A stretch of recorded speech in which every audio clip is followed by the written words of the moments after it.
Top of the morning to all of you fellow Pokemon enthusiasts. Welcome back to another round of the Pokémon Unite Asia Champions League 2024 for Southeast Asia. I'm Len, also known as Yololi, and joining me once again and gracing the cast desk, the one and only Professor Flavor. And welcome, ladies and gentlemen, whether it's morning, afternoon, or evening. Hopefully, you guys are having an amazing time tuning into this live stream for such an amazing event, which is the Pokémon Unite Asia Champions League Southeast Asia, day number 2. Now, hopefully, you guys have got yourself comfortable as we're about to jump into some amazing Pokemon Unite action for the day. But before all that, let's have a look at some of the highlights from what has happened there in day number 1.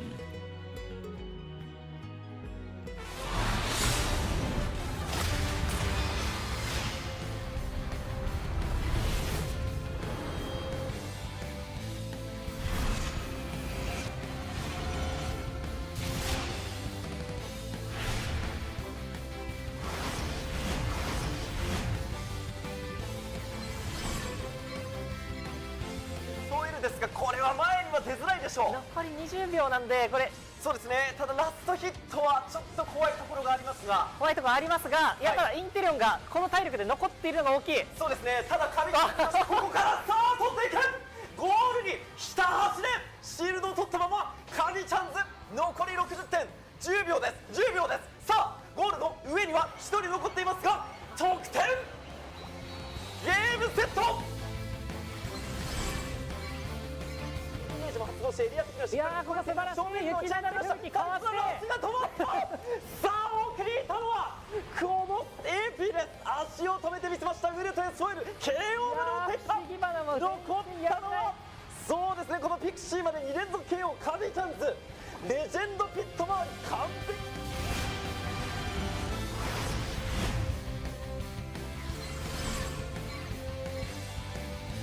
やっぱすごい位置にいるな。勝負は急がない MJK、 じわりじわりと自分たちの得意な射程を生かしてジョイズラブユナイトから体力と余裕を持ってきた。ここに亀木からあるぞ。さあお出ましいらっしゃいませと言わんばかりにリングを開いて MJK の面々がジョイズラブユナイトに襲いかかります。ゴールからリングの中から一気に波乗りでジョイズラブユナイトを流し去った MJK、 そのままファイナルゴールへと駆け抜けていく。インテレオ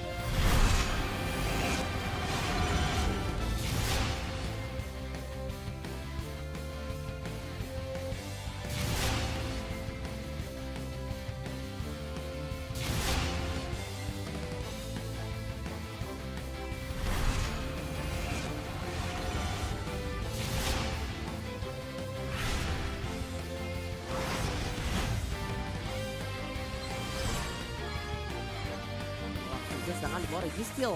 Kali ini Registilnya Dor. pasti Eropa berhasil kabur di sana. Tentunya di arah tembus Zoroark mencoba menginput poin. Yes, tapi knock-up tampaknya Krasel.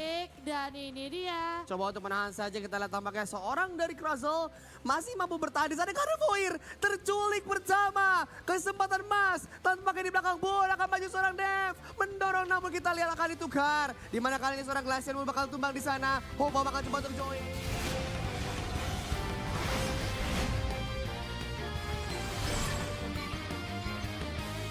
As he thinks he is, because this level gap is just getting bigger and bigger. We do have the time frame, but where is the follow-up damage? Zoroark is just not enough by himself. He gets blown up in the middle of the fray. Absol as well. Tyrannosaurus coming back into the fight, but unfortunately, again, he's all alone against 5 Pokemon. That jump does nothing. Man, that was...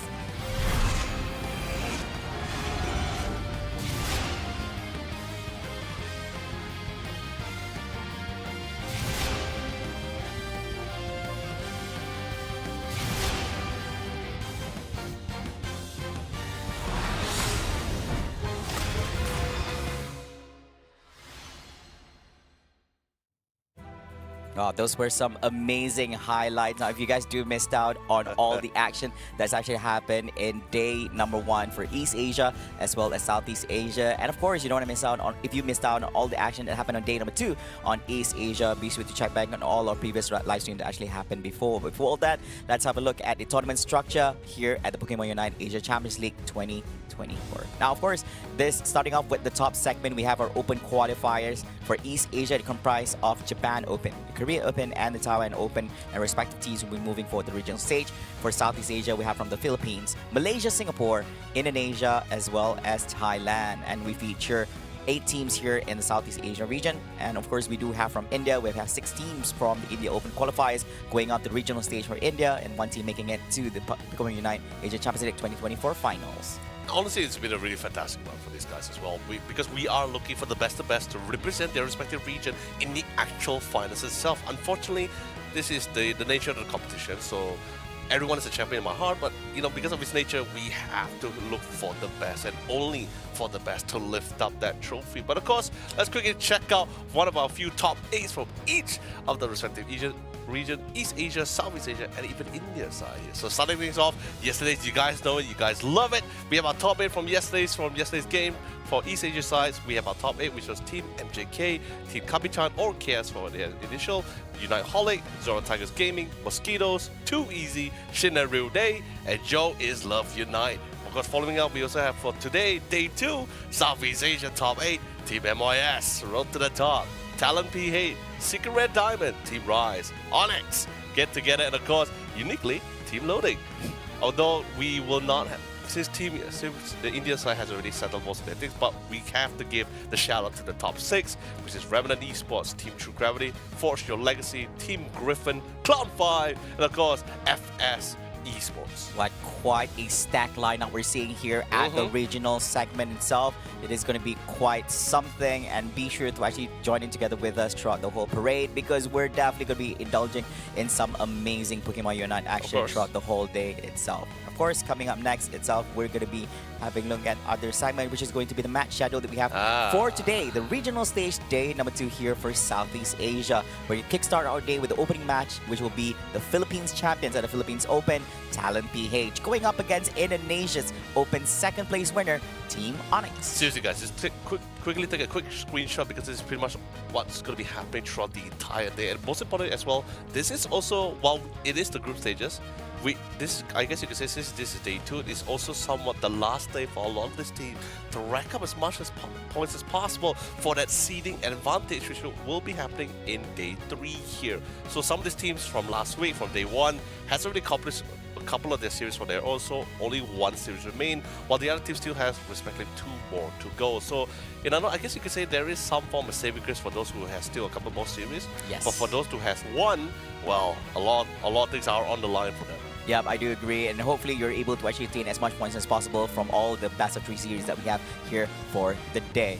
Now let's have a look at the table for the group stage here for this respective groups that we have at the Southeast Asia segment. Now starting off with Group A, we have Team MYS, Team Loading, Secret Rare Diamond, and Team Rise. At the current moment, Leonard, we have Team Rise here in the lead with 6 points after winning 2-0 against their opponents, Team Loading and Secret Rare Diamond, in a clean series itself.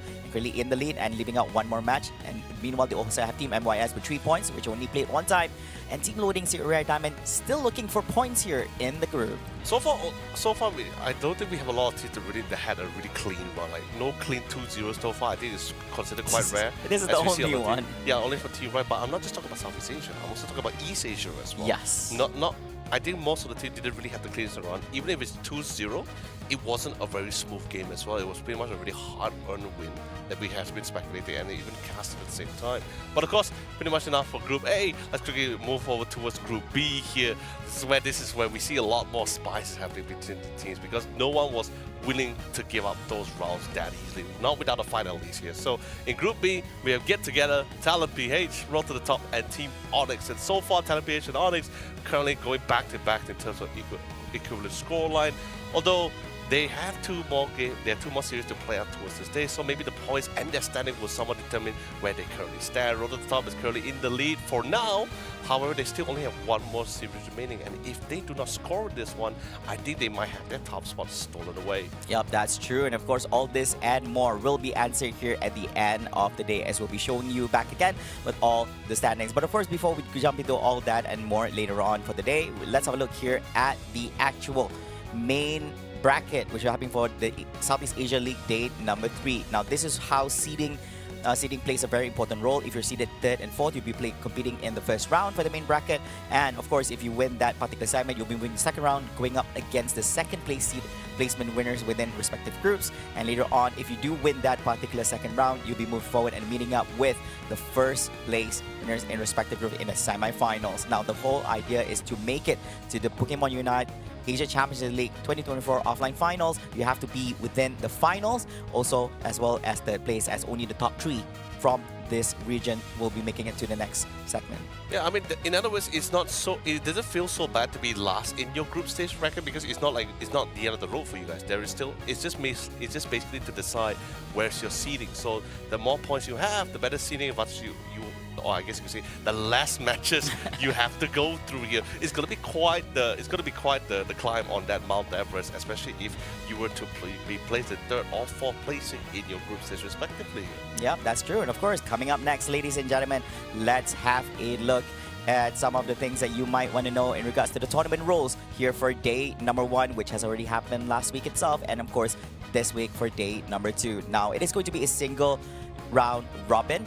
All the matches will be in the segments of best of 3s, meaning that the first team that actually gets 2 wins over the opponents wins the series. 8 teams will be divided into 2 groups to compete against each other, and teams that finish with higher standings will gain seeding advantage on day number 3. Now, of course, all teams will be making it to the main bracket itself. Now, your placement will determine your seeding in that bracket itself, and hopefully higher placements gives you better advantage. And coming up next, ladies and gentlemen, let's have a look at the tournament rules that we have for day number 3. Now, it will be a single elimination bracket. All the matches will be best of 3s, 8 teams tournament bracket, which will feature all the teams in Group A and Group B. And top 3 teams will qualify to Pokemon Asia Champions League 2024 finals. Oh, that's really fantastic, right? So not really much changes except for the fact that it's whether it's a round robin or not. But let's quickly move on towards the game rules here.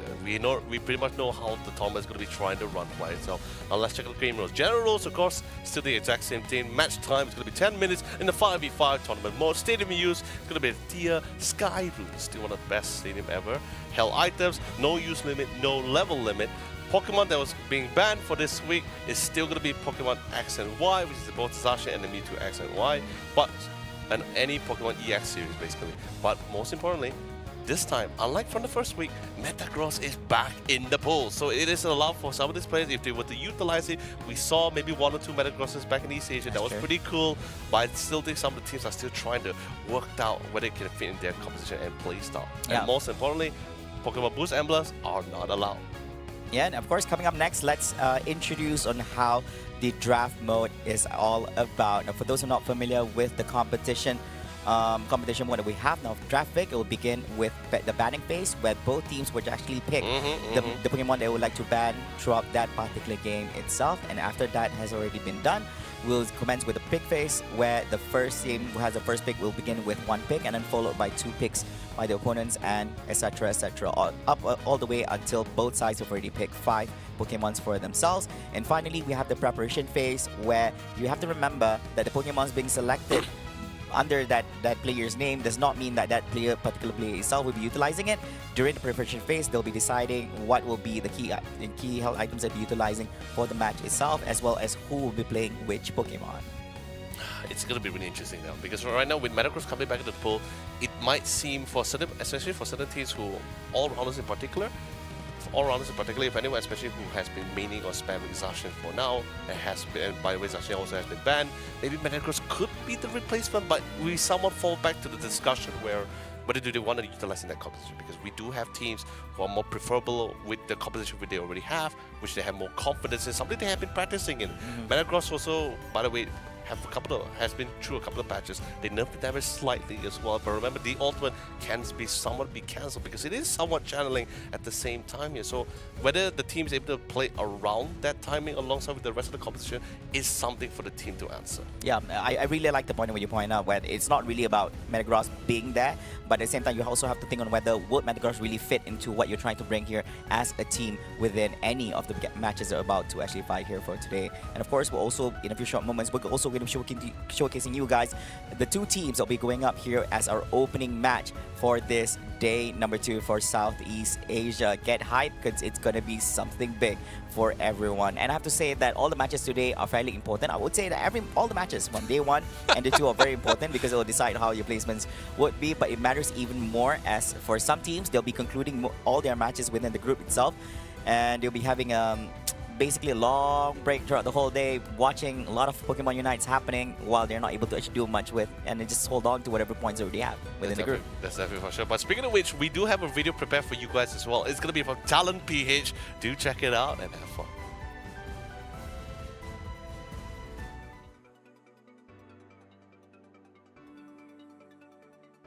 My favorite Pokemon is Lapras. The Pokemon learn the fighter around his Unite and used properly. My favorite Pokemon is Talonflame because he's one of the reason that I became a top player in the Philippines. My favorite Pokemon is Zoroark because he have a high mobility and he have a skill that can dodge the CC, the illusion one. My favorite Pokemon is Delphox because he's just cute. He's very cute. Because I love red color. That's why.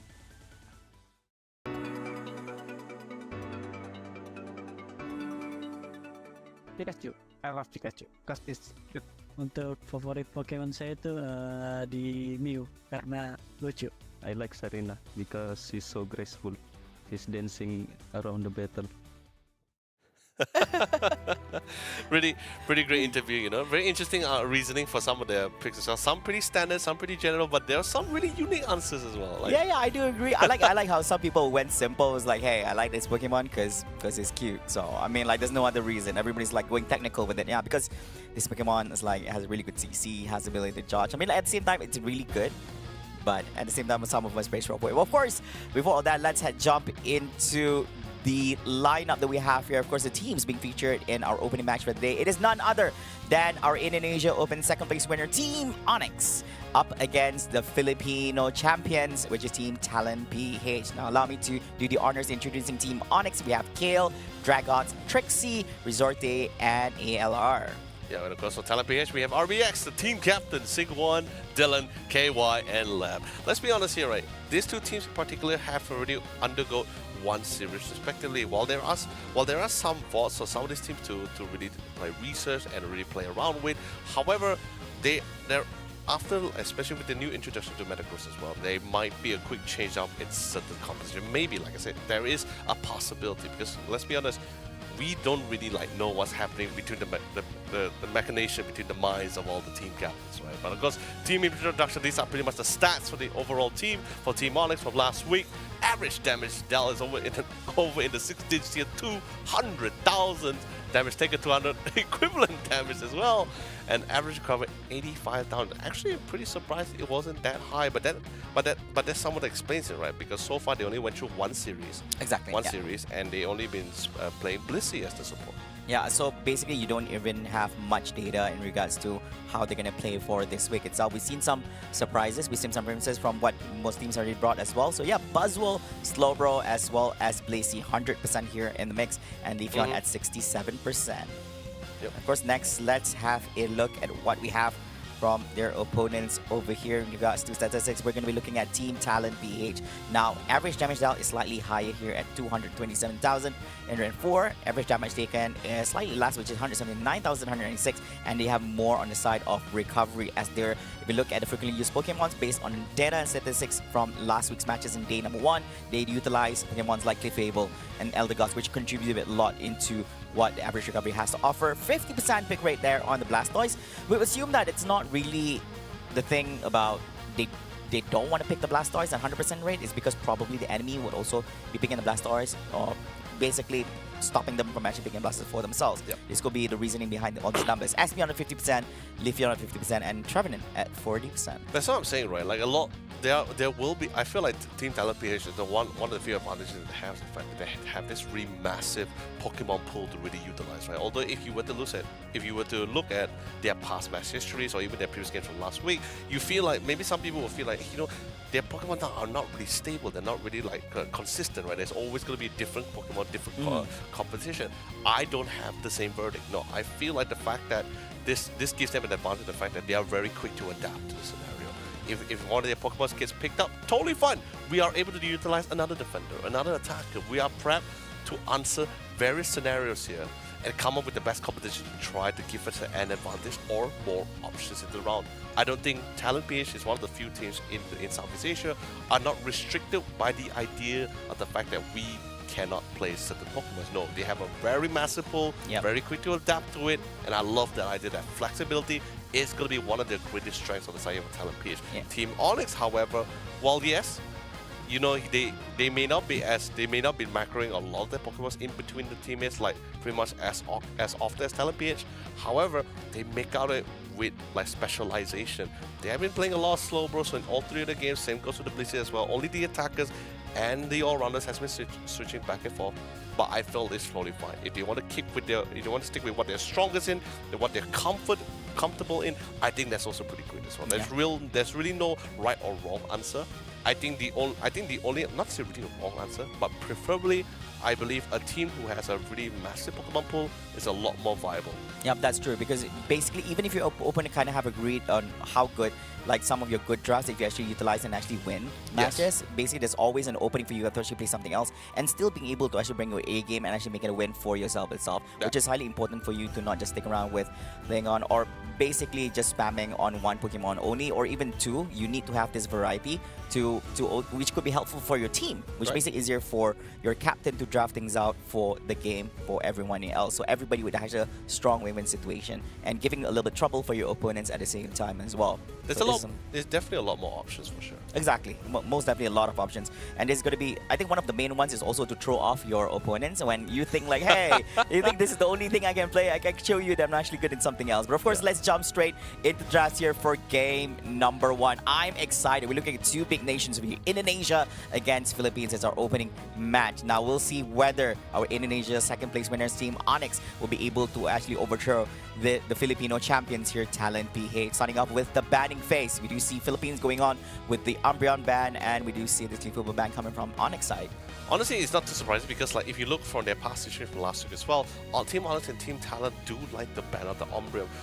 Talent PH definitely have their own reasoning for banning Umbreon, but I feel for Onyx side, they want to get rid of Umbreon because they want to try to utilize that Blissey, right? Because that Blissey ultimate, right, with that enough shielding, and Umbreon's ultimate to steal all that shielding is definitely something will be quite the wrench, throwing quite the wrench into their plan. But just in case, since the option is available, they will lock in that Hooper instead for their side. No Blissey this time, gonna be sticking with that Hooper around. Yeah, and of course, quite a strong opening here coming from Talent PH. They went with two very sturdy Pokemons, double defenders picked. We have the Blastoise together with that Slowbro over here, and we're gonna see what will be the response from Onyx. But you need quite a number of damage to actually go through and treat this kind of lineup. And Onyx does seem that you're gonna be locking in this Buzzwole together with Alolan Ninetales. Yeah, ALR is very satisfied with this, and the fact that they were able to secure the Buzzwole. He has been spamming that Buzzwole. He's been very satisfied with that Buzzwole here. But on the other side, Talent PH, they somewhat have this. They have, I guess you could say, have various options of various policies to reset for this, right? If they were to go for a Speedster, which is something that's not really, which is quite common to the side of Onyx because they have both played Dodrio, which is, by the way, in the hands of Kale. Kale's Dodrio is one of his exclusive, alongside with Leafeon. So now the fact that he brings in the Slowbro as the starter, which is also snapping away with Trixie's favorite Pokemon, which is the Slowbro, sends them a message, say like, you want to go for a Speedster? We have that solution. You want a team fight? We also can team up with the Blastoise Hydro Typhoon. We have everything preset to prep against you guys. Yeah, they've definitely done their homework here and ensure that they cover all grounds when it comes to the draft here. But I do enjoy what Talent PH is bringing here. Think about it. On the front lines, they have the Blastoise together with Slowbro, and on the back line, they also have the support coming on from the Eldegoss, and they have that damage. Look at this. They have huge amount of damage. The Gardevoir together with the S-Bound on the side of Talent PH. Meanwhile, for Onyx, they are running this Cramorant and they have the Glaceon together with Alolan Ninjas for Picodemic. If that's not enough, we have the all-rounder Buzzwole as well. Yeah. So it's gonna be packing over here. Now they need to figure out ways on how they can actually go to the back lines to actually take down this Gardevoir together with the Espeon. We've seen some really good games which feature Espeon, but Gardevoir, a very rare pick, I would say, within the first day and the second day here at both East Asia as well as Southeast Asia. Honestly, I'm not too surprised because because of the recent patches as well, Gardevoir's Unite move cooldown is really at its lowest. Previously, when you were to miss the Fairy Singularity, it did really hurt the team a lot because of how long the Unite move is. So, but now currently you can get it up a lot more faster. You could even miss it, and it doesn't feel so bad anymore here. And the best about it, if you run it with the Energy Amplifier, which is, by the way, I forgot to check the item that he was running.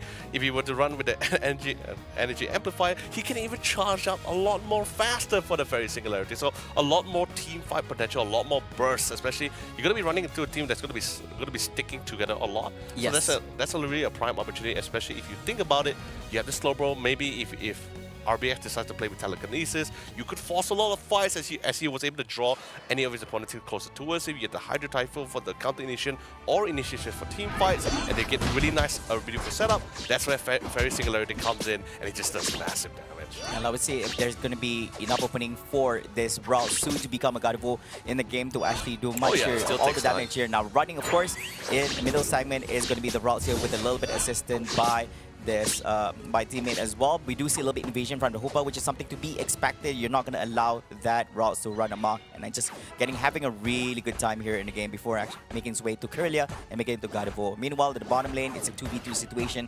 You're going to EV together with the Slowpoke. We're going to Alolan Vulpix here together with basically what's this one? The Cramorant small one. The Cramorant small one? Yeah, was it the evolution for Cramorant? Forgot her name. Cramorant doesn't have it. Not this one, the one before that. Oh, Crustle. Crustle, yeah, okay. Dwebble. Yeah, it's his max evolution is Crustle, and the basic evolution is Dwebble. Yeah. The Hermit Crab Pokemon. Oh, top lane does seem that rotation coming up from mid lane here, but you do have the Glaceon here on the side of Onyx, and we already have Kirlia from Talon PH here at top line. So it's 3v3 situation, of course, trying to clear out the Altera family. We did miss out and see what has transpired over there, but man, oh man, this is going to be quite a big one. Now, the War Total currently level 5 right now, bringing in the action here is going to be the Buzzwole, so you have to be really careful, even though it's actually lower in levels. But you know, anything can actually happen here, especially when you're specking down together with a literal muscle man here. Which is totally fine. I love the fact that he's really trying to keep his distance. He understands the strength of the Buzzwole as well. Not going to give him any opportunity to try to get in close to dish out his entire combos. And remember, he has Water Gun as well. One of the few best secure moves as well when it comes to wild Pokemon. And also decent poking damage as well. So keeping his distance, just poking him out, just keeping it bay, just sends him a message, you know, like, stay back, keep back, you know? Get back. I don't want anything to do with you, and I know you don't want anything to do with me. But the main priority is to fight for the central arterial cancer right now, because everyone needs the EXP, particularly for Talon PH. They need their Gardevoir to get up to this respective level. However, we did slightly miss it out, but they were able to secure 2 KOs. Very massive pickup for both the Glaceon and the Alolan Ninetales here. And RBX definitely coming to the joining the fight, Sing a little bit down low, but he is definitely trying to look for another opportunity. He picks up a couple of berries here. Want to see one to return, but it seems like the team does not want to persist with the aggression, decides to fall back, especially since Dwebble has finally evolved to that Crustle. Gonna be quite the nuisance here, but the Avalanche trying to find some form of security. Yeah, I mean, so far, really nice trade-offs coming from both ends. They're not going to go down without a fight, most definitely over here. And Kirlia just a little bit more going for Gardevoir. Meanwhile, the top lane, just a War Total going mano a mano against this Blastoise at the top lane, since it's a 1v1 situation. Meanwhile, all gather up here at the bottom lane. A little bit opening for this Kirlia to actually get some levels for herself into becoming a Gardevoir here currently at level 8. Loads of points, not being able to dunk any at the current moment, which is going to be a little bit hard, knowing that how fragile Gardevoir is actually, but really good at actually dishing out damage. And of course, one of our main focus is going to be here at the bottom lane as people are trying to take out this franchise. Is going to be the Glaceon getting his last hit in, and also trying to engage and chase down this Slowbro, but he managed to actually use the eject button, making an escape towards his goalpost, getting a little bit shields for himself, and no trade-offs at the current moment between both sides. Which is fine, like, Talent PH, they just don't want to like answer any over aggression or any any extension of positioning as well. They just want to get the necessary amount of farm. If they can secure objectives from a distance, that's totally fine. They get a couple of KOs, it'll be a bonus. But if nothing happens, that's still totally fine with them. They just need to do what they do best. It's just keep getting those levels. Keep up with the levels race, because if you can notice as well, Onyx is slowly ahead in that race as it is. But a quick rotation towards the city, they're going to try to secure that Regieleki. Buzzwole positioning himself pretty decently far forward to try to get the necessary intel. He got a lot of information for his team to play around with here, but a quick hyperspace portal to reset for the impending fight that's coming in, because they got the head count, 4 players top. Look at the Blastoise just jumping in between. It's like, hey, I'm here. Yeah. Like, what you trying to do, man? Yeah, his presence is very important here, right? Just to show that, to make sure that Onyx is not doing any drastic moves But Leonard, as well. look at this, Leonard. Nobody can actually pick up any of these points here on the gum. It's like, okay, we are fully locked and loaded here. Like, I can't pick up any more. Which is why the fight for Regieleki is pretty important for each of them as well. Yeah, we want to score this. So, of course, this is going to be a very, very big one. Oh, using up the Unite. It's going to be the Espeon here holding people and pushing them out, but it's not going to be enough. Was not able in a bad position here. Loses that Gardevoir, loses that Blastoise as well, but they're going to be losing out Hoopa on their end. And it seems that this Regieleki is going to be in the hands of Team Onyx and marching its way through the top lane. And here comes the score. It's going to be a big one. 40 in coming from Buzzwole and 40 in coming off from the Cramorant.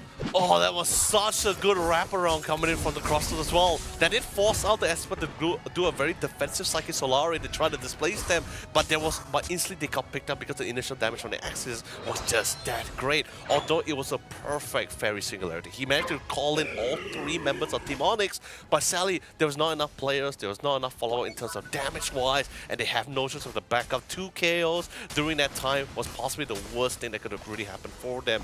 Didn't lose out on the Regieleki, a couple of more points was being thrown back to Team Onyx as they got that lead. But how now, here comes the opportunity with the Hoopa Unbound. Oh no, the Crossroll jumping in right here, but he does a Hydro Typhoon hitting off on tree, but then was the follow-up coming up from behind. It's going to be the Crossroll going down first, and next follow-up is going to be Hoopa together with the Alone and Ninetales, but they're going in for more. They're going to go getting yet that hit coming up from this 3 KO streaks here in the hands of this Espeon, but he's going to go down at 1 point as well, but it's not going to go down empty. He's going to take out the Glaceon together as well as the Buzzwole. Wow, that was big coming on from Talent PH, but I guess I was trying to push away this Crustle from this Regice like we wanted.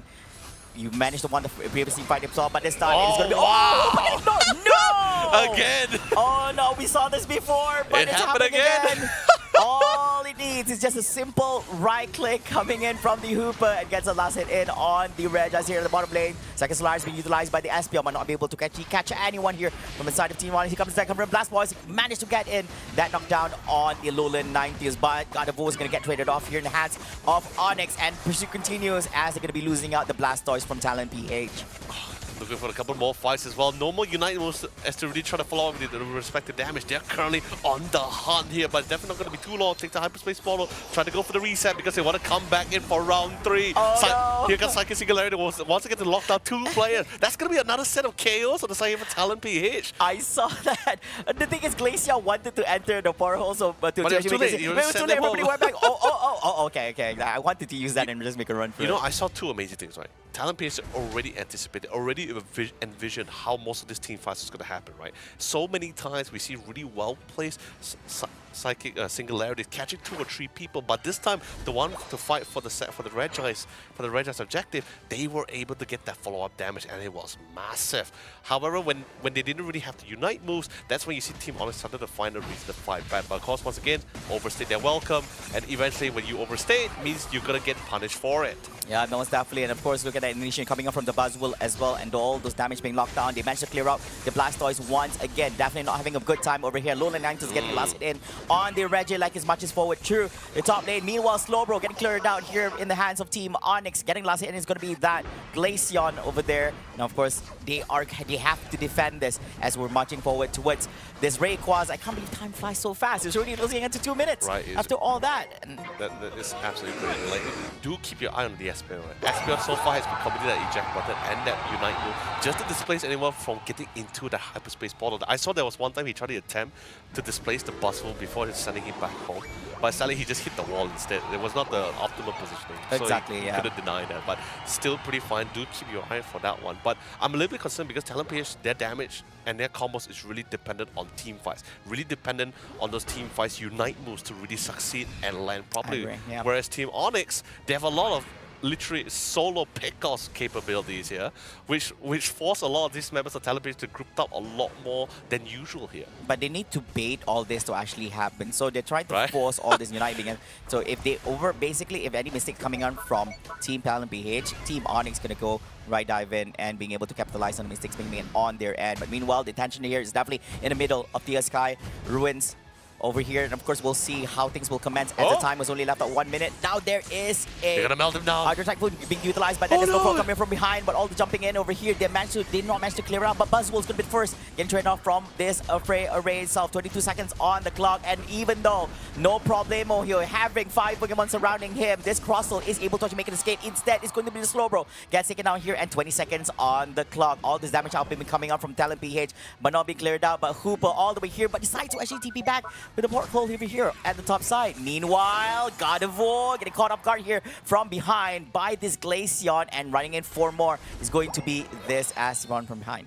They need to try to get a couple of more points in here as well. They're running on. They're definitely running on the timer, and without the unite moves, they cannot really get back into those fights as well. They need to try to go for those individual pickups, but I don't think that's really happening for now because everyone is currently diverting resources and trying to deny as much points being dunked as possible. Team Onyx still has the most amount of points, by the way, and it will dunk a couple of more. Only 6 points, but they're already in a significant lead. Okay, not really a significant lead, but it is a lead that they had already had initially. And Team Onyx, I believe they should have been the one to take off the first game, if I'm not mistaken. Let's have a look. There we go. 343 points to 274. So that is going to be a win for Team Onyx from Indonesia here for game number 1. You see, the thing is what really happened in that Rayquaza pit, right? You see the blasters committed the Hydro Typhoon to try to keep some members at bay, try to keep them locked in place because they managed to get the Slowbro was able to get a really beautiful slow beat on kill. Locked in out, everyone was just diving in to try to get that pick off here. But unfortunately, they couldn't really finish him off, and he was able to escape and reset. They did manage to get ALR because ALR he committed himself to save kill. He understood that kill was required. ALR wasn't really the main damage dealer for this back and forth range fights. So he committed himself. He did fail initially, but in the process, there was no other unite moves on the side of Talon PH. In other words, which is, by the way, team fighting and team fight unite moves was their main damage, their main win condition here, and they only took down one person only.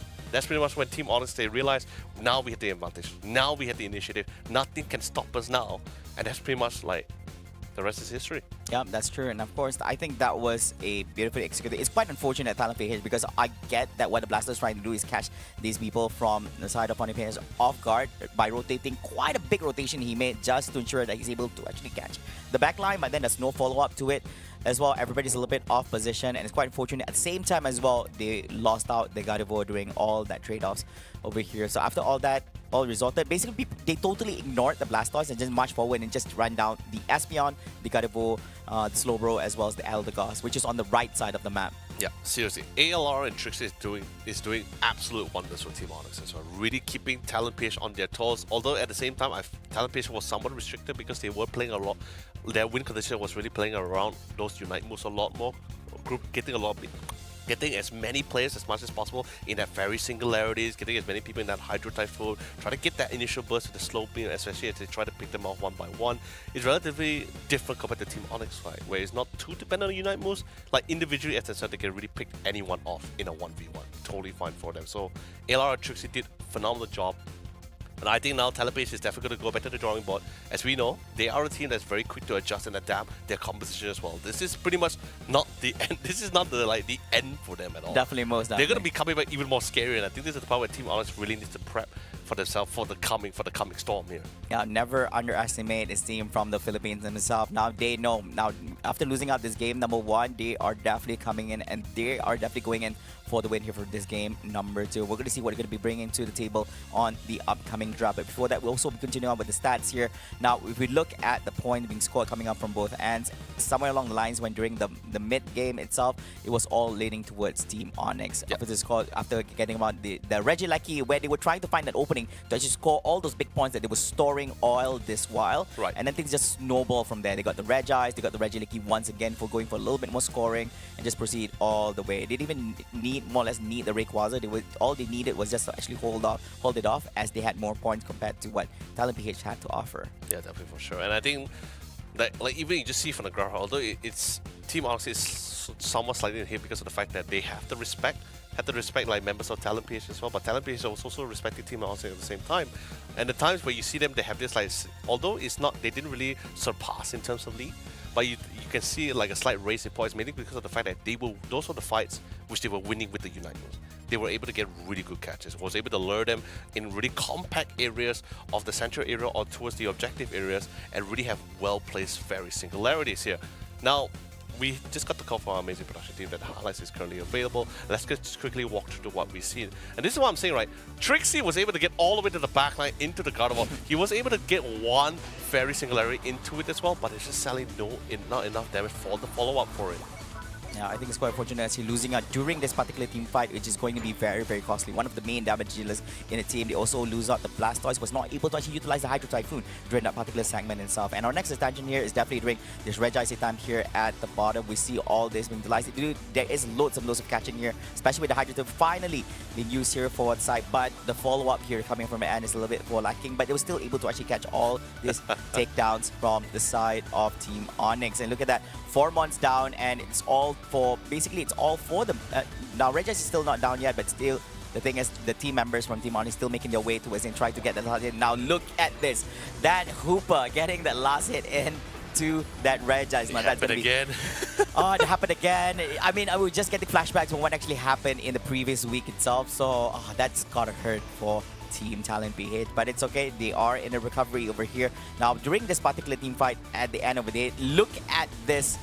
Look up. Oh man, he's all the Crustle's all the way inside in between 5 Pokemons from Talon PH and is still able to actually make an escape through the opening at the top side. No, that's what I'm saying, right? It's like once all those Unite moves has already been expended, right? All those team fight Unite moves, it's just pretty much on trying to whittle them down. But it's a very slow process. It's a very slow process. It pretty much feels like dot damage at this point here, as they are trying to wait for more damage to really come in here. Don't get me wrong, like seriously, their main damage dealer in the entire lineup was pretty much just the Gardevoir and the Espeon. Yes. If either one of them were to be preoccupied, you lose 50% of your firepower. Exactly, pretty much. It's just almost absolutely non-existent here.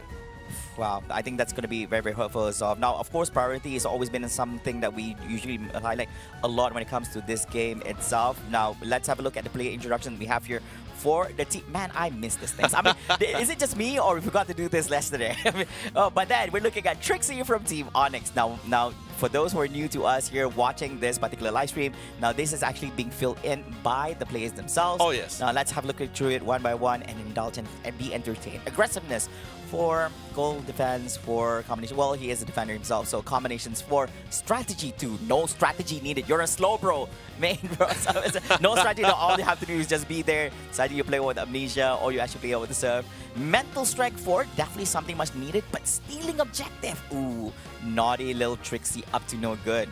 Stars? Yeah, definitely for sure. I think Trixie is really phenomenal so far. Like we only have been seeing all his favorite Pokemon, which is just pretty much Slowbro for the entire, pretty much last week for the entire series. He didn't really change it at all. He was very, very confident and with that locked in. He's like, you know, Slowbro is all that I want. But of course, besides Trixie, let's quickly move on to our next question here. It's gonna be really great to see. It's going to be outside team captain for Talon PH. It's going to be RBX. It's also favorite Pokemon. It's Slowbro. Okay, so now here's the interesting thing, right? So it's like at times people most of the time will feel like, you know, maybe he picked the Slowbro because it could be a respectable steal, right? True. It could be a plan, but at the same time, when you realize that RBX's favorite Pokemon is also Slowbro, and he's also a defender player for his team. It's Okay. just like, hey, now it's somewhat makes sense, but you see the difference between the both Slowbros, right? But I guess because he's the team captain, so True. there's a lot more thinking process. Right, Yeah, there's happening more in the head. responsibilities on him, so In you that can't bi- be lacking in certain sectors. Exactly. So full 5 stars in every category, right? I think like in that beautiful brain of his, like just constantly coming up with like new ways, new composition, new play styles as well to fit with the team. I just absolutely love it. Of course, RBX is just perfect. absolutely swell of a guy. Trixie, on the other hand, although sadly will no longer be 100% pick rate for the side is Slowbro. Yeah. But then again, seeing him play that Crossel, Wow. being an absolute nuisance and a massive menace with the Shell Smash and the Axis combination. Although some people do prefer between whether they want to run Shell Smash or the Rock Tomb here. But I think in this case, he just somewhat make use of it because mobility was somewhat the name of the game for him as he wanted to try to do this massive wraparounds. And he has been a really great wall to set up for his team, especially for the Glaceon as well. Yeah. A lot of damage came out from that game from really great setups from him. Yeah, I think even though you actually look at the stats over here, it looks like leaning towards the 25% segment, but he played a really good Crossel. The game itself was something respectable, so you kind of know he can actually shift in between those two. And it's kind of hard for you to actually pay attention and change to ban this out either by picking it out, forcing the enemy not be able to pick it, or even through the ban. But of course, coming up next, let's have a look at their opponents here from Talon PH.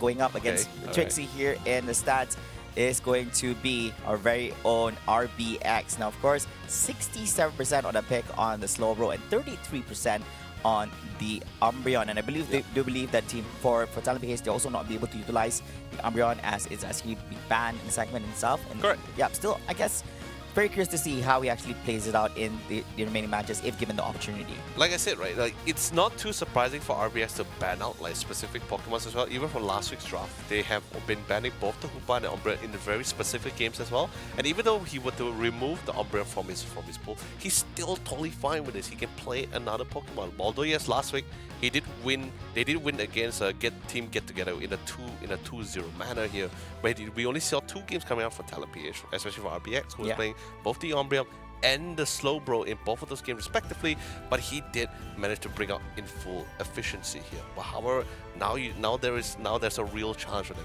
Team Onyx here.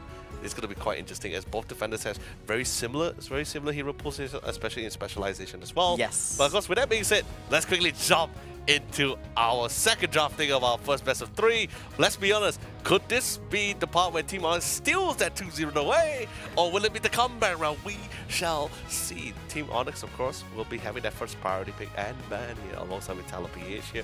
Both going to be going with the exact same ban from the first game. Yeah, and I do have a little bit of trust here. I believe that for this game number 2, Team Philippines is able to probably win the game over Onyx. But all this boils down to not only the draft, but also in terms of execution coming into this game number 2. But of course, step by step, they still need to win this game number 2. Force the game number 3 upon the Indonesia Open second place winners. Now, the opening Hoopa over here, comfy running with this once again here for this game number 2, as what we've seen this before. Once again here for Talon PH, the Crossel is back. I mean, he's definitely going to let it up here, but they just want to have a little bit more options because, like I said, Talon PH is very quick to adjust and adapt based on the team they just played with after that first round. That's why I'm saying the second game could be a very scary Talon PH as they are currently adjust to literally fight against Team Onyx here. Removing a lot, giving away the Slowbro, they want to get for a little bit more options here as they want to try to go for the wraparound. But of course, Basu LR is very satisfied. Dragos also was able to get his very exclusive Hoopa. And now I'm very excited to see what's the rest of the Pokemons coming in.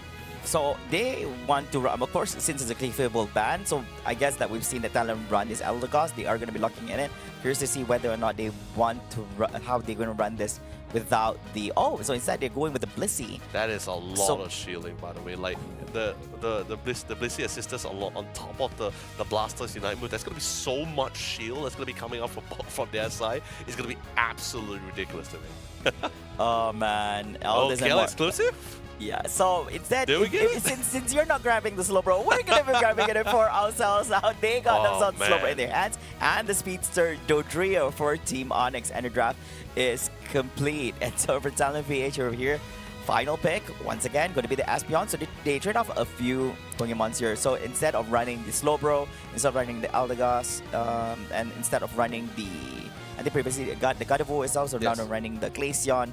the Blissey together with the Crossel. This is definitely a lot more better because this doesn't make them feel so dependent on Unite moves. At least this way now they individually can actually fight, individually. Yeah, anyone can take on this fight. Whether it's into, although yes, they may not have enough may not have superior damage like what the Basel can deliver with their one shot combo on specific Pokemon, but still massive damage that can actually pressure members of Team Onyx to fall back. But I am concerned a little bit because Team Onyx, literally all 4 members are running their exclusive. They are strongest, they're most comfortable with. You couldn't ask for a more better lineup for themselves for Team Onyx to try to take this win away. So, but at the same time, Talon PH, they are building a composition to try to fight against the against Team Onyx composition. So it will be truly a battle between both these teams. Who is really going to be handling this Dodrio? There's not much, basically reliable catch coming on from Team. I mean, it's like if you think of it this way, right? Like coming from KL, he still has to be really careful because of the Axis, because that will still stagger him slightly. There's also the Hydro Typhoon that's going to be in this way, but remember... But in Unite. Yes, and remember, Dodrio is still a melee Pokemon. So in other words, he's going up against ranged attackers here. So as long as he's not too close to them for that contact play, I think Talonfish is definitely going to try to punish and keep this KL player back at bay here. But once he gets on top of them, then it's definitely a very different story for him. Yeah, most definitely. I highly doubt that this Dodrio is going to be fighting them head on and probably do a little bit of rotation from behind. He does have the mobility to catch some of its range Pokemon from the side of Talon PH off guard. Of course, the game commences here. This is going to be game number 2, and since Onyx already won game number 1, they're looking for just one game to actually make them the winner for the series. Meanwhile, Talon PH needs to win this game as you force a game number 3 upon their opponents from Team Talon PH. Top lane here, we do see the big old Crossel here. Basically the biggest. We're very lucky that he's not utilizing the what do you call that? There was this one particular skin that he actually uses. The big one. Castle one. Oh, the castle one, yeah. the monument. The monument. Oh man, that one takes up so much space on the screen. Like you would know he's there. Honestly, I prefer that skin any time of the week. I feel the hat just like it doesn't really sit him well. It really didn't fit him well. I mean, he's a hermit crab, right? Yeah, that's true. That's true. But anyways, top lane here, it does see that it's going to be quite a battle over here. Smackdown coming up from the Buzzwole. Uses up the eject, tries to make an escape, and it does seem that Crossel is able to make it, but can't save the same here for his teammate, but still managing to actually make it big. Is going to be the Blissey, but all this and more coming off of the Dodrio, Hooper, as well as the Buzzwole. Instead, Hooper decides to actually return back here. Waiting for him to come back? Probably not. Going to return him walking back to the top lane. Meanwhile, bottom lane, Aspeon here together with Squirtle, a little bit slow in terms of progress, not making it to the War Total at the current moment. Is currently at level 4, up against the Alolan Ninetales, and the, if I'm not mistaken, should be the Slowbro here on the side. Yes, he is. Which I think this is something that Talon PH also need to, I believe they know for a fact, but they also need to be reminded, like, the fact that they also have one Pokemon that requires a little bit more EXP just to get to that final stage, because Squirtle has 2 evolution stages as well. So unlike Team Onyx, which is very early game centric as well. You already have the Alolan Ninetales, you already have the Dodrio, Buzzwole, Hoopa, and the Slowbro. They are prepped to go for any kind of fight at any time here. But of course, just in case, they still want to keep ahead of the level race here, and we'll try to secure as much of the EXP as much as possible. So rotation is going to be quite the priority as he created enough space for this Squirtle to get the necessary EXP that he really needs. And what a nice timing with the Axis. This is what I'm saying, right? That constant staggering is just somewhat really annoying during those mid-fights here. Oh, very smart move from Crossel. Show me the man. You're not going to be using the porthole here to actually make an escape. I'm going to show you back again. So that's twice being utilized, one on Alolan Ninetales, and next hitting on Slowbro as well as the Buzzwole. But this time, reset coming in from Team Onyx. They're going to come back healthy, but it's going to be the Slowbro and the Buzzwole here, and not his remaining one team member. Meanwhile, bottom lane looks like a lot of actions happening here between the War Total. We have the Blissey together with the Aspeon, but meanwhile on the side of Team Onyx, they do have 4 team members gathered here, putting on pressure as they're waiting for the Reggie to appear, and it's going to be a Reggie rock here for the first segment here in this game. I love the fact that they decided to ask AR, you're not playing with the top lane, just come down to the bot, just want to try to get some form of dominance here. They were able to secure the Reggie very efficiently as well, and they want to get a Chaos on top of that too. Trying to get some form of control as they surround the entire Reggie pit here, but of course with the Hyperspace Portal, able to reset any time and any day. So any Poké damage, any Unite move gonna come in here, they are able to always reset at any time. Of course, that's if the Hoopa is not disturbed. Oh no, Slowbro getting caught off guard here in between the 2 members of Team Talon PH and charging in! here with the Russell as well, making it a full-on clear. 4 team members with Team Onyx cleared out here at the Reggie Rock bit. Reggie Rock going to be in the hands of Team Talent PH. They're marching forward through the bottom lane, getting 1 goal post and going for the second. Now that's what I call a drive-by, especially now with the blasters being present as well. They're intending to completely assert their dominance even further. Trying to get a couple more points. The Psychic Solari trying to buy the necessary amount of time because they just want to get as many points in. Now they're 198. That gives them a little 213, sorry, by the way. And now they're a lot more relief because at least this way, when we slowly make towards the Rayquaza timing, they will have the upper hand. They would not be pressured. And now with the Blaster's existence, now they just want to try to keep it up in terms of levels, but most importantly, try to keep members of Team Onyx at bay. They had the initial lead, they had the opportunity to try to snowball, but Talent PH says, now it's our turn to shine. Now it's our turn to run you down because now we have the people, we have the levels, and now come at us, bro.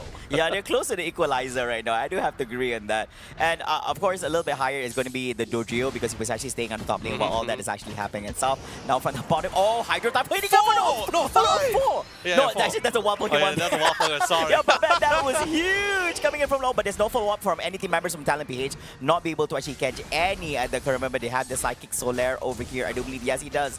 But now you see this Reggie Lucky marching down through the top lane, trying to make his way to the inside, but all this really coming in the Buzzball, bringing in all the action, but pushing him out is going to be Psychic Solar coming from the Aspen. He's going to get cleared out here by the team members from Team Talent PH. Posting them out is going to be the charge from Crossel. Enough to force that Regieleki going on inside with 20 points and 40 with this Crossel as well, making 265 points right now on the side of Talent PH. They're so comfortable right now. Even without the existence of the Hydra Typhoon, there's still the access to really try to beat that wall, to beat that bay coming in from the Crossel, which allows Esper to be a lot more strategically utilizing that Psychic Solari here.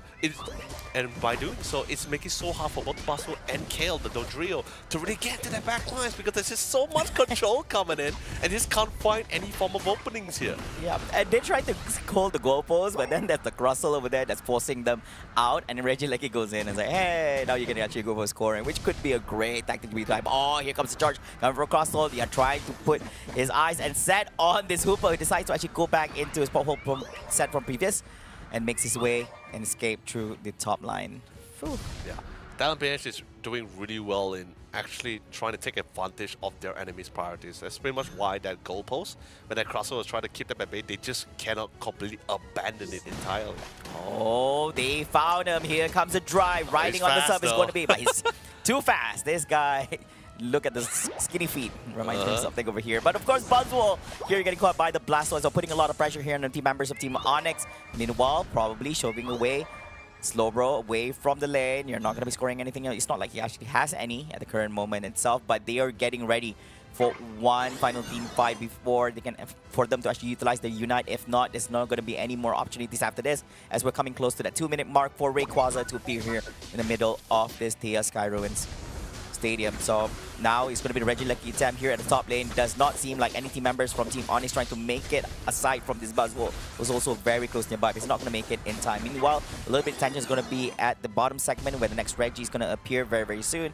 You have the Blastoise on him, but Regieleki marching through the top lane, which means that Team Onyx has to fend it off. Meanwhile, giving a little bit of space for team members with Talent PH to get themselves some experience from wild Pokemons. You know, there's so many priority targets for Team Onyx to really try to focus on, right? It's like you have to fight away from the Blaster, you have to fight away from the Crossel, and even if you want to try to go for those individual pickups, you also need to try to get rid of the Blissey, because with the Bliss Assistance, you get so much shield and bonus damage or special attack, depending on who is going to be trying to utilize it. If that's not enough, you still have to, I mean, like, at the same time, you're also leaving a little bit of space for the Glaceon, who's also going to be in not so close position together with Espeon at the same time as well. But this time, Rayquaza has appeared at the Sky Ruined Stadium, and it is going to be the burden of Team Onyx trying to take it out, as they're actually low in terms of points right now. Espeon guarding the bottom goalpost to prevent any sneaky plays here. Dodrio at the top line as well, but they know they have information. The Crossel is there defending the top goalpost. Yeah, he's really trying to keep them at bay as well, just really sending them a message here. But then again, it is an opportunity for a quick wraparound if Kill decides to do so as well.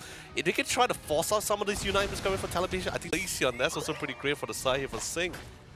Holding on, try to see if they can try to pressure them to force out this fight as they try to take a couple of power shots towards the Rayquaza side. But here comes the serve, jump into the mix as well. Can they force out the ultimate coming from RBX? But here comes the massive Hydro Typhoon. Imagine they can knock up all four, but guess what? The Crustle is here, wraps around to the backline. Serve to completely deny their forms of escape here. They managed to get one. Thank God for the Hoopa Unbound. Was able to help reset the Buzzwole, but guess what? No Unite moves. Now they can slowly turn the fight. The counter initiative currently begins, and they want to try to look for a couple of more. But then again, look at KY, look at Sing, back to back, so much heal, so much shielding. Despite them coming up on top of this, they still managed to get the point in.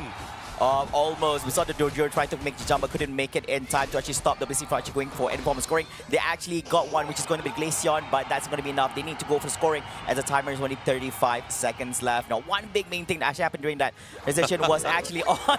Can it be enough? Yeah, I mean, two points more! No! It's still 20 seconds though, but no one has any other additional points. Oh no, but they're going for the Rayquaza. Going for a big one this time, and they have loads and loads of time. All they have to do is make their way to the goal. Stop them. Stop Look them, at guys. He's going for it. 367. They're up to 387. 20-point gap. Who's going to go for the score over here? Cheering about, but Slowbro manages to go in for a little bit scoring for himself. This is going to be plus 30, plus 28 from Dodrio, and I believe that's a win for Team Onyx. I could be wrong, but based on the numbers, what we're looking at here, plus with an additional 30 from yet another hit from the Dodrio, looks like it should be a win for them. Oh my. I can't believe it. Oh, that was so close. It was really so close as well here. Like, it's so incredible, man. Like even for the man of the match, I can't even tell like who was the most nuisance one here. You know, I feel like if we had to pick one, I think it has to really either Trixie, right?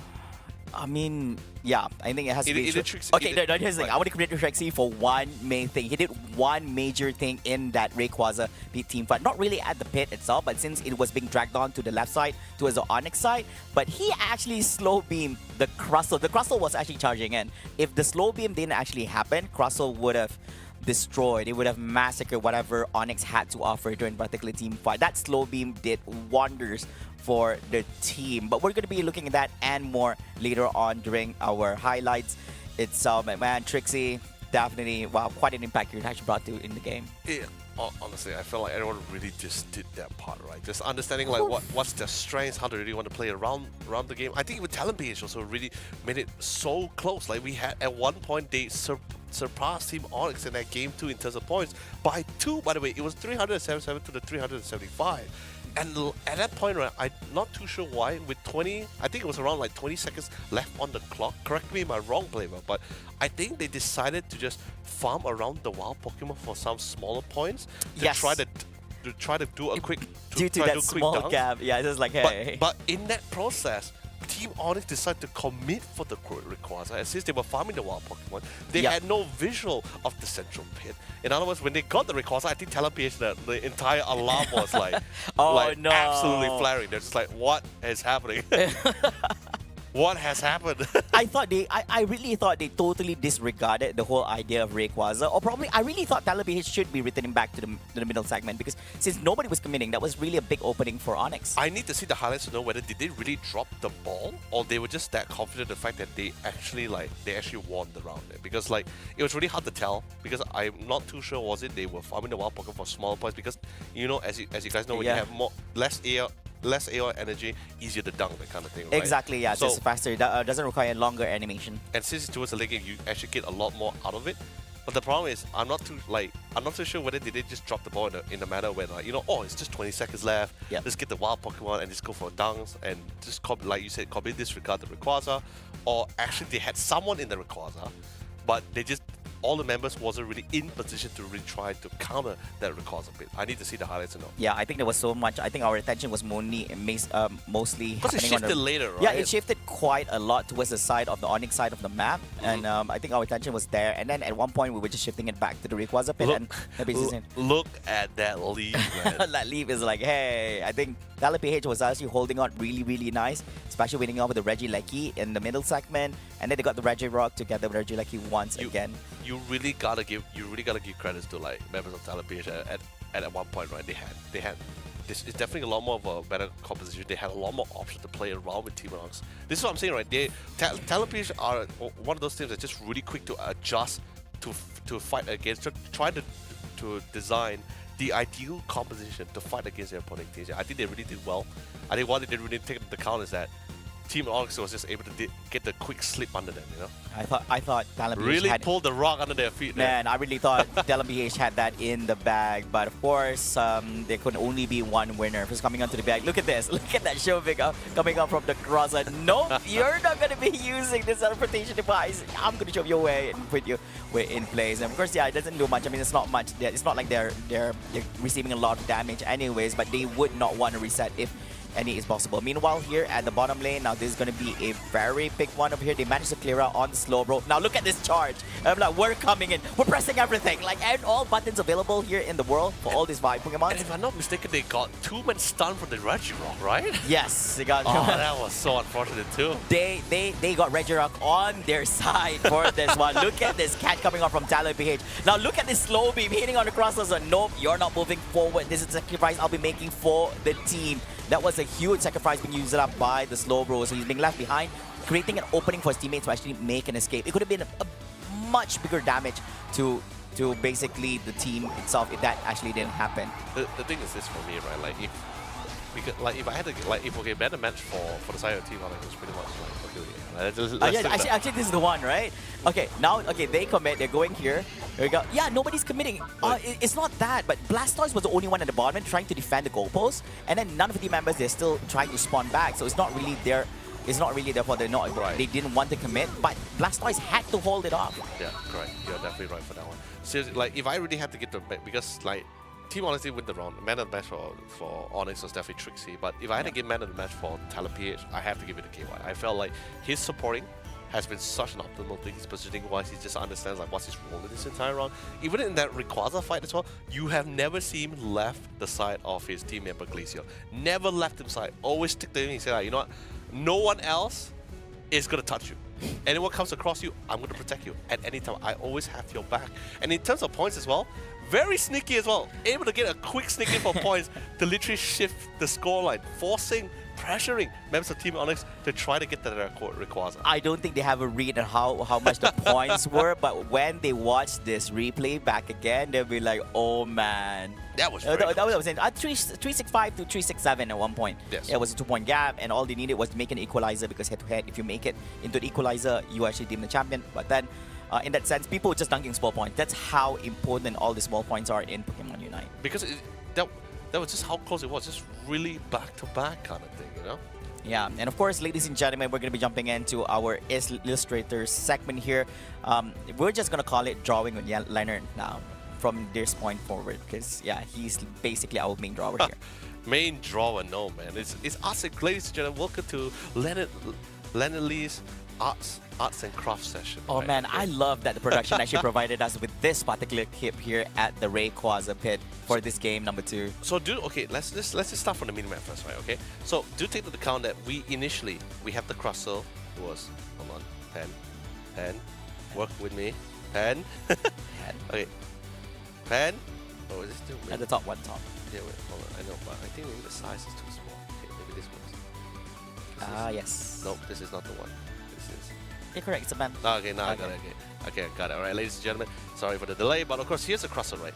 Initially, as you guys saw previously, the Crustle was actually defending the goalpost, right? Initially, right? So he's slowly he transitioned his way towards the side, and most importantly, do take into account, he kept himself within the central area. He kept himself within the brushes. So in other words, he didn't come through lane. If he came through lane, he was definitely going to be spotted up by Kale. But the problem is, Kale didn't spot him. Yep, exactly. This Crustle, despite being an oversized crab, was able to keep himself hidden in a very opportune position. This being positioned towards the upper hemisphere of the map allows him to give him a lot of good vision at the same time, but allows him to really get a nice wraparound to the side. Hence why when I replay the clip, we already can see the Crustle in it, and I'm going to do a quick pause. Communication was coming in. The Blastoise says, I'm going to surf it. I see 3 people grouped up and another one, and a fourth one on my right. Is it just me or it looked like he was trying to actually show these other Pokemon from Onyx towards the Crustle on the top side rather than towards the left side? No, I'm not too sure what's the true intention, but I felt in this positioning he thought he had an opportunity to set up a 4-man Hydro Typhoon. That's why he committed it. At the same time, while communication is clean, you already see the Crustle making ways to moving down towards the side of the map. So in other words, it would have been a battle between two fronts. If you notice the positioning coming from all these players, their only way of escape was literally back, or maybe sometimes an option was to go up here. So two ways wanted to go for their escape routes, but with the existence of the Crustle, he completely denied their escape routes here. So instantly coming, they tried to go back into the fight. And by the way, you already saw he already charging up that Hydro Typhoon, and a beautiful timing, well executed rotation coming from left from the Crustle, able to get all 4 of these members. While you see kills trying to see if he can do a quick wrap around the down wobble points he has before rotating to the back line. That's pretty much why you see our different KY. KY is keeping a distance between him and his Glaceon. I know you guys can't see it, but Glaceon yeah, but the Glaceon's actually on the bottom. He has been keeping it at arm's length. He's not really diving in for the Blastoise. He doesn't really care about giving that Unite move for the Blastoise because they don't have the head count on Kale, the Dodrio. They see 4, they didn't see 5, they only see 4. That's why you see the position of KY pretty close to each other. So I'm just going to completely play out the round because you pretty much know what was the entire result. And if we look at KY, right, don't keep your eyes on the cross anymore. Keep your eye on KY again. He's still sticking around with the backliners here. He's fully confident that the rest of the team is going to be fully solid. And look at the Unite moves. Only all 3 are still available. Only 2 was expended here. Whereas the rest of the team can't even commit the Unite move because they're constantly being pressured by our dear friend Lab. Yeah. So continue to play forward here at the same time. Now without the Dodrio. Dodrio is still at the back here. Still trying to get some couple of points in here. And the rest of the team is completely disarray. Dylan is now more confident. Dylan says, alright, I can move in now. There's no Dodrio. He's not really jumping into the fight just yet, but then again, there is the existence of the Hoopa. So this makes things easier for Kill to join the fight, which hence, once they spot Kill at the bottom, that's when KI just decided, you know what, I got Glaceon's back. Dylan, you can do what you do best. And pretty much the rest is history as the rest of the players slowly gets picked off one by one. And the rotation, I love the rotation coming from both the Blissey and the Glaceon as they did this wrap around to the side here to literally deny even more area of access. Yeah, and I think the only one who actually survived all that fray was actually the Buzzwole, who actually got teleported back by the Hoopa and actually make an escape. And then he basically, it was the only opportunity he had was, the best one he had was actually just to clear that Espeon from the side of Talon BH. So I guess that big opening, big save from Hoopa. So he's saving that priority on that Buzzwole. And then when he comes back from behind, when Espeon shows himself and actually went in for the clear. Whew, what a big game we have just witnessed over here. And of course, when you say congratulations to the Indonesia champions for that win against Talon BH in the opening series of the day. Yeah, it was really quite the back and forth. I felt like the first game was pretty tough. I think the second one in particular was even more tougher for both sides. I think it really just came down to the wire for that individual positioning and skill play. But of course, ladies and gentlemen, we'd like to invite one of our known players, Team Onyx, ALR, for our fantastic interview. By the way, ALR, how are you feeling, buddy? I'm feeling good today, but first of all, I'm so sorry that my English are not so good. Dude, so you sound great. You best sound to great, answer. my man. Now, of course, first question: how's the team feeling after that very convincing win in that opening match against your opponent, Zizar from Talon BH? I think my team is really happy right now. So because we think that Talon is one of the best team in this tournament right now. So we're really happy to win 2-0 for them. Yeah. It was really quite the wall for you guys to surpass. And you guys actually succeeded. So once again, congratulations again at the same time. Yeah. Although, ALR, I'm really curious about you because as you are the main all-rounder player for your team, right? I just want your input on another additional all-rounder Pokemon that was added into the pool, Metagross. Or besides Metagross, any of the other all-rounder Pokemon, or were there any other viable all-rounder Pokemon to be utilized in this competition besides the Buzzwole? Can you repeat the question? Sorry. Besides Buzzwole, was there any other notable all-rounder Pokemon that you could have utilized or any other team could have utilized for themselves? I think Blasto is really good right now, and Crustle that they pick, Talon pick before, it's really good. Yeah. Now, of course, So Crustle and Blasto, I think. Yeah, I think there's also some good picks. Now, of course, going through the competition, you've had your fair share of engagements and some series with some of the teams here. Yep. Is there is there any teams that you're on the lookout for here in this whole competition for Southeast Asia? We're very curious. Or not just a team, but also any player in your mind or in your sights. I think we really want to face against Rice again. I think we want to take our revenge. Or revenge. Revenge.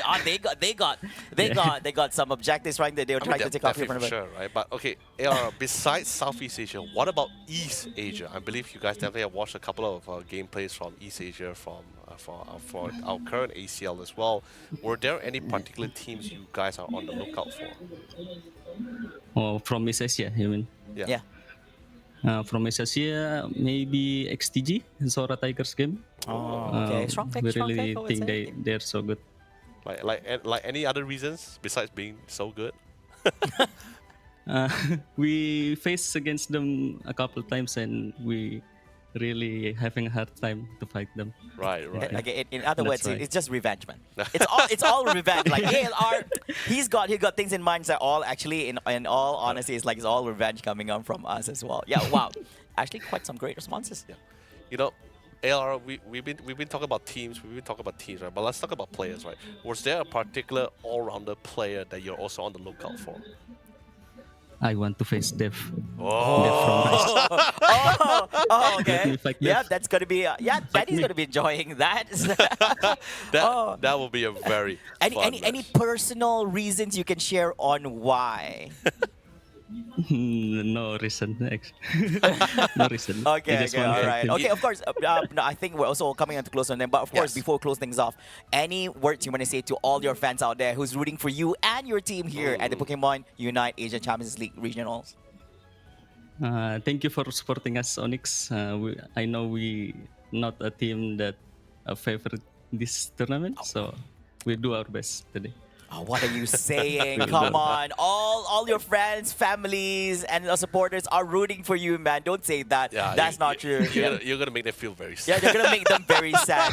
It's probably because there's not enough support. If you guys are big supporters of the team and Together ALR, make sure to show your love and support at the comment section itself. But ALR, thank you so much for joining in, and all the best in all your remaining matches. I'm hoping to see more of you in the main day, which is going to be day number 3. All right, take care, man. Oh, man. Oh, that guy looks harmless, but man, deep inside, he's got some stuff to settle here at the regionals. Is that one of those few things where, you just can't judge a book by its cover, Exactly. right? That kind of situation. But also at the same time, they have a lot to show, a lot to deliver in these kind of games, right? Yes. To really showcase themselves in their performance. I think so far they've been doing quite great as well. And even this team, they didn't expect, like they of course wanted to win Talent Page. Yes. But they just didn't expect to get that 2-0. I think that's going to be quite a momentum and confidence booster for these players. Yeah, I most definitely is. And of course, ladies and gentlemen, without further ado, let's have a look at how our group stage is going here. And of course, we are going to be looking at Group B itself. Leonard, do show us the way. I mean, of course, just like every series, which is going to be quite common today as well. After every series, we're going to be quickly updating our group stage brackets. At least this way, you guys get a good idea and a good feel on what's currently the standing for most of this team. Of course, Team Onyx looking absolutely on the roll for it, as they are currently having the highest points. So in other words, they're currently in the lead in terms of standings. Road to the Top is going to be the second one, but they do have one more series, and they can try to break this tie or maybe even overcome Team Onyx. But of course, this does depend between both of those teams' 2 series here. Talent Page, they were only able to get 3. Hopefully that third series is going to be somewhat of a tiebreaker between Talent Page and Team Road to the Top. However, Team Get Together currently having their backs against the wall here. Hopefully, if they win one series, then they can be a co-contender with some of the top 2 and 3rd positioning. But with that being said, pretty much enough for the bracket. Let's quickly move on to the next stage, next agenda of the day. But first things first, we'd like to welcome back to the Castle's desk, who's gracing us as usual, the fabulous Denali. Yes, I'm here to grace you all with a fantastic game as well. Yay! I wish I was the Unite fairy and I could just be like, yeah, have some great games. I don't get to choose what games. So are you to gonna wear get, like a pink tutu with a little wall on I the need head? little wings. Maybe we'll try and find some wings. But what I can present to you is a next best of 3 of the days, ladies and gentlemen. So it's Team MYS versus Loading. Let's introduce the 2 teams so you guys know who they are and what to look out for.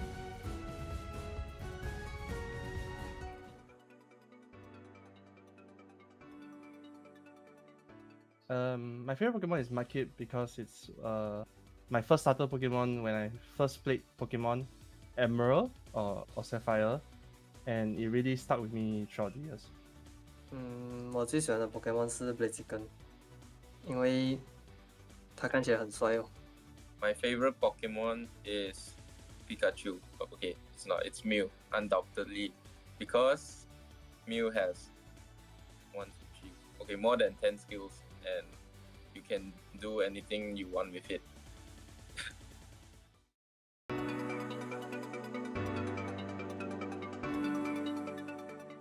ชอบไบชามูเพราะว่าเป็นตัวที่มีสกิลที่หลากหลายครับแล้วก็เป็นตัวที่ได้จดชำนาญแล้ว Okay, it's prep for you. But of course, ladies and gentlemen, that is some really phenomenal videos. Although I do have my take on this one coming from Ice. There is only one right answer when it comes to hold starter Pokemon. It's either Torching. I'm fine with Trico, but Mudkip should not be the starter. But you know, everyone has their preferences. But of course, let's get back to the agenda at hand. Denali. It's Team MYS versus Team Loading. Yes, so I think everyone knows who Team MYS is, especially if you've been following the World Championship Series. This was one of the representatives at the World Championships last year. They represented APAC West. We have Yang, Ice, HT, Yemu, and Night New Foxy. Almost exactly the same roster. We do have 2 changes, however, in Ice and HT. And of course, we have Loading with Blue Sky Kitties, Commod, Pullaby, and Teenza. Yeah. But of course, with that being said, I also just got the intel that we have some couple of stat graphics as well prepared for you guys. We always have stats. Oh yeah, we always prep everything as well. And this is coming from last week's as well, from their 1 series, which they only played 1 series last week. So this is pretty much all we got. And with that 1 series alone, they're already dishing out massive numbers here. Although for the recovery side, we don't see as much compared to most teams. I think on average, we see usually more than 50,000, 60,000. But the damage, however, is quite significant. Yeah, I mean, the biggest reason for this is that the team in general prefers to run Hooper. If they can get their hands on Hooper, they'll take that Pokemon over Clefable, right? Clefable is the one that pumps out those really big healing numbers. Hooper, on the other hand, you got a little bit of utility, you have save. There's a lot more that this Pokemon does. Healing, it's still significant, but never going to be on that same level as Clefable. But I do believe we also have stats for Loading, just to give people a quick snapshot of who this team is, what kind of Pokemon that they played last week, because Loading only played 1 series last week. They have 2 games lined up for this week, and this is going to be their toughest one yet. It truly is, right? Because this is the time where it's pretty much high risk for all these teams to try to get as much points as possible. Actually, now that I think about it, I think this is... They went against Rise last week. Okay, no, so this is going to be a second tough matchup. Excuse me. I saw the Blaziken and I was like, wait a minute. She just puts them down so hard. But of course, we've seen a couple of Pokemon, even some couple of off-pick Pokemon, as we see Aegislash was also bringing them towards the pool. But of course, that was during the first game. The second game, they were very quick to switch it up as they bring in the Leafeon in the hands of Teenza, which was actually pretty solid and pretty scary at the same time. Yeah, so I do remember Loading as a team last week. We saw a few issues with this team, actually. Right. There seemed to be... I'm not sure if I want to call this a limitation in playable Pokemon by the players, because so last week, for anyone that didn't tune into the broadcast, Loading had a match up against Rise. Tough opponent, I don't blame them. Very few people do well against Rise. But in their first game, I do believe they went for central lane Aegislash and they had top lane Blaziken. Right, yes. And this was a weird composition. I don't think anyone would have expected this at all. But Rise saw this comp, and I think they dealt with it the best, or at least in the best way possible, which was absolutely destroy the top lane, prevent Blaziken from becoming a factor ever. I don't think we ever saw Blaziken really do anything except sort of like throw a couple kicks into the team fights and then pop back to base. And Aegislash kind of came into the fights a little bit late, so I'm not sure if this might be inexperience, because I'm not too familiar as well with many of the teams from Thailand, if this is sort of the meta over there, because I know the Asian teams, we normally play against each other on ladder. Like, we're not limited to particular regions, but this is definitely something different. It seems like something the team is specialized in, but I don't think we could say this is optimal. I think there's a line you can sort of cross when you go for these crazy picks. But again, they went up against Rise, one of the strongest teams in Southeast Asia, so and they don't really let a lot of things fly. Yeah, and they also had a really early combo with the Buzzword and also the BBQ at the same time, so that really put the Blaziken in that spot. However, ladies and gentlemen, enough with history. Let's quickly stick with the present. It's Team MOS versus Loading, and this is going to be their first draft pick here. Honestly, not sure why the buzz is so fast, but instantly locking in the Umbreon and even the Urshifu ban, which is somewhat understandable too. Yeah, I mean, if Loading looked at MYS, and assuming I'm sort of thinking on the same page here as them, MYS will always go for Hooper. If they get first pick, they usually go for the Hooper or the Umbreon. It sort of depends on that situation, but they do love grabbing Hooper, essentially the strongest support in Southeast Asia. But of course, they can also consider things like Mew, right? You want to get Night Mew Foxy's Pokemon in. They know it's one of his best Pokemon. It's not banned. So Night Mew Foxy, gonna pick up that Mew, his favorite Pokemon. No Mudkip for Ice, unfortunately. That Pokemon's not available yet. But Loading are actually going to play it safe. Clefable and then leaning towards the Lapras. I do like that they're keeping the options open. All right. And they're not really revealing their cards too early, because I think it was a Blue Sky that played the Blaziken, or was he the central laner? He was a Blaziken. He also played the Lapras in the second game. The thing is, you do need to remember as well, Urshifu was actually Blue Sky's go-to. It was his exclusive here. So the minute Urshifu got banned now, the only option for Blue Sky to take on any respective roles would have actually been a defender or all attackers. So Team MYS are going to completely ignore defenders and say, we don't want defenders. There are too many of them in the game. So instead, we're going to opt to put Ice on the Lucario. And Yang's gone for Sableye, the non-healing strat. Okie dokie, folks. I think we're going to be in for a really fun one today. Teenza did get that Buzzwole. We saw him hovering over the Buzzwole during the ban, so I think he's happy to grab that. But Blue Sky going for this Meowscarada. I want to see a game where Meowscarada just completely pops off. Because we haven't really had a game like that in Southeast Asia, I believe. I think in East Asia we did see Meowscarada be played, but we haven't seen a game where it's like, Meowscarada, wow. Yeah, we haven't really reached that state, because you also need to take into account that it's one of those only few species that we had that has multiple evolution stages, right? So in other words, they need a little bit more farm. However, it seems a lot more viable for Team Lotus, because as you can see, 4 members doesn't require that much EXP here. It's not too dependent on it. They have a little bit more early game potential here to really take on these fights, so that hopefully that creates enough space for Blue Sky to really get that necessary amount of EXP. But then again, Team MOS is also running an early game comp. 5 members for a fact as well. So pretty much be prepared for have a full 5v4 kind of scenario here. We might even see some objective being abandoned, mainly because of the fact that they just don't want to take those fights. At least not just yet. Not yet. I kind of hope as well, one of the criticism I sort of had with Blue Skies last week was that he wasn't very active in the side lanes. He couldn't really contribute too much. I think I might be talking a little bit more about the Aegis Slash game, right? Because that was the game where they really needed him to pop off. And so I'm hoping with this Meowscarada, will he be able to actually play at the pace that his team needs to? Because you're up against a Dodrio. Dodrio, one of the fastest tempo Pokemon in the game. If you don't keep up with the Dodrio, he just runs all over you.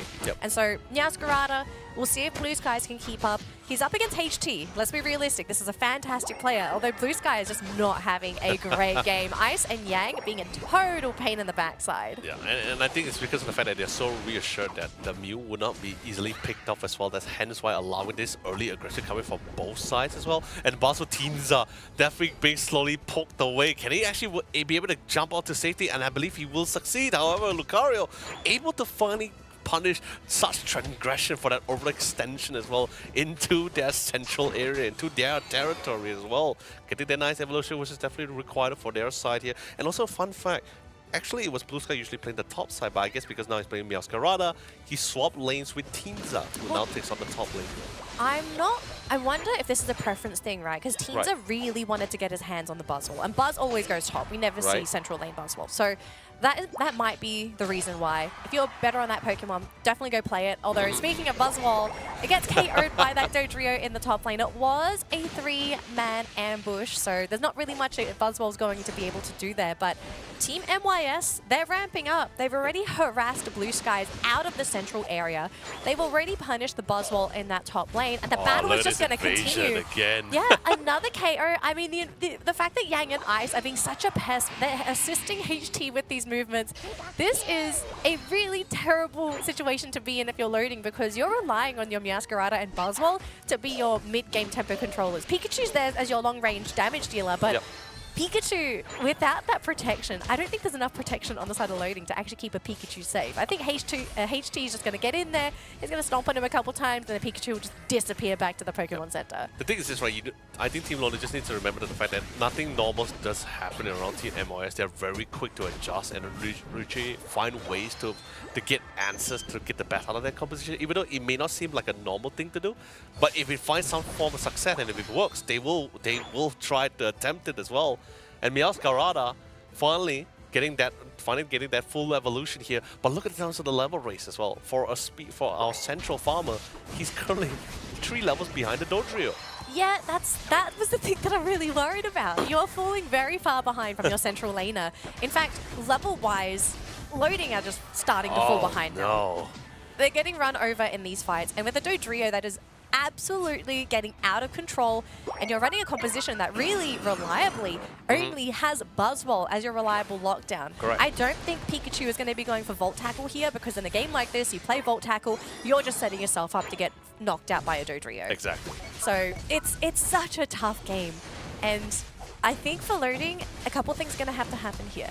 Team MYS might need to get a little bit overconfident, or they need to start making some really big mistakes. And, oh, great secure there from the Lapras. So unfortunately for Nightmew, Foxy wasn't able to get that bottom Reggie, so nice little catch-up experience there. Not quite enough to equalize, but this will help them in that process. And we do have a big scoring party in that bottom lane, but look at the map. We see the blue coming in. They want KOs. And they want a couple of pickups as well at the same time. Gets a couple of takedowns, one run through, 2 slow, and they will succeed. The Dodrio is on an absolute roll with the drill pack as well. Buzzwole trying to wrestle up for survival. Instantly gets flat line here. And Lucario on the other side in a 1v2 scenario. But he's just too fast. He's a little bit too good. Won't be able to escape from Death's Embrace here. And now the rest of the squad will be able to backhaul. Although, yes, they did lose to Dodrio, but they get a couple of punishes in the process here. I mean, they also lost to Sableye, so there was some pretty big bumps in experience for Loading. So it wasn't too bad. It could have gone completely worse. It could have gone completely U-shaped, but they were able to stabilize that fight. So I think for Loading, a big breath of relief at this point of time. Stabilize the game, continue on getting that experience, wait for that next objective. Don't lose Blue Sky, which is what just happened, unfortunately, going down to the Sylveon. And it looks like Clefable is going to go down here to this extremely annoying invading combo from MYS, the Lucario and Sableye. Great body blocks there from from Lapras, but Pikachu's still going down. Unite's being used there. Ice just flexing his Lucario. He must be having so much fun. And the thing is, you don't even get that many opportunities to even play and utilize Lucario in this kind of competition matches as well. So if you ask me if he's having fun, he's having a ball. He's having a field day, Danelli. He's pretty much smiling with glee because he's just like, hey, you know, I actually get to fully put him out in the most biggest stage possible in such a high-stake game as well. But at the same time, of course, there is the concern, like, I know you did mention as well, like, they're waiting for a chance of Team MOS to be overconfident. I don't think we'll see that happening because I think with their years of experience, I don't think that will happen. But then again, there is the possibility of, you know, getting them or allow them to really come back. Because remember, Team Loading, although behind in the level race, but not too far behind. Not too, like, it's not like such a significant lead here. But as I spoke, I see the Reggie Licky already going for that main goal base already. Yeah, so top lane was a bit of a disaster. I know Loading, they got the Reggie down bottom, which was fine, but they lost Blue Sky. I think he was single-handedly defending that top lane by himself. Got instantly KO'd. We are getting a bit of a fight here. Thunderstorm coming out from the Pikachu, instantly going down though. Buzzwole going in pretty deep. The team is coming in, although Meowscarada is going to be late to the party, but it looks like Teensy is doing quite a bit of work for the team. MYS still backing up. They do have some mobility, but great pullback there there from Teenza. Another KO for the team. They won't advance, but they will take it nice and slow. Nightmare Foxy, though, got to be careful. Down to half. He's actually caught with the stun, and they actually grab him. Great KOs coming in for loading. Big bumps of experience. I think this game may have equalized, and now it's going to be MYS to have to get these consolation KOs to make this worth it. And I think loading might have stuck around for a little too long there as Blue Sky does eventually go down. Clefable, the next one to fall, and we could be seeing Kitties going down as well. Yeah, Kitty definitely trying to make the attempt, trying to delay as much as possible here. But let's be honest, that gravity coming from the Clefable so many times. I spotted the Sylveon and the rest of the squad just trying to reset and get out of the situation, but just couldn't. Just that gravity has been a little bit of a nuisance for them. I think this is going to be a little bit of a clear message as they slowly turn things around here. Not too sure how much damage can the Saberlight do individually, especially to some of the members, because since we see Team Loading grouping up pretty much around that Clefable, I think they finally found the necessary cogs to keep this machinery moving, right? Like, just stick around the Clefable, play around the gravity, play around the Moonlight, because let's be honest, Team MYS needs to get on top of them. They don't necessarily have to initiate on Team MYS, they just need to get them towards them, and then they can prep for that counter initiation. Yeah, I mean, we also need to accept the fact that even though gravity could play a really big role here for the Clefable, the timing for the gravity is so important, because if you pop it too early, that's an opening for MYS to just go on top of you in these fights. And actually, Ice going down to Blue Sky, so Meowscarada getting a KO on the board solo. And it looks like we're seeing Loading continuing on to advance and look for another KO here. It looks like they found HT on that Dodrio, turning onto Yamu here with the Buzzwole.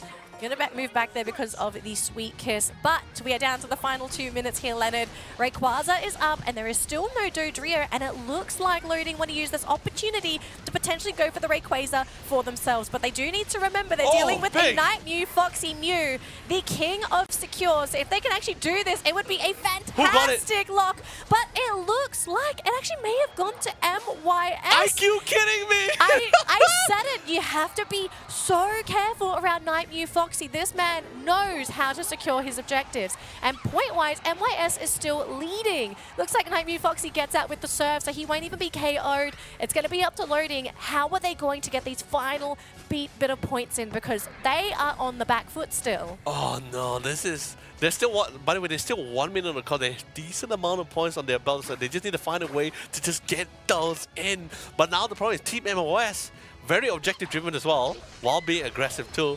Got to be playing full defense. Unless seeing an opportunity for them to go for the pickup, then the Lucario, we're definitely going to see him do it. But Polabar, the rest of the squad, trying to find that opening. And by the way, if I'm not mistaken, Sableye, did he run Thief or not? I can't remember which skill he actually optimized.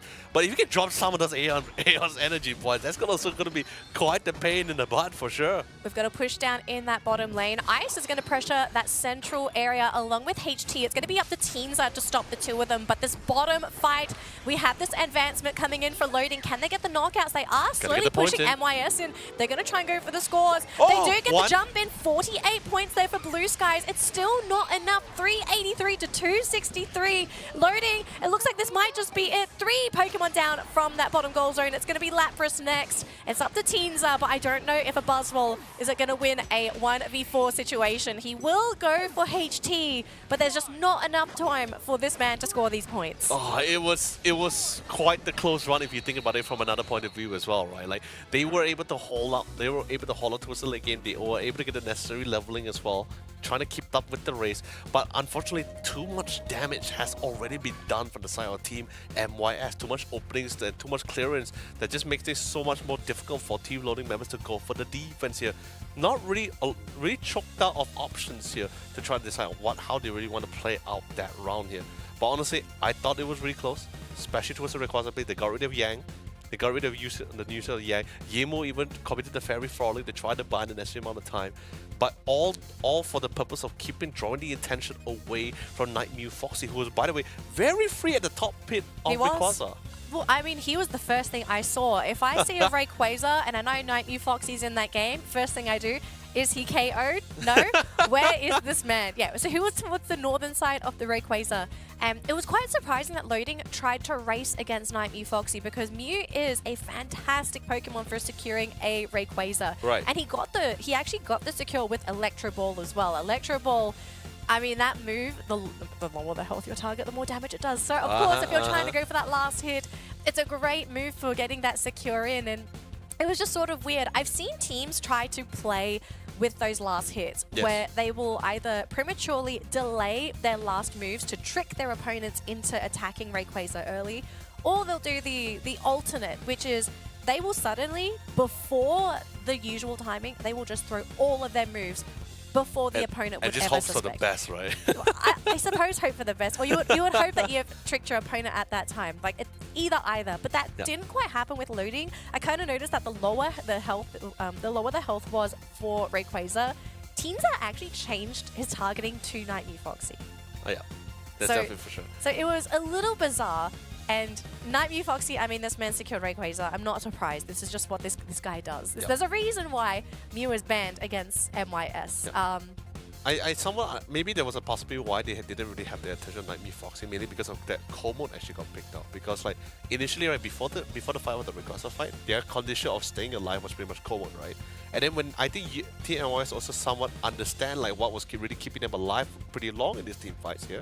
So you see Yemo already jumping towards the cold mode, towards the Clefable. He pops the Mythical Fire, he had the targeting skill sets, and instantly you see the rest of the squad just dive on top of Yemo. They're like, nope, you want to go after cold mode, we're going to come in. That's pretty much where he committed the Fairy Floric, try to keep himself alive. More members were diving in, and a lot of tension was somewhat drawn away. Not majority of the team, but just enough for Night Mew Foxy to be able to gauge accordingly how much damage does he need to commit to steal that request. And of course, on top of that, like you mentioned, very free. Yeah, I want to take a look at this highlight again because I think there are a couple things I'm a little bit unsure about because everything happened so quickly at the same time. But 100% Electro Ball secure on Night Mew Foxy's Mew. Loading, I think after that, I swear I saw the team just sort of stop. Like, everyone just took their hands off their devices. I might be tripping here. I think that would have been something I'd do. But the team just sort of stopped because they sort of realized like, oh, wait a minute, guys, we didn't get the Rayquaza. Right. And so it looked like there was a little bit of confusion with the team before they decided, okay, we're going to go for a big top push. And unfortunately, they just, without the buffs, they also had to deal with Night Mew. Yeah. And there was also a lot of there was a lot of chaos pickups also happening at the same time. So like the indicator, the notification didn't really came out as much. Yeah, so the highlights are ready, so let's have a quick look at actually what happened at the beginning of the game and also at the end of the game. I do want to sort of talk about this early game pressure. Oh, this is a little bit too late, but Yang and Ice. Yes. These two people. I think Blue Sky is going to be dreaming about these two guys for the next couple of days. I have to say, Blue Sky had a horrible early game in that central lane. He got bullied by a Lucario and a Sableye. There wasn't really much his team was going to be able to do. Teamza had to deal with that top lane, but he also eventually got KO'd by HT. Early game for MIS, really, really scary. This team is just so fast-paced. And I don't think loading is ready to sort of deal with that high-paced gameplay. Right. That's what I'm saying, right? I feel like both Ice and Yang are somewhat in the similar categories. Like they get fired up in these moments, but these two kids stay calm with their demeanor. Like whereas other players have their indecision and hesitation, there's a fine line between both nerves and excitement, and they can't contain all of that. You know? And I think this was sort of the moment where I thought, okay, this game might turn on its head because Teamza is really coming online here. I mean, this man is just doing so much work. We saw the double KO. They were trying to look for more. HT was there. And this was sort of where I think loading lost that momentum again because they overstayed their welcome. Yep. They lost Teamza. They lost Blue Sky. I think Kitty actually got away from this, but it was 3 KOs in this bottom lane. I mean, he gets picked off later on, but like, you know, he got out of that initial part first. Yeah, so I kind of feel like loading lost the plot here because they saw, okay, we're going to come back, we're going for this big push, we're getting all these KOs, they're all squishy, there's no supports. When you're fighting on a goal zone, you have to be extremely careful of positioning. Like you see, I mean, he went for, like, Yemo went for cold mode, right? Instantly, and also spot out Yang. He straight away popped out the Thunderstorm, and then he really knew, like, there was not much people to really try to focus down. And... Was it just a basic attack? It may have been a basic attack What? after the Electro Ball. Or it could have been the delayed damage output from Electro Ball. Right, yeah. But that makes a bit of sense, yeah. I just think it was... Again, it was just a really interesting play coming out from loading because their damage dealers weren't focusing on Rayquaza. Like Yep. Blue Sky was dealing with Yemu. Yeah. Like Sylveon. Like you kind of need your last hitters to be in that Ray pit. If you're committing to ripping that Ray, you rip that Ray. You don't just sort of leave him half-half, deciding I'm just going to have him for leftovers the next morning. You don't do that. Yeah, I think that's pretty much what happens when you're pretty much trying to come back from an early game, that kind of situation as well. So I think a lot of parties will slowly shift to like just need to keep the members that's trying to keep us alive. But of course, let's quickly bring up the questionnaire for some of our players. So starting off with Team MYS, it is player HT. Favorite Pokemon is Zoroark. Of course, not too surprising. And this again, by the way, we did not design this questionnaire. All these players fill it up themselves what they want to put into it, and they put mental strength 1. Wow. That's honesty. I mean, to give yourself a 1, I think that's someone that is extremely honest. I also think, so I've heard so many good things about HT. I hear a lot of people in the community really gush about how talented of a player he is, and for him to sort of rate himself like this, it's like he has a lot of self-awareness. And I think it's really hard for some players to be self-aware about themselves, because some players, they're a little bit up there. They think they're really, really good. And it means that they are a little bit resistant to actually receiving feedback or working with their team. And HT seems to be the opposite. Like he's a great player, but he wants to be greater. No, the thing is, for me, I have a different verdict. Like for my case, I feel like he's not giving himself enough credit. That's what I'm saying.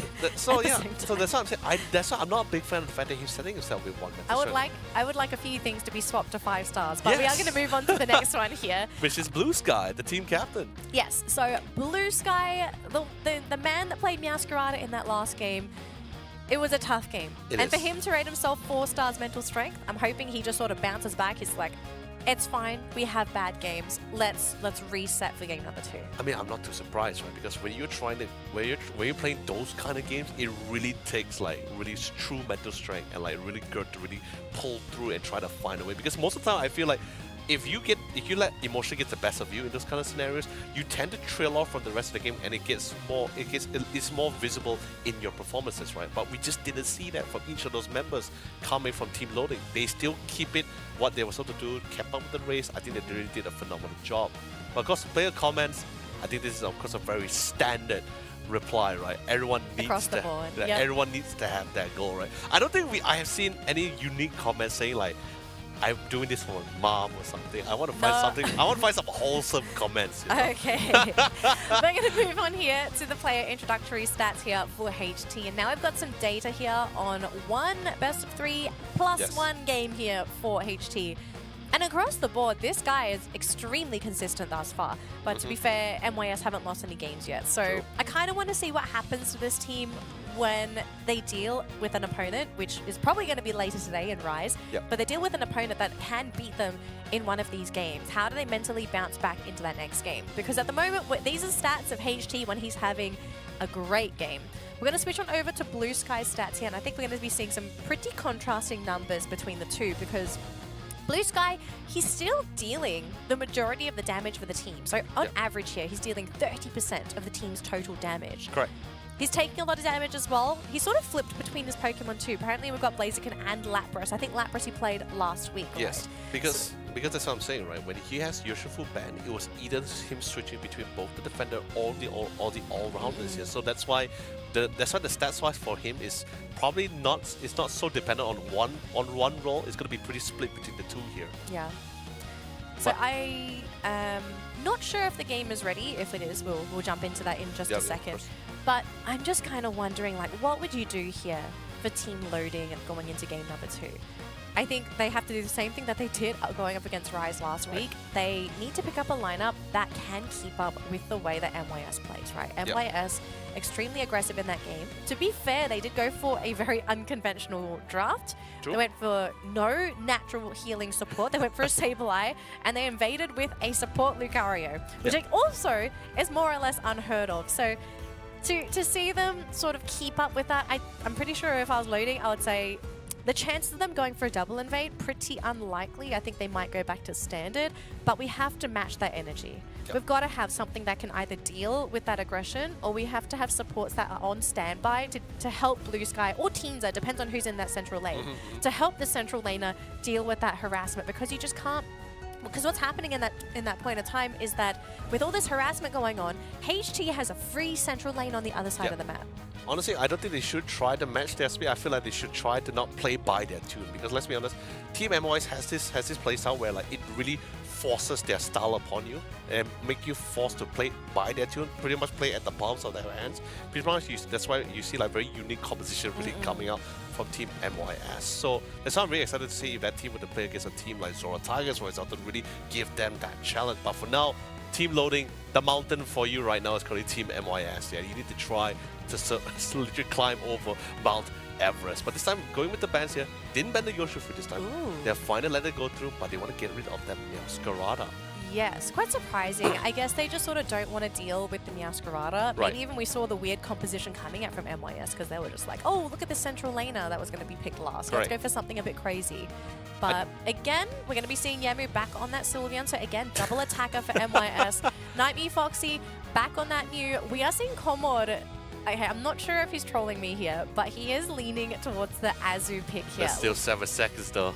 Let's gonna go back. So Komod, Pikachu, Lapras, I think I'm totally fine with these two picks. Yang has selected the Mr. Mime. I'm not sure if he's trolling me here because we saw Mr. Mime yesterday. Yes, I think we saw Solo tried to play Mr. Mime. It was the two supporters. Top lane, yes. The two supporters. I was praying that would work, but unfortunately in that game it wasn't quite successful. But it looks like we could be seeing this aggression coming out yet again for MYS. So Ice back onto that Lucario, and then of course HT back on to that Dodrio. I'm kind of wondering what's going to be the pick here for Yang. He's probably assessing the situation depending on these last two picks, deciding, do I need to go for standard support or can I go for my Sableye shenanigans again? And it looks like we could be seeing, it could be a Wiggly tough. Wiggly would make Yevu and Foxy really deadly in these battles because the special defense reduction could be pretty big. But Yang's going to go back for the Sableye, so we're going to run it back here for Team MYS. Loading, however, they do get some favorable Pokemon here. They do have the Urshifu. This is something that Loading does like, although it's not going to be Blue Sky that plays it. They're sort of like switching it between players. Komod now has it. And there we go. Blue Skies does get his Urshifu. I'm not sure what's happened here with the players. They're just sort of swapping Pokemon around. I mean, which is it's pretty sad, right? Because Blue Sky, he has his Urshifu. They're definitely going to assign it to him as well. That means that now the dedicated defender will be Kitty. Teenside is going to be sticking back to the speeds here. Now it feels more like they have certain answers and certain policy for various situations. Team MOS still going to be sticking to what they did. However, that first game can be said to be like a trailer to what's coming from the side here, Team MOS with this lineup. So now they know what's coming. Can they prep for it? Who can they assign accordingly to take this role? Blue Sky is definitely. I have not seen. I'm not sure where he plays his Urshifu. Whether he goes top with Urshifu or goes to the central area with Urshifu. I'm not too sure about. So I'm looking at this early game. I kind of want to lean towards Teenza going central lane because it's I a lot think better, right? it's going to be much faster because Blue Sky is going to be very susceptible to this potential harassment that's going to come in from Ice and Yang. So ideally, you'd want to have the lead Fion. Evolve at level 4, at least you can deal with that harassment, or you can even bring one of the supports in to sort of help you out. Get to that level 4, and then you should at least have a much more stable early game compared to Urshifu, who has to hit that level 5. Yeah, so yeah, it is going to be Teenza central lane. I do like this call much better. Yeah, it definitely reverts back to their original role placement as well at the same time. And look at this, the respect. They even bring in Komod in as well just to get the damage in, and here comes Ice with the harassment. He's here, ready to get the last hit. Oh my god, and he get it! He gets the red buff too! And it looks like they might almost get the KO. They will finish off Blue Sky, so just not enough damage between that Eevee and the Clefairy. The crazy thing about they got another KO onto the Kupfu. The crazy thing about this as well is like they already knew the impending invasion was coming as well. That's pretty much why you see Komod going with the repositioning himself. But like you said, not enough levels, not enough heals, not enough damage to really keep them at bay. I think this is pretty much why I think this just comes in with not just experience, but just full understanding of several Pokemon and of the game, right? Like you just know when they can actually be very aggressive, be as strong as possible, and how much can they pressure and bully their opponents out of those lanes, or even even out of those central areas. I mean, they're really pushing that top lane heavily. I mean, they are punishing Blue Sky for going for that Urshifu at all. The audacity, they say. They take out the Leafeon as well, so even Teenza isn't going to be able to do too much in that top lane. Yep. Again, it looks like we are going to be seeing a snowball coming in for MYS as they just absolutely snowball through all these lanes. And look at this, a 3-man rotation to stop Teenza from going in his own central lane. Yep. That map has been mostly occupied by MYS. The rest of loading, they're more or less stuck in lanes here. They really can't do anything about it, especially since he hasn't really reached that level 5 for that Urshifu. They plan to snowball as much as possible. Do as much damage, keep them at bay, embed them with the necessary amount of fear of the fact that every time you walk in that brush, I will be there. It might even be there here. So much rotation it was even happening. They don't mind leaving the Mew alone at the bottom because they know for a fact that Night Mew Foxy cannot be picked up unless he either overextends or make a mistake, which rarely happens. Especially since his team wants to do very drastic action like this. Now now there's the Urshifu. Some damage is currently being done. The Electro Ball comes in pretty big as well to try to keep them away. They do manage to punish out Yang, but what about HT? He's still in it and definitely plan to win it. But then again, the Solar Blade from the top side rotation was pretty massive. He didn't anticipate it, but it, of course, was barely able to sidestep away from the damage. Now, guess what? Tagged in. HT out. Ice is in. No additional KOs, unfortunately, here, but they are constantly going to be rotating among themselves to constantly pile up and stack up the damage. Yep, so we do get at least all the evolutions on the side of loading, but unfortunately, just a couple of these fights, because they can't get the KOs in quick enough, the reinforcements for MYS just keep coming in. They keep getting these counter KOs and either equalizing or ending these fights on a high for them. Right. Main objectives come in though. Registeel. But up top, Reggie Alecki is going to go in favor of MYS as HT finishes that off solo. We do have some KOs there. Two Pokemon down on loading. Now 3, now 4 to wipe in that bottom lane. MYS going to get a free Registeel in just a second as they finish off Blue Sky. Unfortunately, Registeel will reset, but I think MYS, they're just going to break this goal zone. They say, let's get rid of the speed flux. Let's make this easy for us. Did you and see that? It's almost going to be they're just going to save it. 1 point, they're going to do a big overcap. Did you see that prioritization coming from some of the members as well? They just completely ignored the Urshifu. They just like, you know what? Don't bother about Blue Sky. Get to that backline. Get to everybody who's going to be a nuisance because as they know for a fact, Blue Sky is just trying to set up the moment here. Play at our tune, play at our pace, and Yang was able to get all the way to the back line. Nice timing with the gravity, that should slow things down. But then again, a beautiful pickup coming in from Night Mew, Foxy. Such a menace in securing all of these objectives as well. Perfect. You think Rayquaza was the end of it? No, he was going to secure and take everything on the block. It was a perfect secure there by Night Mew Foxy. Boosted into an Electro Ball. There was no way loading was going to get that last hit in, unfortunately. But, oh gosh, I kind of want to talk about something that you sort of brought up, right? Yeah. So Team MYS, they're ignoring Blue Sky. And there's a good reason for this. It's actually because Blue Sky, Water Urshifu did get a bit of a nerf last year. So it's not as strong as it used to be. It's not so formidable. It is definitely doable. You can deal with this Pokemon. With a level gap or a level lead, you can technically ignore the Water Bear. He is not going to be a threat to you at all. I think the Pokemon you're sort of worried about here would actually be the Leafeon for a potential Solar Blade KO or a last hit. Maybe even under certain circumstances, the Pikachu might be an even bigger threat because of that Thunderstorm. Wow. But yeah, unfortunately for Blue Sky, he's not really much of a threat. Nice Emerald 2-step though from Teenza. Managing to get that KO, so nice little boost of experience, but still not enough to really bring loading back into this game. MYS, they've either got to make one big misstep, or loading has just got to pull out a miracle from the magician's hat. It's definitely going to be. It's not even it's not going to be magic at this point. It's going to be more like a miracle in this case than Ollie. But now the rest of the squad, we see Ice getting ready to reposition himself alongside with Common. He definitely is spotted within the central area, but Regieleki is slowly making waves, while at the same time getting those intel from the Regieleki, decides to get more priority targets. Managed to find Blue Sky, get a couple of more. Here comes the Thunderstorm, trying to do as much damage as possible, but then again, already the Mew pops the Unite moves. And it's just Ice. I mean, it's just a support Lucario.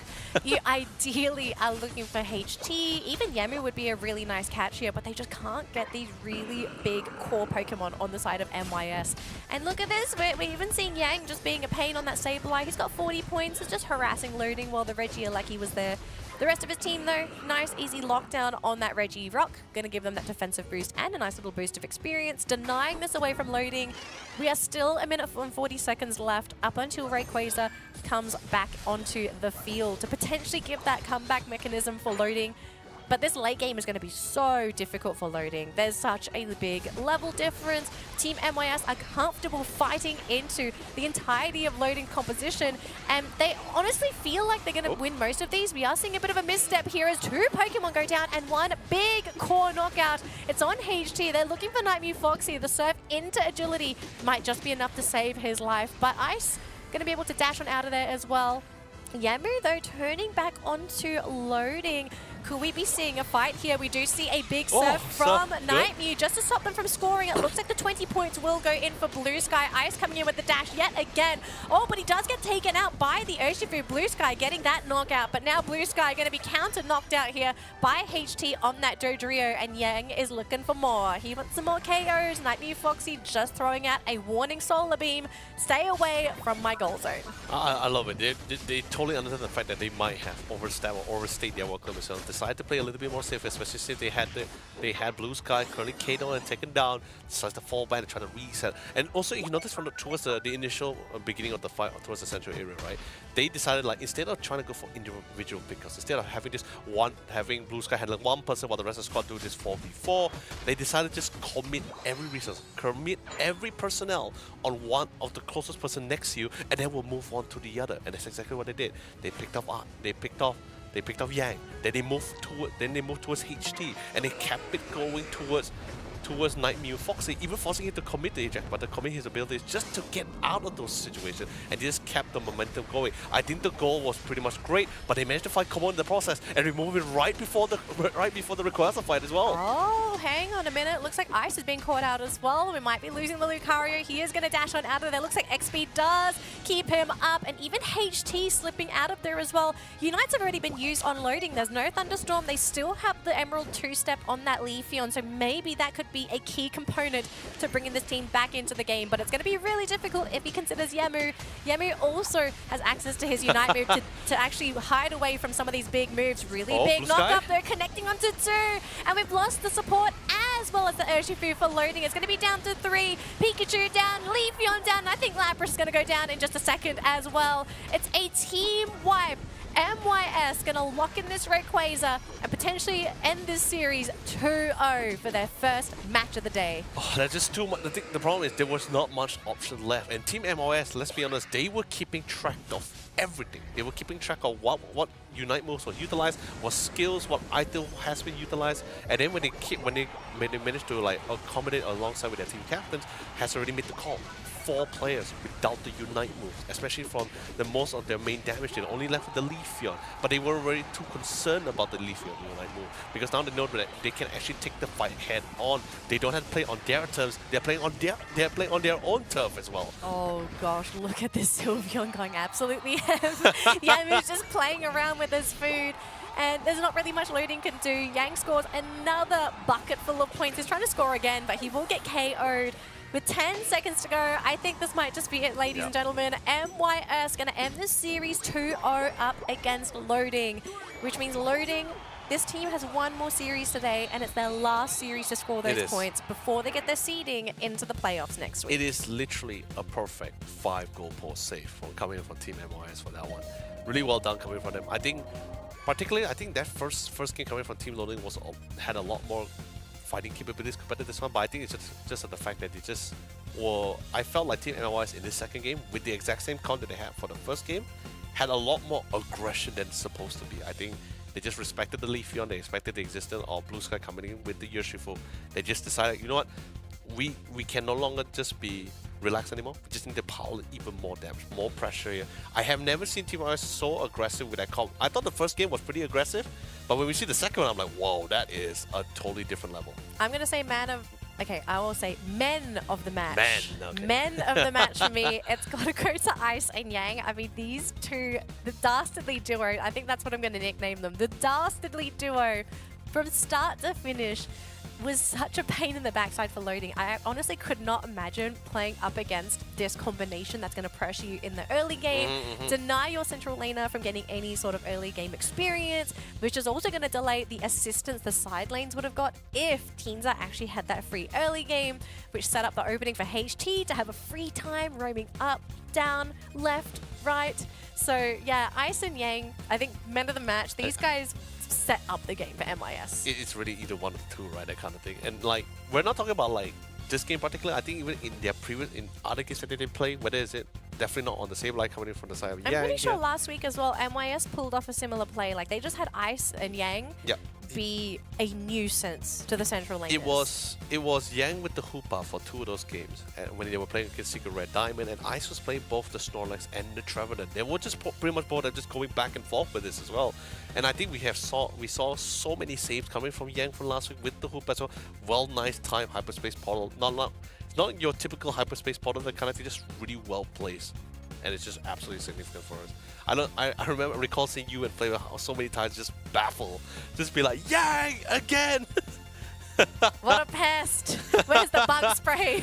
And to make matters worse, you have Ice with the Snorlax. Like I didn't know which one was more irritating. Him playing the Snorlax or him playing the Trevenant. So much control, and then you have just this really oversized Pokemon just refuse to go down, and he's so initiative with the Snorlax as well. It was really. It's innovative. Look, Snorlax for Ice, it's a specialty of his. It's an art. Definitely. The art of Snorlax, written by Ice. But yes, he does play a fantastic Snorlax. But I mean, to see invade Lucario, you know, I'm down to see this. I'm kind of thinking like, hey, if this is actually going to be the meta, I would love to see this. I don't think he can pull that off very often, because I feel like it only works here because they had enough information on the opponent team, like understanding what's their skill level, knowing what's their strength, what's their quirks.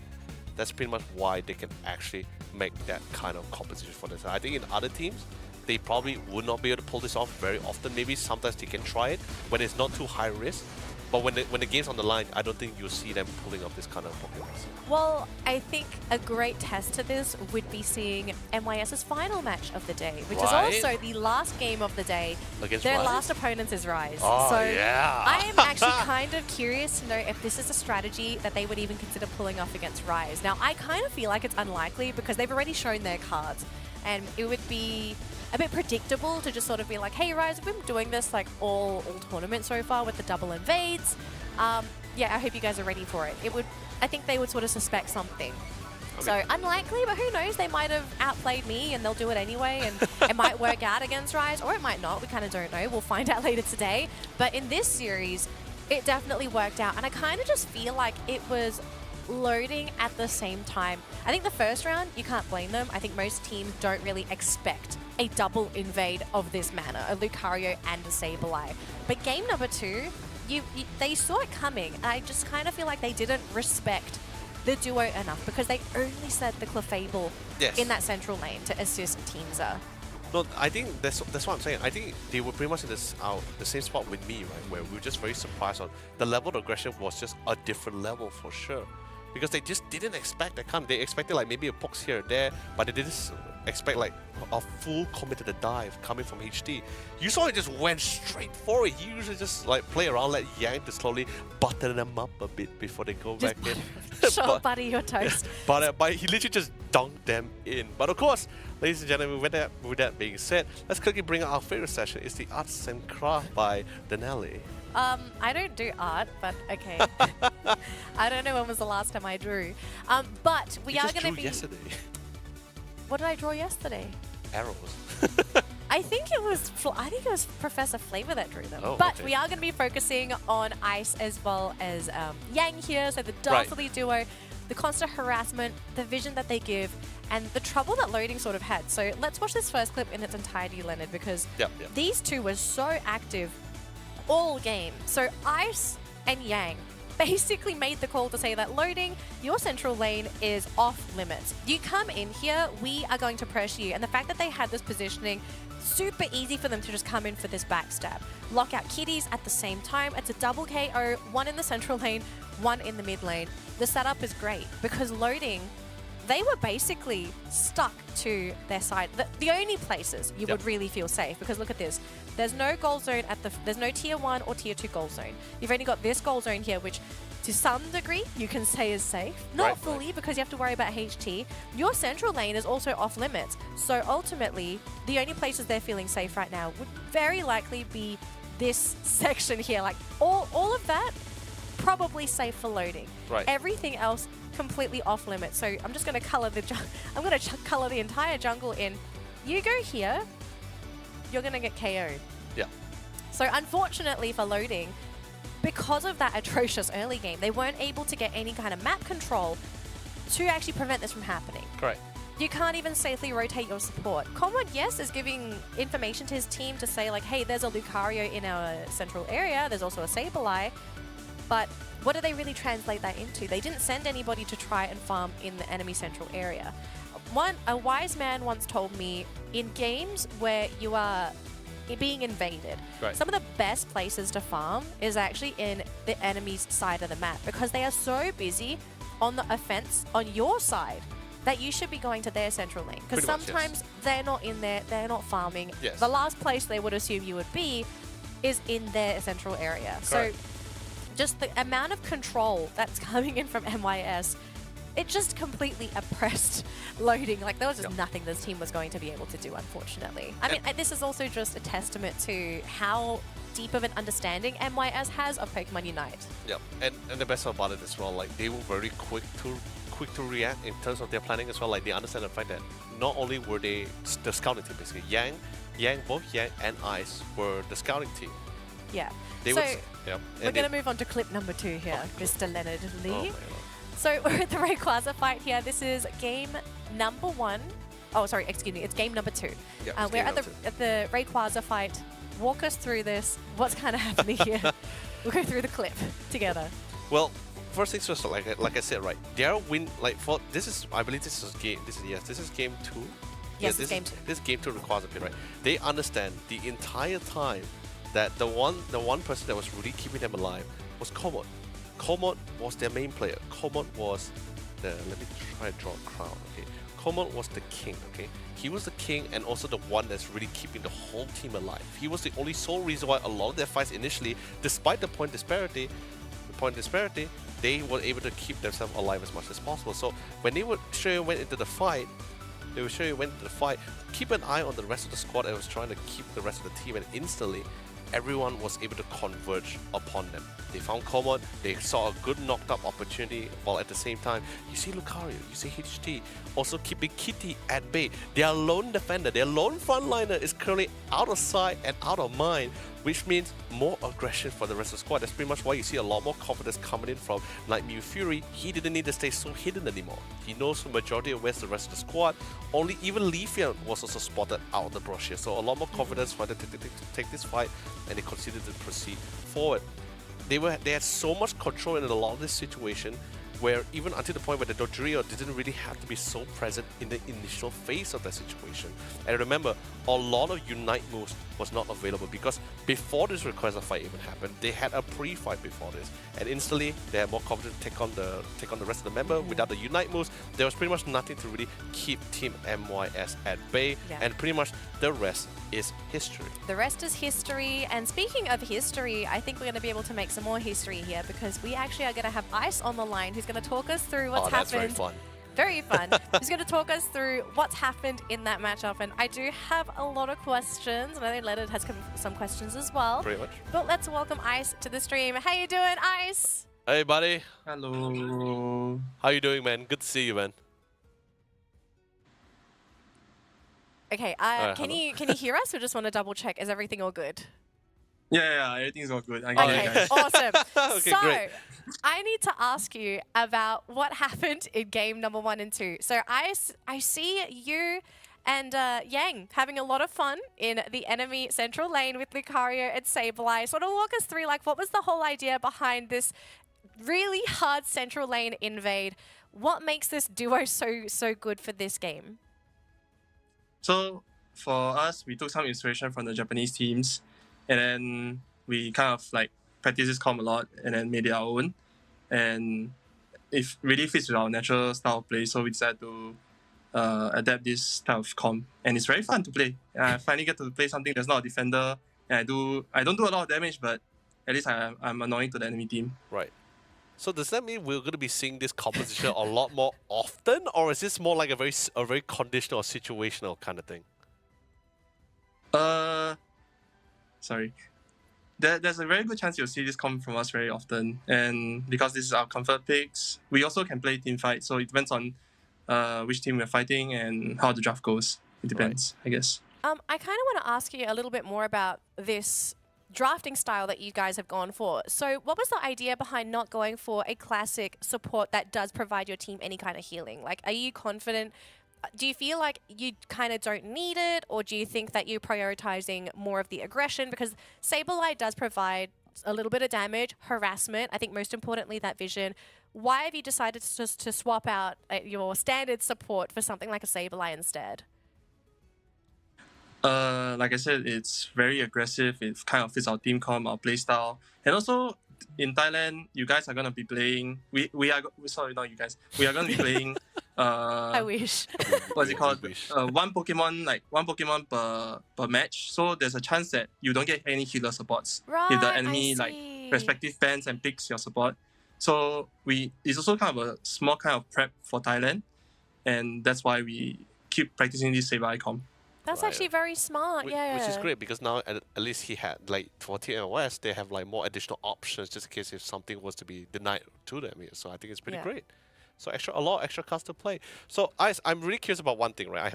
We've been talking about, like, among other teams, right? But for you in your case, right, for TNYS, is there a particular team you're looking out for both SEA and East Asia?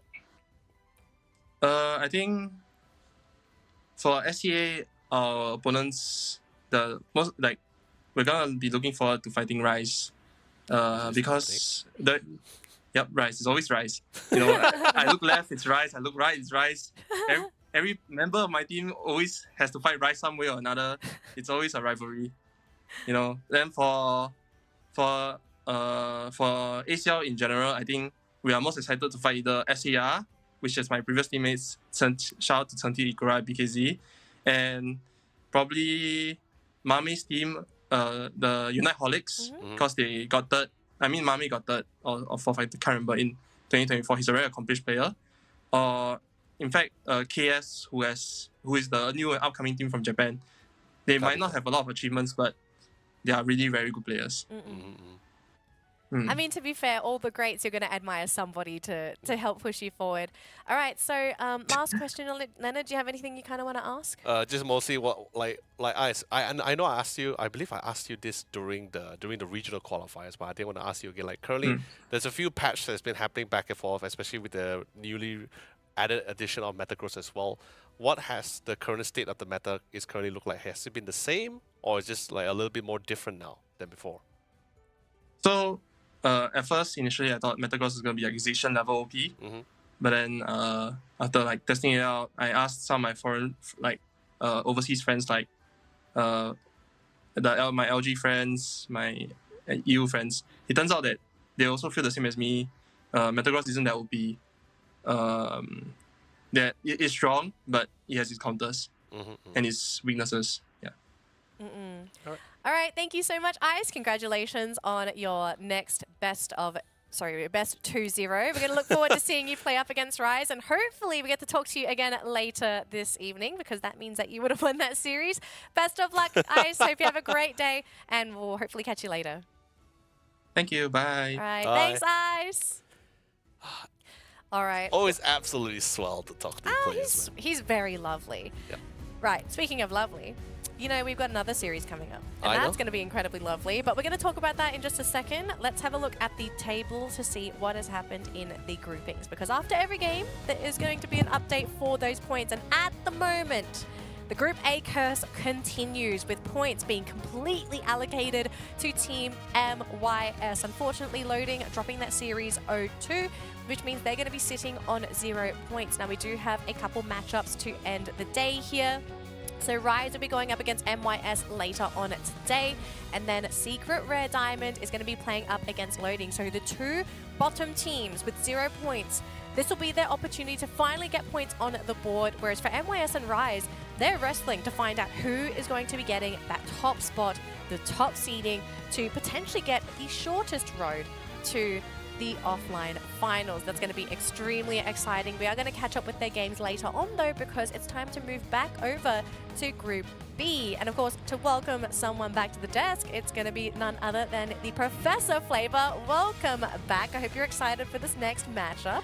I am very most excited, and I do see that you had an enjoyable time doing some commentaries together with Leonard on the previous game itself, and having no that support. No, Let's go. oh, Sorry, man. excuse me. No healing support. No healing support. None of that. Very much needed, and of course, a very convincing win as well on the previous series. Very, very convincing. But I think this next series, it might not be as convincing. It might be a little bit closer here, or I could be wrong. I'm not 100% sure. We will see. Speaking of that next game, Flavor, would you like to introduce our next two teams? Or Oh shall yes, we'll be more than happy to actually introduce these two amazing teams. Now, as well as coming back today, allow me to do the honors to actually introduce back Onyx here for the second match of second series of the day itself. As they just had, basically they were part of the first series of the opening itself. They already had that strong win to kickstart the day, and of course they're up for more. Before that, let's have a look at this video itself coming on for next.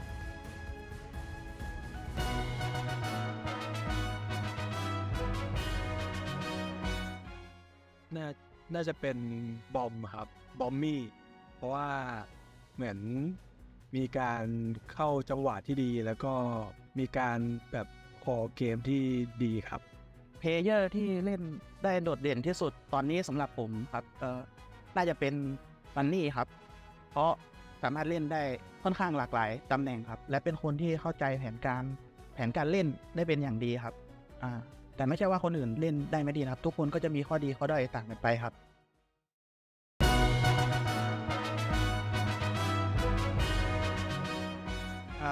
Our offline dia mainnya sangat bagus, terus juga mentalnya juga nggak main-main sih. Untuk tim Onyx itu yang strong itu ada di offline kami yaitu ALR. Dia itu mentalnya sangat kuat dengan lane-nya juga sangat strong. I think our star player is two of our support. Mereka sangat kuat mentalnya untuk mensupport 3 core kepala batin. Those are some very in-depth conversations happening between these two members from Team Get together with Onyx. All eyes on Bommy and ALR from all that. But before we dwell even further on that, ladies and gentlemen, this is going to be our next match. It's going to be Thailand's Open second place winners, Team Get Together, up against Indonesia's Open second place winner, Team Onyx. Now, Get Together, they comprise of Daisy, Patty, we have Mylop, we have Xerxes, as well as Bommy. And of course, who do we have on Onyx side, Danny? We have Kale, Dragod, Trixie, Resort, and ALR. And I do believe you guys spoke to ALR earlier today. Had some really great conversations. But the question is, are we going to be speaking to ALR again, or is it going to be Get Together? Because I do believe, going back to the leaderboard, Onyx won their last 2 series. Yes. So they are in a really good spot on that leaderboard. And I think the big one was the fact that they beat Talon PH. Yes. I would assume would be the favorites for Group B. I think that was a shocking victory no one saw coming. Yeah. And they definitely look happy from that win. And not just any kind of win. It was a 2-0 win against Talon PH. So I think morally, the team is going to be feeling really, really good. And if I was Get Together, I'd be sweating bullets.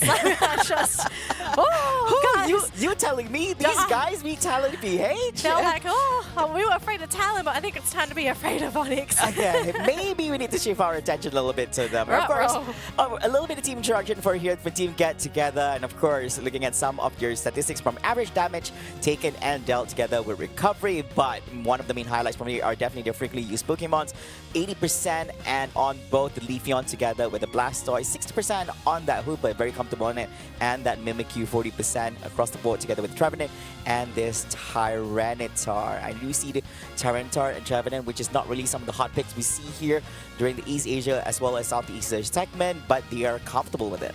Well, I do believe this is the team that Get Together pulled out a Tyranitar and they scared. They scared. I think it was Road to the Top that played against the Tyranitar. After that game, Tyranitar bans for the next 2 games. It caught them off guard. I mean, they didn't really had an we answer. were not ready for the Tita. I mean, we studied everything, but then, I don't know, we might have missed out on a few pages. We didn't know there was coming up on the exams. But next, Danny, we have Team Onyx. Of course, we do some statistics on them, but 100% on that Buzzwole throughout the matches that we've seen so far from day number 1 up to today itself. 80% on Slowbro, 60% each on that Blissey and Alolan, Ninetales and Dojiris and Hoopa across the board on 40%. So, is Buzzwole going to get banned? Are they going to allow it though? Or probably they have other priority bans that they have in their hands against Onyx? I was going to say, if you want to go for standard priority bans, then you're either looking to get rid of Umbreon. I think Umbreon is the must up at this point. Clefable, man. Clefable, if you don't want to deal with the healing. Hoopa is also a priority ban as well for Southeast Asia. Aside from that, we're not really looking at anything else that is a pick or ban staple. I think unless if it's anything, a respect ban. Yeah, I would probably add Buzzwole to that list because you don't want to have to deal with such an oppressive top laner, because Buzzwole is extremely overwhelming for a lot of top laners. He counters a lot of the standard top laners. But banning that Buzzwole would mean that you would have to open the way to like either an Umbreon or Hoopa over there. Or so basically, Clefable so it's just opening, which your opponents are just ready for all this and more. And I do believe that our production have signaled us that the draft is ready, so we're gonna jump straight this to game number 1. Now, Onyx, as you mentioned before as well, Danny, they've already just left like just 2 series ago. They've just won 2-0 against Look at the Talon BH. Buzzwole bands. I was like, AALR. Okay, not respect. No way. I mean, we've talked about this. Like, yeah, I guess we can let go. I mean, we don't mind letting go of a Hoopa or even a Blissey. It's okay. Yeah, okay, sorry, ALR. You're not going to be able to play the Buzzwole. ALRs are like, okay, they're on to me. ALR's like, dang. It's okay, guys. It's okay. It's okay. I'm very sure he has other things in his sleeve. Look, the team respects ALR. I mean, we had that segment where they said, who do you respect the most? They said ALR. So for me, I would automatically assume that he has a wide pool of Pokemon that he is really good at playing for that top lane. So he's going to be fine. They'll find an alternative, and it's going to be in that Blastoise. So immediately locking in that top laner for ALR. They could pivot this to a support Blastoise if they really wanted to. They're going to assess the situation first and keep their options open. But they do have a really great opening with Blastoise, followed by the Clefable. Lots of sustain for Onyx. But what's the play here for Get Together? Because I'm starting to sort of piece the puzzle together. And Crustle, I'm actually thinking a lot of these teams in Southeast Asia, they're leaning towards that Crustle to deal with Hoopa. Because one of the best ways to deal with a Hoopa portal is to just sort of push them out of there. You X-scissor them away from the portal, make it disappear, and you kind of laugh in their face. But it looks like we are going to get ALR top lane Blastoise. Trixie is going to go back to picking up the Slowbro. So we do have a really great support defender for Get Together. Sorry, for Onyx, which means whatever Get Together is going to pick, they do have to be worried in these team fights of not only a Hydro Typhoon, but also getting caught with the Slow Beam, and it's going to be Tyranitar for Get Together. Bommy back on his boy. He's ready to crush the central area, take down those towers. But for Onyx, it looks like they're going to go for a pretty fast-paced game because Resort along the Ninetales, a really early game attacker that can be pretty annoying to deal with, especially with the Avalanche. And you have a Dodrio who can poke a T-Tar back to base. Yes, that is also true as well. Turn him into Swiss cheese. Now, I can't believe we're seeing this cheese run. Of course, they're going to give their best here for this game number 1. They want to make it strong opening, and winning the game number 1 will give them a really good momentum here in the series itself. There's no time to play around over here. Thailand, they have seen how Onyx actually perform in day 1 and here day 2 and early as well, so they know how strong Onyx is. And I believe that they are ready to actually fight for the life here in this particular series itself. Now, they do have ample amount of damage to penetrate to what Onyx has to offer from the Slowbro, Clefable on the back end, a little bit support in terms of healing, and together with the Blastoise as well. With the Leafeon and Italian combo from the back end. And they do have the Crustle on the front lines here with a little bit of recovery from this Eldegoss. Now, will this Tyranitar be their key to win this match? Now, it worked out for them before in the drafts in day 1. Now, in this mix, will it work? We will see. I think it's going to depend on how quickly Kale is going to push this game, and at the same time, I think it's also going to depend on Xerxi. If he makes the right calls to either ensure that Inteleon or T-Tar's lane is able to come online, at least one of their core Pokemon is going to be there to assist in those fights. Now, of course, T-Tar is their late game insurance policy, right? Yeah. He's supposed to be that really big Tyranitar. The reason why it worked last time was because the opponents, I think it was Road to the Top, I think they kind of underestimated the Tyranitar. They thought they dealt with it enough. But Bommy still managed to get that experience. And I think he managed to hit the late game at level 13 or 14. And a Tyranitar late game who has kept up in levels is a really, really annoying Pokemon to deal with. So if Onyx can keep that Tyranitar under control, this actually might be their game. But again, it's going to come down to the early game. Who makes the right calls? Who makes the right rotations? And can they get the necessary knockouts? Yep, it's going to take a little bit of time. And hopefully, basically, with having that Leafeon over there. And of course, beyond all that, you also need to make sure that the Intel, we have a little bit of space for him to actually come online real fast right here. So we have 2 Pokemon here with double evolutions. You have the Leafeon online. And we're seeing here, the takedown here in hand is going to be the Larvitar getting down in hands of the Dodrio at the top lane. A great opening here for Team Onyx for the end. So in terms of rotation wise, it's already over there. Now, as you mentioned as well, it's going to take a while for this Tyranitar to get online. Currently, being a Larvitar is going to be able to actually do much itself, but given him the amount of attention, EXP, and care, he'll be able to actually do wonders over here. We do see a little bit of pressure being put on the Dodrio pawn, especially this fight. Taking a little bit of juke, fighting up against that Leafeon, which is very much expected, I would say, from this side. Meanwhile, in top lane, we do see this Dweeble up against this 2-man from the side of Team Onyx. Yeah, and we actually see the little Larvitar trying to go for a big wraparound for that score. We'll get the 2-pointer, so that'll be very nice. He's still small now. I mean, like, give him time. He's fine. He's a Pupitar now. So he's level 5. He's doing pretty well.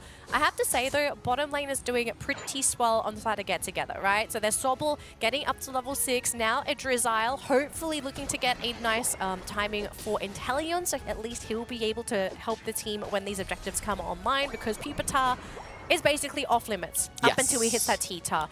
That is an indisputable fact up until this point. So if Get Together is able to keep their objectives going with just this potential 4v4 into 4v5 situation, then I actually think Get Together is going to come out of the laning stage relatively unscathed. And it seems like they're going to have 2 in the top lane. 2 versus 2, chasing after that Pupitar, doing some pretty good damage here with the War Turtle, pushing him back as well. Still trying to get out of there. Dodrio's there too, so here comes Dodrio. Going to keep pressuring that Pupitar. I mean, this is the right call for Onyx. Do your best, slow down the Pupitar. At the same time, get ALR to that Blastoise. It's going to make that top lane really difficult. Yep, that's true. And of course, with the rotation, Dodrio really helped them. Actually, not just slowing down, but also clearing out away from the lane, which forced him to actually go back into the middle segment here of the stadium, getting himself a little bit of experience from the wild Pokemons. But it does seem that there are going to be innovation. No, not really. But yeah, it's going to be a little bit of a caretaking going on here from the side of Get Together. And meanwhile, leaving the top lane to itself is going to be the Blastoise, and people are going to be. Meanwhile, the bottom lane over here stopping this Clefable from actually making an escape itself from behind is going to be the Crustle, giving a big opportunity here for Get Together to actually hit on and take on this Regirock at the bottom lane. They have the damage here coming from the Leafeon together with Inteleon on the bottom lane. So is this an opportunity for them? Oh, it's going to be slow roll getting the last hit in. Regirock is going to be in the hands of Team Onyx instead. Get Together. Oh, that's going to hurt them a lot. Meanwhile, we do see here rushing up from behind. It's going to be Hydro Typhoon hitting off and clearing off that Eldegoss. In return, they're going to be losing out that Dodrio. And here we go, Get Together losing their Crustle here at the bottom lane. Opportunity for a little bit scoring coming up from the side of Team Onyx. Making score now 170 to 20. Yeah, Trixie gonna come out of that fight looking pretty happy for his team. Just be like, hey guys, I stole the Regirock. You're welcome. Hey. Not very common for a Slowbro, but I mean, job well done. You've done your job. Well done. Now, we're going to be rotating up into this top objective here for Onyx because they're not waiting for any more evolutions. They just want to try and put the pedal to the metal. They want to push these lanes. They want to deny that map, the map safety from Get Together. And I think we could be looking at either a big push or a central area invade on the side of Onyx. It looks like they're sticking around. They're sticking around. They're thinking of pushing, but I think they want to go for the invade. So they're going to try and go for a two-prong attack, pushing from the lanes and that central area. It's going to be telekinesis onto ALR, onto the Crustal. And they actually managed to get the last hit there onto Crustal. Hydro Typhoon connecting onto multiple Pokemon as well. Tyranitar is actually out of the fight as well. ALR opening the door for his team. And look at this though, Dodrio coming in from the back, almost getting picked off there. Thankfully, Kale is going to just walk out of there scot-free. No casualties on Onyx. They did try to push, but they felt that it was just getting a little bit too dangerous. Backing up, gonna go back to farming wild Pokemon and extending their lead via experience. Although I think a Clefable might be a little bit too deep in enemy territory. Oh, just gets out of there. It's just what I'm talking about that. But it made a leap away. It brought to safety away from the Leafeon together with Nintendo. That was definitely too close to call. Of course, meanwhile, I have no clue how that Dodrio actually escaped through those 4 Pokemon from the side of Get Together through the minimap. Meanwhile, at the bottom lane should be one of our main highlights over here as Lobo is being run down by the team members from Team Get Together. Meanwhile, we do see Dodrio coming on from behind. Who's going to be his target over here? Charizard number one is definitely going to be on the Inteleon. And as I mentioned, it's going to be Manu encounter, and he managed to actually snipe up that sniper. Inteleon is going to be down. Meanwhile, going off for the chase is going to be from Team Onyx side, from right to left. At the current moment, Regis is going to be the target at this current moment of this game. Meanwhile, all this damage output still not enough to go in. Blastoise being hit, and Big Show from behind by the Crustle. What is going to be the play over here? Hydro Typhoon is a full one from behind. Oh man, the Surf riding up from behind, hitting up, and he managed to get the Elder Gods as well. 3 men down from Team Get Together, Danny. Oh man, that Surf just locking down Get Together into the wall, saying, Leafeon, yeah, type advantages kind of don't matter in Unite. I'm just going to take you down with me. And that's going to be another objective going in the way of Onyx. Onyx are snowballing at this point, and this is what they want their game to be like this. Yes. They don't want to let Get Together run away with the match. And at the moment, things are looking fantastic. We're at the 3.5 minute mark. Tyranitar is level 11, so they haven't fully oppressed the big bad Tyranitar, but he isn't in a position where he wants to be. Ideally, he's level 12 like Inteleon, but he could still make that catch-up happen. But the question I kind of have here is Get Together going to funnel that experience to Tyranitar, or are they pivoting to Inteleon and thinking that he is going to be their late game insurance policy? We'll have to find out in just a second here though, because we are seeing a defense party on the side of Get Together. They're going to try and go for the Clefable, but actually Clefable using the Unite. Interesting decision at the 3 minute mark, but should be up again for the next Rayquaza. So no casualties in that bottom lane, but we did lose the Dodrio. Yeah, but he's still alive. Quite unfortunate if I actually missed out on that. Meanwhile, all the team members, the whole village from Team Get Together is gathered around on the top lane over here, doing a little bit of screening. Now, Blastoise, on multiple occasions, he was able to actually penetrate through the defense from Get Together and do a little bit of scoring. But with scoring 50, and scoring it's going to be a little bit tough. So you might need to get a little bit of help from your good buddy over there, Rayquaza, to actually make that happen. But I guess the burden is not really in the hands of Onyx, as currently they're in the lead with 246 points towards their side at the current moment. So there's going to be a lot of work required from Team Get Together to make an equalizer or even making it over than what Onyx has to offer. We're only 3 seconds away from Rayquaza appearing here at the Sky Ruins Stadium. And what is going to be the play over here? Now, this is not going to be an easy thing. They have to force this fight to happen in Rayquaza area. So Onyx,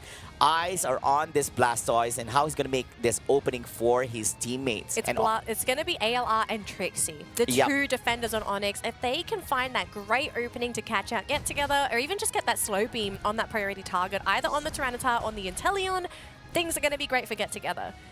Things will be great for Onyx. But again, we'll see if they can find that opening. We do have Dodrio sort of sticking his head out in that bottom lane. He's thinking, do I go for the back cap? Tyranitar is going to poke that Rayquaza to try and force an engagement.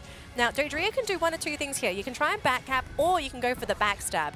Now, he is trying to get that vision to see who's at the back, where's the Inteleon. I want to catch them out if I can with that tri-attack. And hang on a minute. He's coming. Dodrio trying to find this opening here to actually catch either the Leafeon or even Inteleon. Most definitely, Leafeon's going to be charging forward into the whole team fight. They blocked too.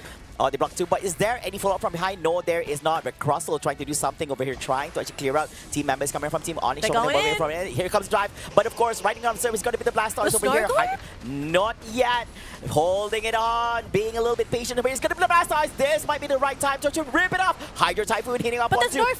There's no follow-up from behind. Quite unfortunate. Where is the damage at the current moment? But Blastoise is going to be the first get traded off over here. Big opening, but it does seem that it's Clefable in between 4 Pokemon from side tag get together. Could have been escaped. No, And Team Onyx going to be Onyx. losing out the Alolan Ninetales as well. Oh man, this is not going to be looking good. They did lose 11, but Dodrio making it happen. But 50 points. Is that going to be it? No, the thing is, Onyx can win, but now what they have to do is they have to stop Get Together from scoring, because Get Together, they've got the Rayquaza buff, but can they stop them from scoring? Seconds. They've got 9. I mean, this should be enough time for Get Together to score these points. I think this might just be it. Oh my gosh. Oh, the score is there.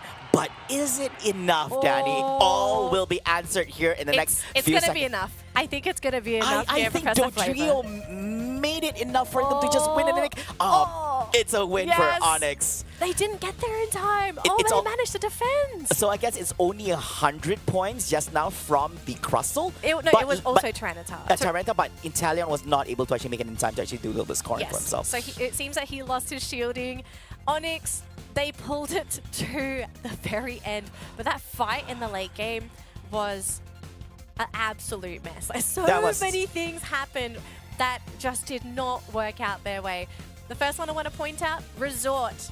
I saw him pop the snow globe behind his team. Now, I'm not sure if this was a defensive snow globe or he thought he was going to get jumped on, but he popped the snow globe at the back of it, at the back of the team fight, did not connect onto anybody, was not able to follow up with ALR, because we saw ALR. He actually got a really good Hydro Typhoon, but the follow-up just wasn't there. Kale wasn't there. Resort wasn't there. It more or less just sort of kept Get Together. So, that was a horrible joke. I mean, execution is a little bit wobbly, let's admit it.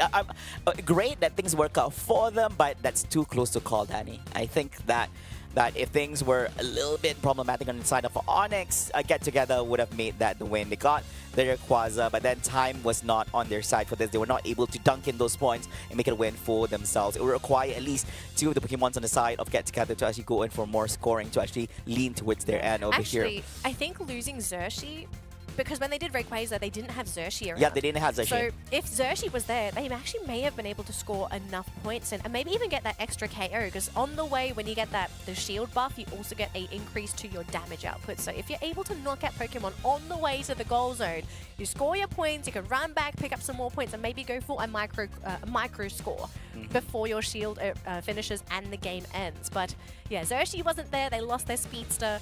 Maybe they could have won that game. I think it was a 1-to-1 trade-off. I think they got the Clefable, but then Xershi couldn't actually make an escape away from all that. There was a lot of things being done by Daisy as well, something I want to highlight. He was jumping and all, but he was not able to actually get the teammates from Team Onyx together for him to actually show them off and actually do even more. But it was plausible action coming out from him over here. And even talking about the Dodrio as well, I think if he was in position to just do a follow-up with the Hydro Typhoon coming out from the Blastoise, it would have done wonders for Team Onyx. But even though with things not working out for them during that particular segment, they still have the win.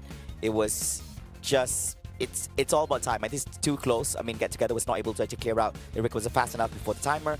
And Onyx still with the win, 317 points.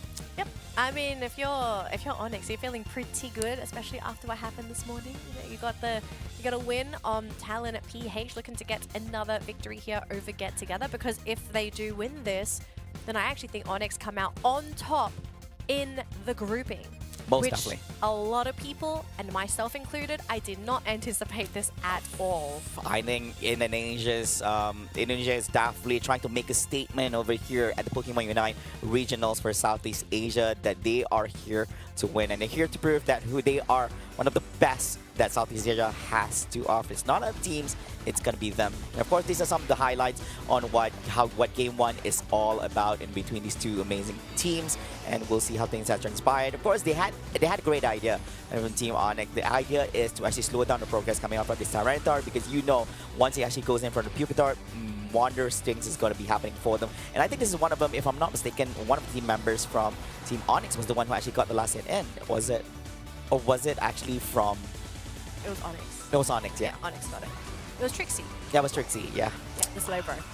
Pulling off some Out miracles. of all the Pokemons on the side for the Team Onyx, it had to be the slow bro. Yeah. Oh, that was a beautiful Hydro type from Mexico. I remember this segment in the top lane itself. Quite unfortunate that Regieleki was already cleared out real fast by the enemy, but so basically they were not able to actually dunk in all those big and chunky points from their end on their side. But meanwhile, this is going to be one of the big turnarounds, I would say, that sided towards Team Onyx. They definitely look at all the stuff that Blastoise is doing over here, showing off the team members from their opponents, and managed to actually get 2 for himself, and they even have this lockdown with the slow beam with Slowbro on the Crustle as well.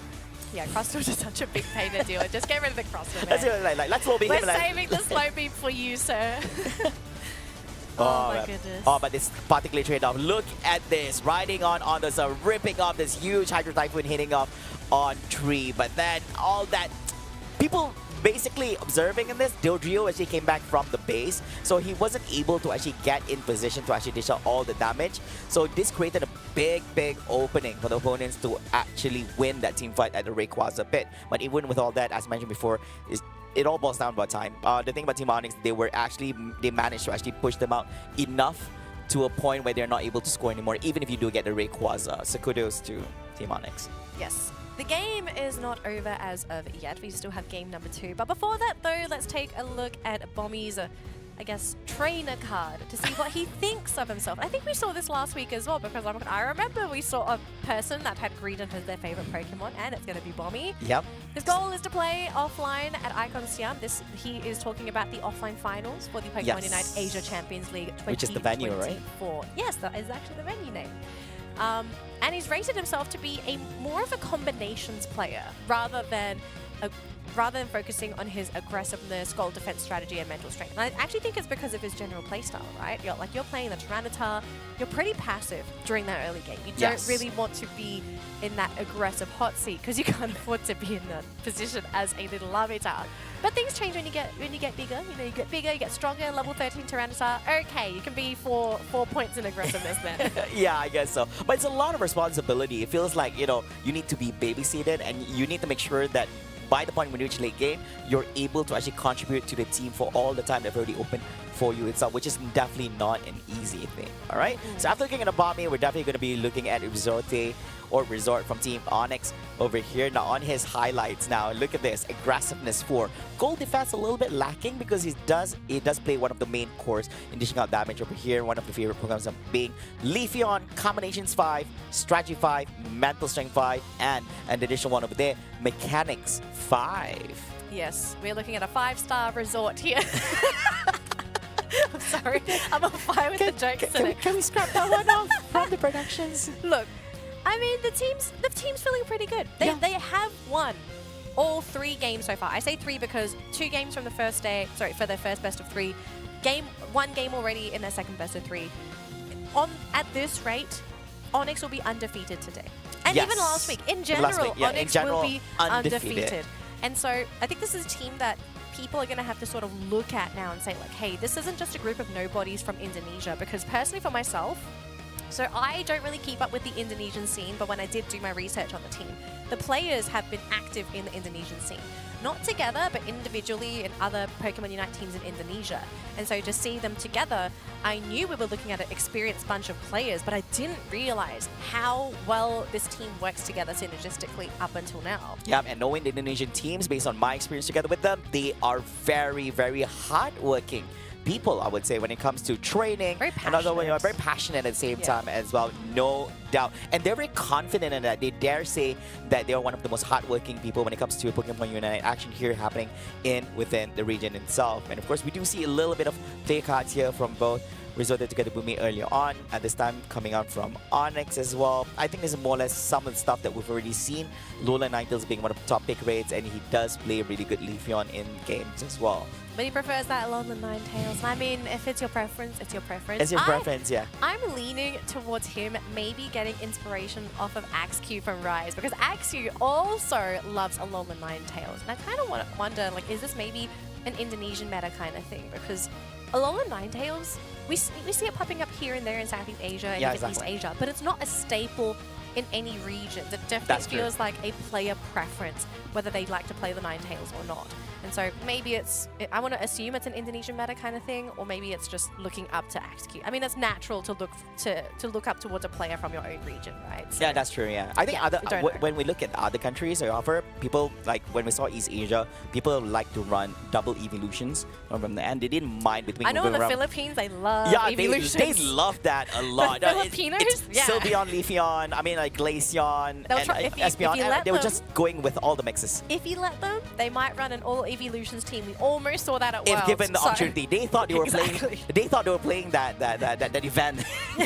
Like they thought it was an event. But anyways, jumping back into this is going to be the draft for game number 2 between a Thailand second place winner team get together up against Indonesia's Open second place winner team Onyx, and they are still going to be team get together. Still going to be batting that Buzzwole as a respect with Team Onyx, and meanwhile Team Onyx spending off that Umbreon, something we do expect here during the batting phase. Exact same bands. Almost. Yeah. So this time, no, they're exactly the same. Exact same bands. So riding with the Crustle this time is going to be get together. Now this worked out for them somewhat in the game number 1, and probably they're able to actually make it into a positive change here for game number 2. It looks like we could just be running back almost the exact same strats, because the openings more or less similar. We're not seeing too many changes in costs. And it's pretty standard as well. It's like Clefable together with the Blastoise. So it's an opening which doesn't really show your hand too much, as it's quite standard, I would say. But meanwhile, get together, they're going with the Mimikyu and the Wigglytuff, which we have not been seeing much. Not really on the Mimikyu side, but I'm really talking about the Wigglytuff here, which has not been, I would say, one of the most favorable supports compared to what Clefable, the Eldegoss has to offer from what we've seen in day number 1 as well as day number 2 a little bit in East Asia, as well what we see today on Southeast Asia. Yeah, I'm kind of wondering what they're hoping to pair up with this Wigglytuff, and what the idea behind the Wigglytuff is, right? Is it going to be the standard sleep build on the Wigglytuff? Are we maybe going to be seeing some rollout shenanigans? And Bommy's gone for the Metagross. Alrighty, so Metagross is coming back to the Pokémon Unite Asia Champions League. I'm excited. I want to see this Pokémon do well. I want to see it succeed. I want people to discover what it's good at. Still a lot of question marks all across the world. Yeah, exactly. I want to see a really, really, really good Metagross game itself, but not trying to imply that, you know, you should actually have to win just by having Metagross here, but we haven't really seen much, despite Metagross being allowed to utilize for this week itself, which is day number 2 for both East Asia as well as Southeast Asia. We will see how this Metagross will be played out for this game. Meanwhile, coming up from Team Onyx, they are going with, once again, running up the Alolan Ninetales, and this time they're going to be having Glaceon in their hands. Almost a full true blue Pokemon lineup from Team Onyx, except for that Clefable, so they have basically 2 water Pokemons, 2 ice Pokemons, and then a Clefable support in terms of generation. So damage output for Onyx is great. I'm totally fine with it. Glaceon is solid, Ninetales is solid. They have the lock-on damage, they have the AoE, they have Secure. I would probably even say the Secure is probably better on Onyx, because I'm looking at Get Together. You don't really have too many options for trying to secure those objectives outside of just winning the team fights outright and hoping that Resort and Kale isn't around to last hit those objectives. Or maybe the teams just make mistakes. Like sometimes that just happens, right? Yes, you have an exactly. objective, A9 is around, and then A9 maybe misclicks or mistimes, or we see the team sort of play around each other. Like there's all kind of stuff that happens in Unite. These things do happen, and it's not really the player's fault or anything like that. I mean, like, when you're in the heat of the battle, it just happens. Yeah, but if I was Get Together, I think you have to acknowledge that you will have the disadvantage at these objectives if you are trying to race for that last hit. because you don't have anyone that can comfortably hit it from a reasonable range, because you're dealing with the A9 combination. You have a Glaceon that's going to be stacking the icicle spears. I'm not sure if it's going to be Icicle Wind. That is a very niche build in general. Most teams don't really opt for it. But I mean, they do have a good secure with the Pikachu there with the Electro Ball. I mean, one of the things like the lower HP, like the more damage you can actually with Electro Ball. But it does. But one of the main highlights is that the thing is you do have this other range Pokemon on what the other side has to offer, which gives them at a safe distance to actually go in for a secure. Meanwhile, forcing the enemy to actually go into mid range and possibly in a very dangerous zone. Yeah. Well, I'm kind of wondering, is it going to be the Electro Ball Pikachu? Because we've seen multiple builds being picked up by Pikachu. Sometimes it's Electro Ball, sometimes it's Thunder. Yeah, so Thunder's a great one too. It's actually great for zoning, great damage over time. But again, yeah, it's just not a great secure for any of those objectives. Electro Ball is the preferred build. Possibly you need the Electro Ball for the security itself. If not, you're going to be struggling in a few segments here in the game. We're looking at Regis, looking at Rayquaza, if that's also one of your main priorities. Also securing some of the kills on the back end, especially when you're trying to get these back end Pokemons like these these Glaceons and all this, you will want to secure those takedowns and not let them flee. Yeah, I mean, it might come down to Milo P. Like, maybe he is just a Pika god. Like, he just plays as Pikachu. Because there are some people that just play really, really great Pikachu. That's and it's true. like, That's true. how do you play Pikachu like that? Because people assume, oh, it's very easy to play. No, it's not easy to play. I mean, but it used to be in the golden days or in the early days when Pikachu used to be a hot pick, I would say. I mean, like, yeah, but now we see so many other options compared to picking up Pikachu for the lineup itself. Yeah, probably a good time to actually showcase how godly you are utilizing Pikachu here in the I'm just looking at the composition here, and I'm trying to figure out for Get Together, like, what are you sort of aiming to do? Because they have Metagross, who I'm just looking at him and I'm trying to figure out how does he fit into this composition. Like, what is Metagross's role in this game? Is he just there to create space for Pikachu? Because you've got a Mimikyu as well. You don't want Mimikyu to have the attention focused on them, so you want the Crustle and probably the Metagross to be in the front lines to cause a lot of that chaos, to force people back, to stun them, to set up. But aside from that, is that really what Metagross is going to do? Are they just pivoting him to play more of just that defensive all-rounder, create space for your team, zone the enemy? Yeah, I don't know. I'm just really curious to see how this Metagross is going to be incorporated into this lineup. Yeah, it's all about fitting all this. It's not really about just picking one Pokemon and have no clue on how to actually synergize what you're trying to, how you're trying to execute things already. And you did mention about the Mimikyu as well. So you don't want Metagross to actually displace Pokemons, but disrupt what Mimikyu is trying to do as well during the whole thing. So they need to have a clear idea how they want to place this as well. But the thing is about Metagross input is that the way that Metagross has been placed into all this, do you really want him to actually create chaos between what the enemy has to offer? Or is it kind of like more or less like a Mimikyu Metagross combo with a Pikachu from behind as well and a mid-range Pokemon? It's probably, well, they don't really have anyone, they don't have mid-range, like they've only got melee or range at this point in time. Yeah. So it's like you got the front and you have the one Pokemon at the back. Before we continue on though, I just want to give all of you guys an update. So we did receive an update that the players are recreating the lobby as one of the players has crashed. So we do want to apologize for the delay for game number 2, but thank you so much for sticking around with us for the Pokémon Unite Asia Champions League. It is our final day for the group stage in Southeast Asia, where we are going to determine the seedings for these teams going into playoffs. That's happening next week. Yeah. And there's a lot on the line for some of these groups, because we have a group where we have 2 teams with the points, 2 teams with none, and then we have another group where an underdog, which is playing right now, called Onyx, currently is leading the group and is likely going to top it if they manage to end this series in a 2-0 or even just win the series. Even overall. with the series is up, yeah, that's true as well. And just showcasing their dominance over here, which is going to be some of most of the eyeballs that we have here for today. I'm very sure the other teams from East Asia is also looking here and trying to see what East Asia has to offer. Look, and if I were the other teams, I'd be like, hang on a minute, who are these Onyx boys? I need to take a look and see, like, what are they drafting? What are they picking? What are they picking? I mean, we need to shift our attention to them. We need to start taking notes. It's like, okay, which is what I'm doing anyway. Maybe we need to start actually do a little bit of homework in these guys. Onyx, so what did they do?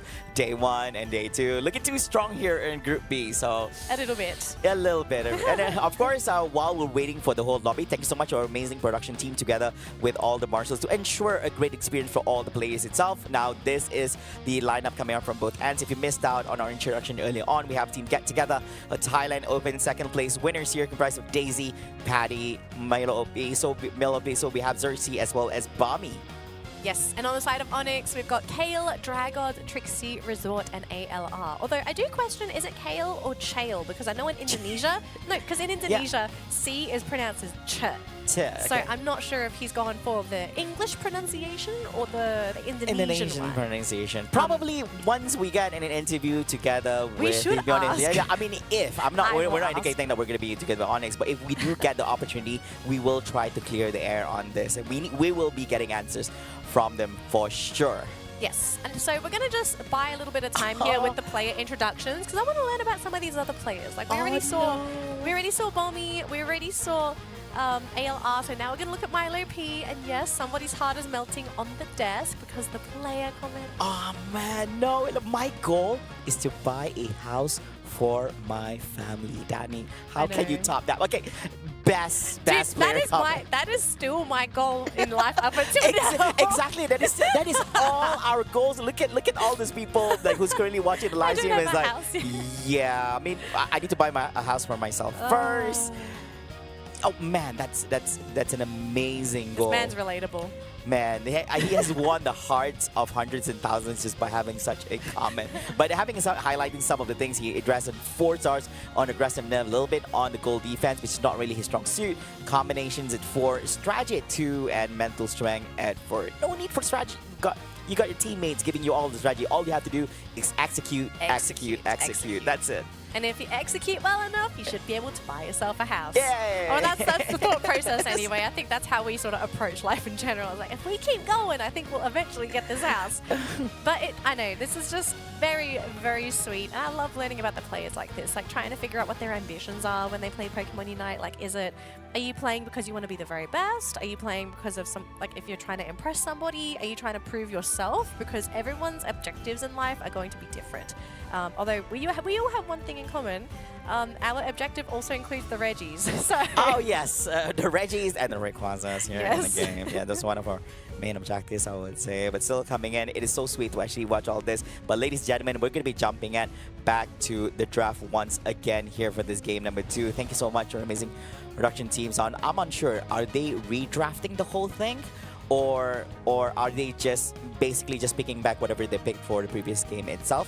We will update you with the answers. Okay, so apparently we are going for a half redraft. All Pokemon up until Clefable are going to be exactly the same. Everything else is going to be a redraft. Isn't that the middle segment from it? Isn't that after second pick coming up from Onyx? So it should be the 3rd round of picks. So first pick for Get Together. But the Clefable is here for it. Yeah, so it's this. So basically, it's. Oh yeah, there we go. Yes, so 3rd, and then after that, everything else is either going to be different or the same. Because I remember it's always with the Blastoise anyway. So it's like, okay, so they are restarting this, and they're still going with the Mimikyu, but this time they want to change out the Wigglytuff for the Blissey. So was that like a mistake having a Wigglytuff? If that's the case, because they did say it was a remake because a player crashed, Patty... Okay, so we're getting confirmation Patty actually disconnected during the draft. So only Patty looks like she's going to be changing her Pokemon, and then everyone else should be the same. Yeah, so I guess we are going here. So there is going to be some changes over here. So we need to hold on to our horses and see how this will happen. And they're still going with a Metagross and Thank this. goodness. Thank goodness. Okay, we talked a lot about this. Yeah, so they're still running with this. So yeah, Pikachu together with Mimikyu and Metagross. The only change here is they're going to be running the Blissey instead of the Wigglytuff. Yes, so Kale is whoa, calm down. flashing the banned Pokemon. Calm down, Onyx. We wouldn't want a redraft.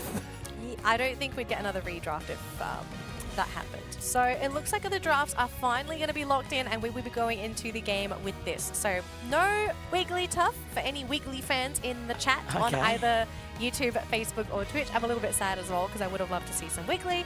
But yeah, sometimes you kind of just need to stick with the usual stuff. Yeah, I mean, seeing a first-time Wiggly here in the mix between East Asia and Southeast Asia caught everyone off guard, but it's okay. So running, there's not much changes happening over here. Just that one little swap out to the Wiggly as to Blissey, but Onyx still running off with the Glaceon, Alola Ninetales, Slowbro, Blastoise, and this Clefable. Yes, I actually love so far, I love the pool of Pokemon that Bommy has been playing. He's been playing all the crazy stuff. The Tyrannitars, now the Metagross. Is that really the conversation going in the back end? And they were like, Bommy, can you run this? Well, I'm like, oh. It just seems to be Bommy's play style. Like, he loves to play these late game oriented all-rounders. And I think the first time he did get away with that Tyranitar game because I kind of feel like Rogue to the Top just didn't respect the concept of Tyranitar. A lot of the times people just don't pick it in pubs because it takes too long to come online. Pubs are uncoordinated as well, so that's like the worst place to try and play a Pokemon that requires some kind of coordination with their team. So I am interested to seeing how Bommy makes this Metagross work. Maybe he's going to be a part of solving this mystery behind this new Pokemon. Kind of feels like he's like that wild card for Team Get Together to just, you know, solve all problems for them coming into all these games. Of course, ladies and gentlemen, we'll get to know on whether will this work out for Team Get Together or Team Honest be able to attain this second win here in this series and making a victory for them.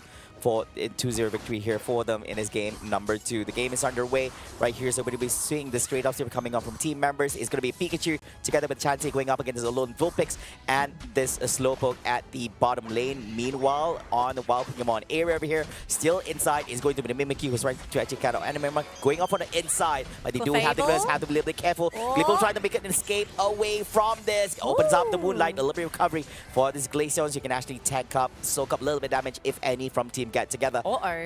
We're looking at a pause here, so it looks like we might be running into some technical issues. We will get an update from the production in just a second, but thank you so much, guys, for being so patient with us. We're trying to make sure that the competitive environment for the players is also good for them. We don't want them to deal with too much lag or delay or any kind of shenanigans. We're going to try and get this fixed as soon as possible, but I have to say, though, the lanes are looking pretty stable across the board. We're not seeing any train wrecks happening in top lane or bottom lane. It's been pretty stable. We saw the rotation happen up top.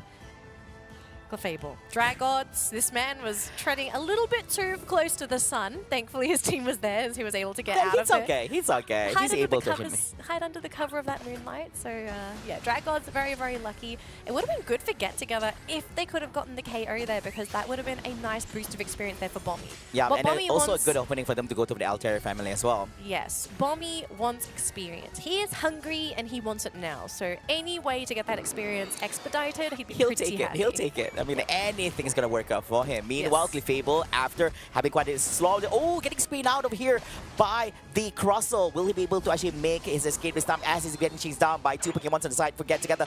A small opportunity, but no, they got him. It does seem that the Matang is going to be the one getting that last hit in. Meanwhile, chasing down this Wartortle, there was a slight opening for Wartortle to actually go in for a little bit of scoring, but he didn't take up on that opportunity. Screening out this Matang, but she was scoring, but was not able to actually stop this Crustle from doing so. Here comes a very angry Clefable together with the cavalry, the Slowbro together with the Glaceon. Not enough, Danny, to clear things up from Team Get Together. But middle lane, though, both teams contesting for the Swablues and Altarias, and we didn't quite see who managed to get most of them. I do believe it was Onyx, though, as we are seeing some Pokemon level up.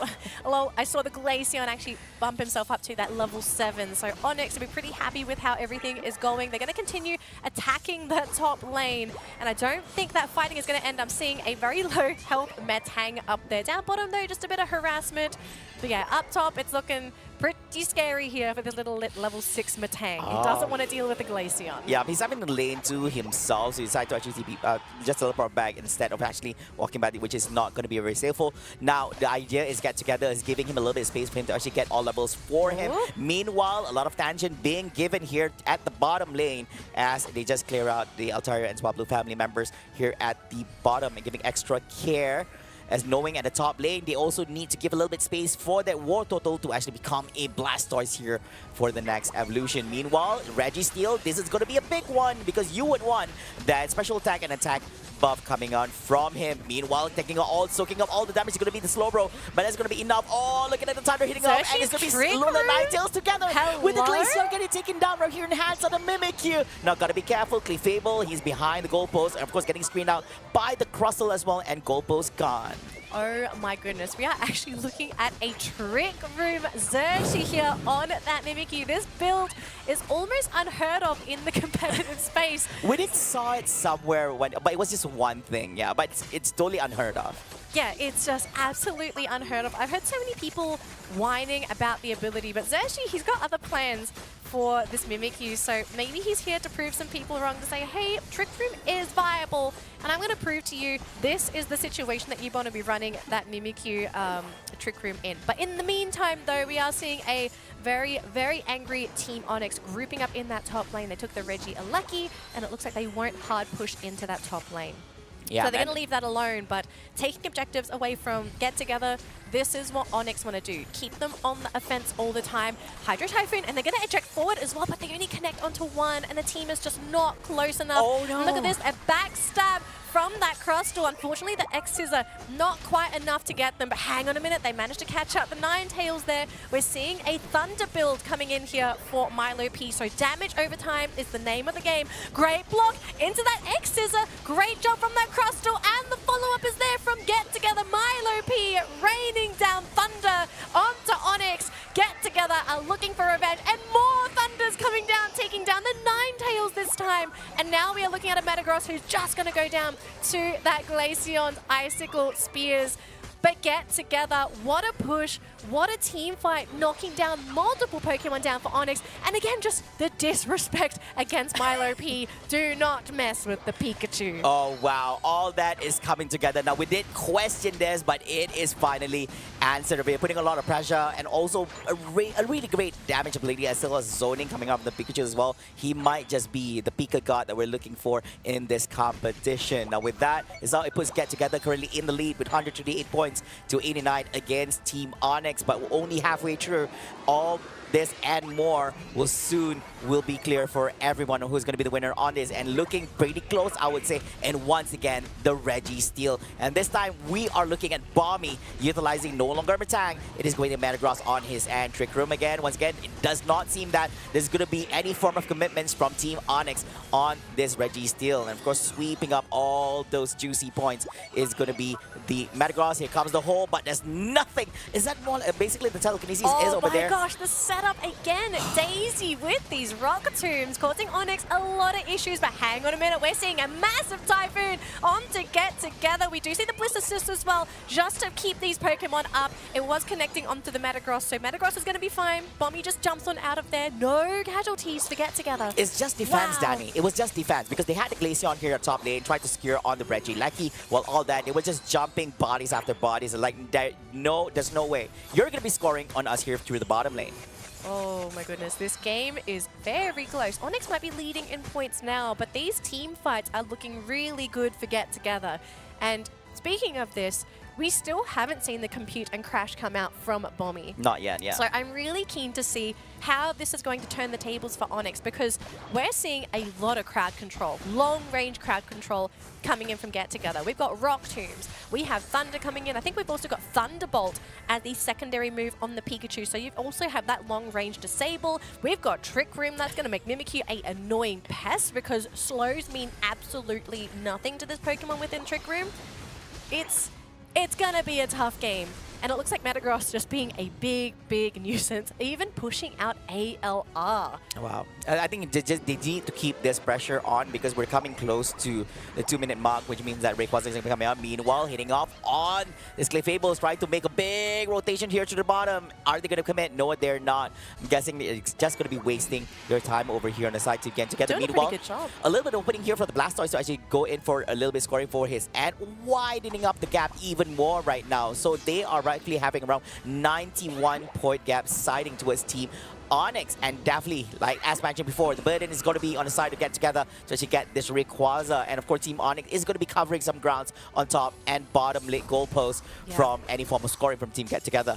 So far, experience from the Regirock is going to go in favor of Get Together, and they get the defensive bonus Exactly. as well. So this is going to be a great start, a great advantage for them into this Rayquaza attempt. It will be extremely useful, especially for the frontliners, right? Crustle and Metagross, key Pokemon on the side of Get Together that want to jump into Onyx to help set up for Milo P. Remember, Milo P, we've been seeing this man work some real magic on that Pikachu, and unless Onyx can find a way to get into that backlines to catch that Pikachu, they're just going to have to deal with the constant raining down of Thunder, the Thunderbolt, and eventually the Thunderstorm. It's going to come down to ALR and Trixie, the defenders on Onyx. Can they break through Get Together's defense? They are so scared because of what happened in that last game. They may have won last time, but they didn't win that last team fight. The Gyro Balls, the Computing Crash, though, coming in. They also throw the Hydro Typhoon down as well. Bliss Assist going to be launched off onto the Mimikyu, I believe, and it looks like we are seeing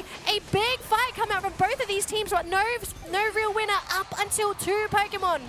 On the side of Onyx, they're going to be eliminated. They still have their Glaceon, the big attacker, but Glaceon's going to have to compete with a Pikachu. Oh no, but it looks like Rayquaza is fresh and healthy back again, but managed to actually pull him down all the way to half HP at the current moment. Get Together definitely wants this big win. Rotating from behind is going to be the Crossel here from behind, trying to show away this Glaceon. What's going to be happening over here, but trying to drive this Pikachu away to the right side, trying to get Glaceon in. Get Ray. Oh no, this is going to be very Glaceon's blocked. They're going to be getting it. A little bit more. It's going to bring Rayquaza in the hands of Get Together. Now it is time to actually go for a score. Compared to before, they have the time to actually go in for scoring. But trying to actually provide the nuisance over here is going to be the team members from Team Honest Premium. They are at the current moment, 259, 250. But making his way through the top lane is going to be the Slowbro. But Mimikyu is tailing him from behind. What is going to be the outcome from this game itself? They managed to stop the Crossel. But how about bottom lane? There is still that. Let's see what is going to happen here. I think we may have just gotten enough points here for Get Together to take this game number 2 and to bring it to a game number 3. MVP for this round 100% goes to Daisy, because if it wasn't for Daisy's Rock Tomb, it actually very likely would have been Kale who could have gotten that last hit onto the Rayquaza. Daisy got a last-second Rock Tomb onto Kale. Kale was trying to right-click the Rayquaza and could not get in range to lock on with the Icicle Spear, allowing Bommy to get the final Gyro Ball off and that final secure onto the Rayquaza for the buffs. What a late game situation there for Get Together. But I mean, they've got to be so happy with how things turned out in that fight as well. The initial team fight was so chaotic. There was so much happening. I just couldn't see what was going on. It was all over the place. Yeah, exactly. So it was like, there was so much strategy going on in the middle and the top lanes, man. But what a play. What a play. So most definitely Daisy, I mean, like, commendable efforts coming on from him over there, and definitely lead the team towards victory here in this game number 2. Yet another close game, Danny. Too close to call coming up from both ends. It did look like Onyx was holding on quite well over there, but this time I'm guessing that Get Together was able to actually get their Rayquaza much at a much earlier timer and was able to actually score in the faces of Team Onyx. So congratulate Team Together. Now, of course, ladies and gentlemen, you know what that means. That means that the Thailand team, Team Get Together, is going to be forcing a game number 3 for making the equalizer in the score in this best of 3 series. 1 for Get Together and 1 for Onyx. If Get Together can fell Onyx, I have to say Group B is probably the most chaotic group out of the group so far, because I thought I definitely had like a tier list of the teams for the groups in my brain, and I kind of thought, okay, this is probably going to happen. This the most predictable things. I did not predict this. We did not predict this. No, not at all. So I am surprised up until this point. But to be fair, I'm enjoying the games very much. And in particular, I love the drafts coming up from Get Together. This team is so fun to watch. Oh, man. And we're not done yet with them, as we're going to see more of them later on in game number 3. But of course, let's have a look at some of the highlights, shall we, on that game number 2. Of course, one of the main ones is definitely this Mimikyu trigger on this Mutilize for this particular game itself. Now, of course, this massively, look at that Thunder dealing up damage and also stopping them in their tracks here in the game and at the early stages of the game. Oh man, Milo's performance in a lot of these team fights is just so good. The timing, the coordination between these players and these teammates, and again Daisy with these just threatening consistently with these really nicely played Rock Tombs. And obviously this was a really big play as well, man, because this was huge. a 3-way KO. Beautiful setup. Milo P with the Thunderstorm ending things, and again another setup. I think this was also the end of the Ninetales, because the Thunder plus the Thunderbolt Bye-bye Alola Ninetales, you are paper to me. But this was the end team fight where things really got hairy for both of the squads. And we did see this snowball come out from the Ninetales, but unfortunately because everyone was so clumped up together, this Pokemon just melted. But this last 30 seconds was where things ended. At the top, as you can see, Daisy is doing their absolute best to deny Kale from getting any access to that Rayquaza. That final X-Scissor, stunning the Glaceon long enough for the Metagross to get that final hit. Oh man, these guys are hungry for the win. Oh man, I mean, who isn't? Especially when you're up against one of the top teams with Showcase that have not dropped a single game. Daisy, MVP, Daisy, and getting MVP. themselves a game over in MVP game number 2. I think they are thrilled. They should be happy, and I'm very sure all the fans back at home are definitely happy with the performance over here. Now, do like the whole idea, and I would like the highlight on having the Crustle over there with the Rook Tomb. They had a good idea on how they want to execute. So Rock Tomb together, X-Scissor showing them behind, and being able to set up together, paired up with the Thunder, and you have the Mimikyu dishing up all those melee damage and more. Is just, it's just beautiful, I would say. All right, we're going to learn a little bit about Daisy because we haven't given this man enough attention as of yet. So we've got the player introductory card here for Daisy, who's rated himself, and you know what? I'm not going to disagree with any of his stats, okay? He's got, most definitely, yeah. Yeah, especially the last one. Pokemon fan, 5 stars, let's go. Let's go. Come on, man. Who doesn't enjoy Pokemon? But anyways, player comment. Now, this is going to be a lengthy one. I am enjoying playing Pokemon Unite with my current teammates. Well, is he saying he doesn't enjoy Pokemon Unite with his past teammates? But anyways, I did think about what the future would bring. In my head, there's only this. Wow. Okay, this man's like a one road. Okay, he's got one path. It's called ACL 2024. Champion? World champion? Maybe. That's probably on his mind right now. I love the contrast though. So we see Daisy playing just this rock solid Crustle. And his favorite Pokemon's Greninja.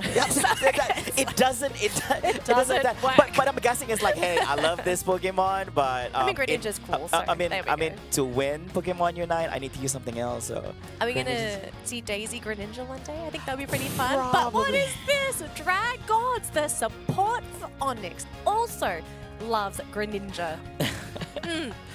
I guess it's something that we don't know about each and one of them. But look at that aggressiveness maximum. Gold defense, 3 combinations.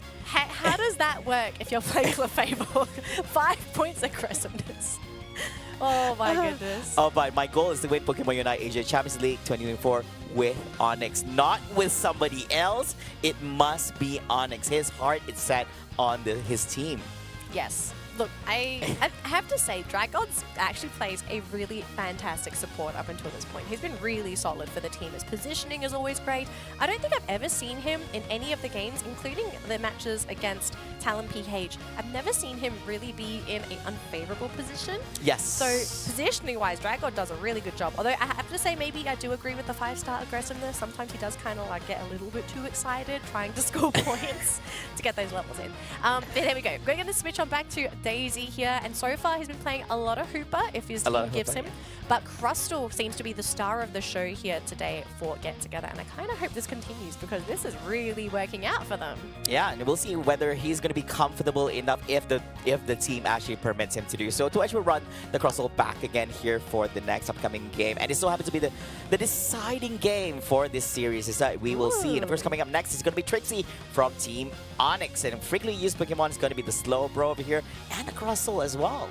Yeah, Crustle has been a pretty surprise pick for me in Southeast Asia. Like, a lot of teams have been picking up the Crustle, not always because of the Hooper, but the utility that the Crustle does provide. Rock Tomb. They love the Rock Tomb. X-Scissor is basically the go-to move. I don't think I've ever seen anybody run Stealth Rock. It's just not popular right now. There are people who do run Shell Smash. It's a very situational kind of thing as well. X-Scissor Shell Smash, yes. We have actually seen that a couple times. It's just... Yeah, I think Stealth Rock needs a change or a boost or something because it's just really not that popular.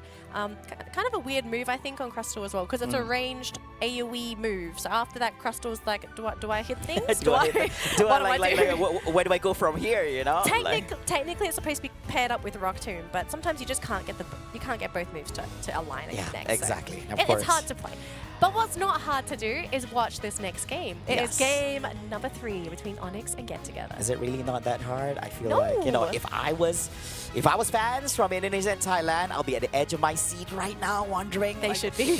They should be, because this is going to be the deciding match in between these two amazing teams for respectable nations. Now, of course, once again, it's going to be banned on the Buzzwole here from the side to Get Together, but instead, they're banning the Clefable.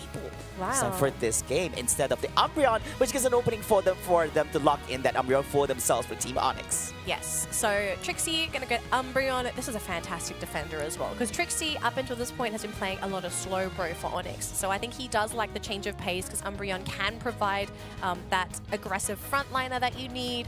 You can decide to either go for that mean look for the team, or you can go for foul play. So it depends on the situation, right? Like, do you have to control a speedster or a mobile Pokemon? Mean look is good to go. Otherwise, you could just be this really annoying defender. Foul play in, consistently knock Pokemon around. It's very, very annoying especially for the speedsters, attackers. You have to be so careful. And even a Leafeon, you got to be careful if it's foul play Umbreon, because Umbreon can just dumps exactly. a Leafeon if you want. So we got Hooper for Onyx. So Dragon still playing a very stable Pokemon in his Pokemon pool, but ALR has picked up the Mimikyu. So no Blastoise this time. Onyx are going for Tyranitar. I'm guessing they can run it too. You know, if you Get Together, they can actually run the Tyranitar. Are we actually going to see Tyranitar and Metagross top lane? Wow. Wait, no, it's Kale. So it's mid lane. So it's mid lane. So Mimikyu top lane up against Bommy. So yeah, Bommy versus ALR. Kale central lane Tyranitar. Look, if I was Get Together, I'd be Daisy. You go fight the Larvitar. Exactly, in that just go central lane. invade. Just go invade. Because the thing is, they're not giving the levels to the Mimikyu, so they're giving it to the Tyranitar instead. There's a but here, and I hate to be that person to bring in the but. But invading has not been the go-to play for Get Together. This is a team that focuses more on their lanes. They prefer the 2-1-2 composition. They don't really send anybody in that central lane, but we could maybe see some changes. We're not 100% sure here. Now this is going to be a little bit tough as well. So if you don't do that, you also give space for Kale to actually get the levels he needs. So instead of going like T-Tar on top lane, now you give him all the space that he needs. But the thing about T-Tar is that if you give him mid lane, and even if you actually just go into the next level itself, as Pupitar, rotation-wise, is that going to be contributional compared to him running in the normal lane itself? That's the thing. That's the thing in my mind. I'm like, okay, you give him the levels, but then when it comes to rotation, it's really going to be bringing the impact on what usually your mid lane Pokemons are supposed to actually give in the game itself. So traditionally, back in the day when Tyranitar was a little bit more meta, I suppose, this was also during the Comfey era, because the teams just sort of struggled to fit Tyranitar after he received like the initial round of nerfs. Tyranitar doesn't really provide a lot of support in the side lanes. He's mostly there in the central lanes. You pick a Tyranitar central lane because you picked 2 strong side laners that are more or less going to be capable of looking after themselves. They're not really looking for that assistance of that central laner. So what this does is that you've got your self-sufficient side laners. Your Larvitar can focus on getting to Tyranitar as quickly as possible, so that you hit your timings and you can go for that really big snowball, especially around that 7-minute mark. Yep, and of course, there's definitely something that we definitely look for here in this game itself. But we do see a lot of pressure here from the side of Team Onyx towards Get Together at the top lane. Now, it's going to be taking a little bit of time here for the Doom to actually get a little bit of space for himself, trying to actually get into a safe position. Meanwhile, we do see Leafeon providing a little bit of assistance for Get Together here at the top lane. And as mentioned before, Pupitar, it's not like even if he does any form of rotation, his presence is not going to be as big as standard mid lane Pokemon should be in for standard draft. But meanwhile here at the bottom lane, it does seem the pressure is working for them, as they do have the Umbreon together with Lulin. Ninetales going in for a little bit scoring. All 3 members coming up from Team Onyx, and they're putting a pressure and screening out this Hooper. They got Hooper here at top lane, but instead of bottom lane, they're going to be using out the Pikachu over here. So I guess it's an aggressive movement for Get Together in top lane. Meanwhile, Onyx putting pressure here at the bottom. But Pupitar is all the way inside on the wild Pokemon for inside of Team Get Together. Instead, Matang is on the way over here. They're going to be clashing against one another. And Leafeon's going to come as oh well. no, is so that going to be problem for him? It's a big And problem. It's going to be a big problem, and he's already been cleared out. Yeah, in hands of Leafeon. There is the damage over there. Yeah, you have to be really mindful of your rotations when you're that Pupitar, because I can understand wanting to go into the enemy jungle because sometimes they don't really come back. They're focusing on those side lanes, but to be spotted out like that, especially by the Metang, like there's no way you're going to be running away from a Metang. That thing just sticks to you. It just like a sticks magnet. like, exactly. So, yeah, and a Leafeon was nearby as well. So the cavalry was coming in to get that eventual knockdown. But we are seeing some more pressure happening in this top lane because Pupitar is heading up here. He's level 7, getting close to that level 9. So as long as Onyx can get Pupitar to that Tyranitar, things are still going according to plan. Mimikyu is here, Hooper is here. They can't quite find an opening to even jump on the Metang, and now they know Daisy's here as well. So it's probably a no-go up until this point. They will go and try to get that secure. Oh! Save hyperspace hole here coming up from the Hooper, bringing that back home and returning back them into the lane, looking fresh and healthy, even after that nice blockade coming on from the Crustle. Now he does have the idea, but Hooper was actually on the outside line, so he was able to actually provide that portal inside the tombstone itself. So basically close on those of opening over here. Meanwhile, bottom lane is going to be a Registeel. Now, most of the team members, with me honest, are actually gathered here at the top lane, trying to go for a little bit scoring, which is an opening for Get Together to actually get themselves this attack and special attack buff from the Registeel. Meanwhile, much of the attention from Team Omnis is definitely going to be on that Regieleki instead after the Frederick cleared out on that bottom lane. Ooh. But we do have Leafeon taking the buff away, so no buff from that bottom buffet for the Pupitar, unfortunately. Eleki, though, going to be taken. This will buy some time here for Onyx to go back and just farm their experience. But Tyranitar is level 9 here, Miss Professor Flavor. So he's online, but technically both Metagross and Tyranitar are online. The two big all-rounders that both teams have been waiting for. And so now the question is, when we come to these really big clashes, who is going to be in a favorable position? And hang on a minute, Tyranitar actually popping his Unite off the get-go. Daisy having to get a Bliss assist, a big X-Scissor, and Onyx are completely wiped. It's left to the Tyranitar slowly burning down the Pikachu, but the Sandstorm not quite enough. Get Together, just too strong, and they didn't even need Metagross.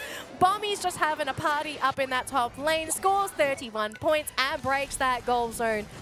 Onyx going to be pretty upset with that. Man, the disrespect. Get Together, they totally ignored the Tyranitar. Tyranitar was just dishing, hey, I'm using my Unite here at the back. And then it's like, oh, no, it's okay. We don't care much. We're going to go straight to the Mimikyu. Dylan tells, oh, okay, you're still here. Okay, so it's literally a sandwich between 4 Pokemons here from Team Get Together and the bottom engagement. So I was quite surprised they decided to go for that push, because Tyranitar doesn't really start to hit his stride up until that level 10, level 11. Level 9, he's like, in that weird adolescence phase, he's not quite an adult yet. He's still like a bit of a he's a young adult. He doesn't hit hard enough yet. So level 10, level 11 is the ideal time to fight with the Tyranitar, even with the Tyrannical Rampage. It's just not enough to really threaten Get Together. I think especially with the fact that they actually tried to focus Daisy. You kind of don't want to focus your attention onto a Crustle, because Crustle's job is to absorb damage. Yes. And you have a Blissey. So Blissey is going to provide that shielding and force you to do some more damage. On the left side, though, we are seeing a bit of a fight here, and even Rings Unbound being popped as well. Actually, we see Umbreon Unite being used as well. Hooper going to be the first one to go down. We actually saw another Bliss assist, I believe. Oh no, that was actually the Crustle Unite. Crustle going down, so Daisy is gone. Even the Blissey. Metagross and Pikachu was here, though. Now we do know that Milope can make some magic happen if he wants, but yeah, with the Umbreon there, very likely just going to be zoned. Going to play it safe, keep the Registeel buff for Onyx, and Get Together. Defensive positioning, waiting. Is the snowball coming? And it doesn't look like it will. Yep, I guess so. It's just a fake coming on from the side of Onyx right here. Now, they were able to actually find an equilibrium here when it comes to levels coming up from both ends. Level 12 on that Alolan Ninetales being the highest at the current moment, level 11, and on both the Mimikyu together with the Tyranitar. We do see double level 12s coming in, the Leafeon and Pikachu on the side of Team Get Together as well. And they believe that they are on equal terms here at this moment in the match. Meanwhile, top lane over here, of course, revolving around the Reggie Lakey segment is going to be both ends over here. What's going to be the play over here? Screening out the Hoopa together with Lowland Ninetales all the way to the back. But here comes the jump. Tyranitar really wants the Pikachu, but he just pops. Oh no, yet again, this Tyranitar is trying to do his job, but this Pikachu is just too elusive, too far in the back. They do finally take him down, but it comes at the cost of the Mimikyu, who had to sacrifice himself for that KO, and without their damage dealers, Onyx again just giving these objectives away.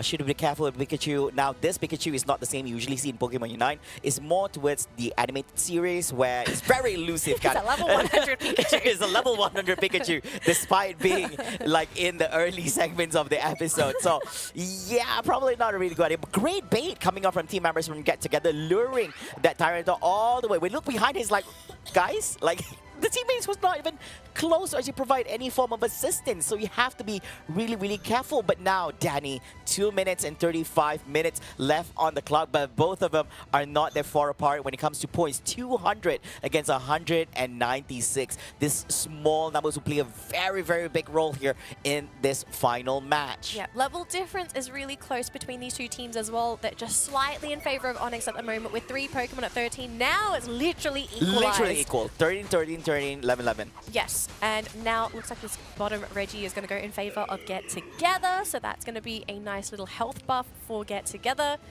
Now it's time.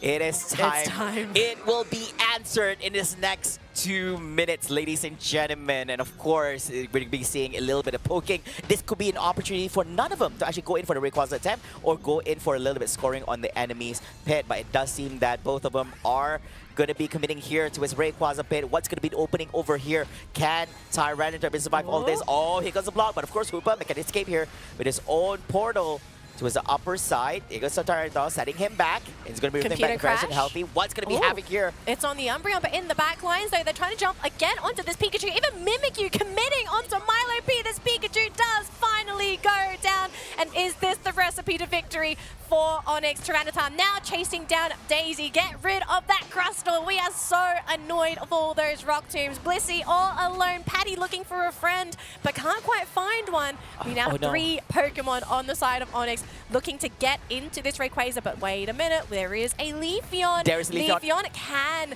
actually steal this last hit away. Now it's up to Hoopa as well as Mimikyu to stop this Leafeon. They get the KO, but the team is coming in. Pikachu is here. Milo getting Get Together! Oh no! This Pikachu ruining the party for Onyx. And Get Together. Get Together are still behind. They need those shields, and it could be up to Daisy. Metagross trying to score points, has 43 points. Alola Ninetales pops a shield. He will get the score in. Get Together leading with 282 points. Tyranitar, though, defending the top goal zone from Crustle. Tyranitar, one of the best Pokemon to defend from scoring because the Sandstorm piercing through the Rayquaza shield, but bottom.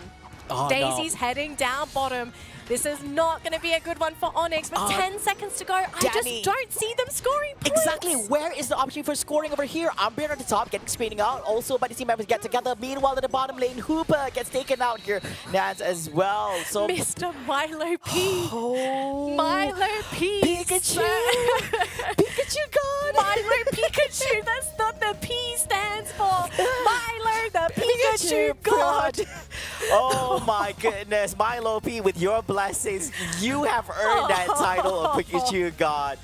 This is the animated series Pikachu that we're looking at here at the last second, securing that last hit on that Rayquaza, Danny. And what a way to end this game number 3. Thailand making things happen over here in the regionals. Milo P, MVP, easy choice. Easy peasy. Man, we can go all day with this. Milo P, what are you? I think I honestly would love to split it between Daisy and Milo P. Exactly, like between the two of them, the coordination between Daisy and Milo on the Crustle and the Pikachu is just on point. Like, Milo understands the assignment. He sees a Rock Tomb, he throws down those Thunders, he throws down the Thunderbolts, he sees objectives, he throws down the Thunders and Thunderbolts. That's all I need to do. I mean, you go first. I mean, like, you go first. I'll follow you That's up. where Daisy's like, oh, you first, because that's legitimately a Pokemon move. It's as easy as A, B, C. Jeez. Man, these guys. I mean, like the damage output coming up from both ends are just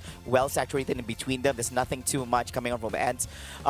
Very much understandable, I would say. But man, oh man, that this has got to be one of the closest series.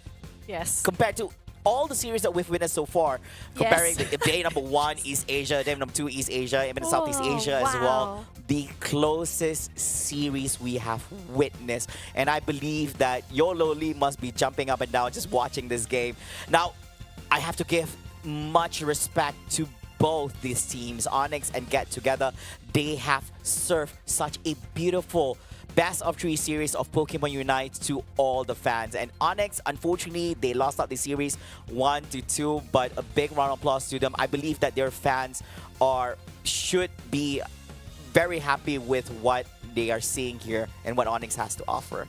Yeah, oh my gosh. I mean, Onyx, I think they've definitely performed over original expectations. Most definitely. I didn't know what to expect from Onyx going into the tournament, to be completely honest, because I hadn't seen this team play together aside from the Indonesia Open, and especially with the regional opens, like sometimes it's hard to gauge how they'll do internationally against some of the other regions. Exactly, because you're not fighting with like teams within your country. We do have a lot of knowledge on what meta they actually bring. Yeah, and at the same time, like these players on Onyx, this is the only time I've ever seen them play together. Aside from this, they've all been split into other teams. Like, they haven't played together for that long. So this is the first time they played together. They've impressed me 100%.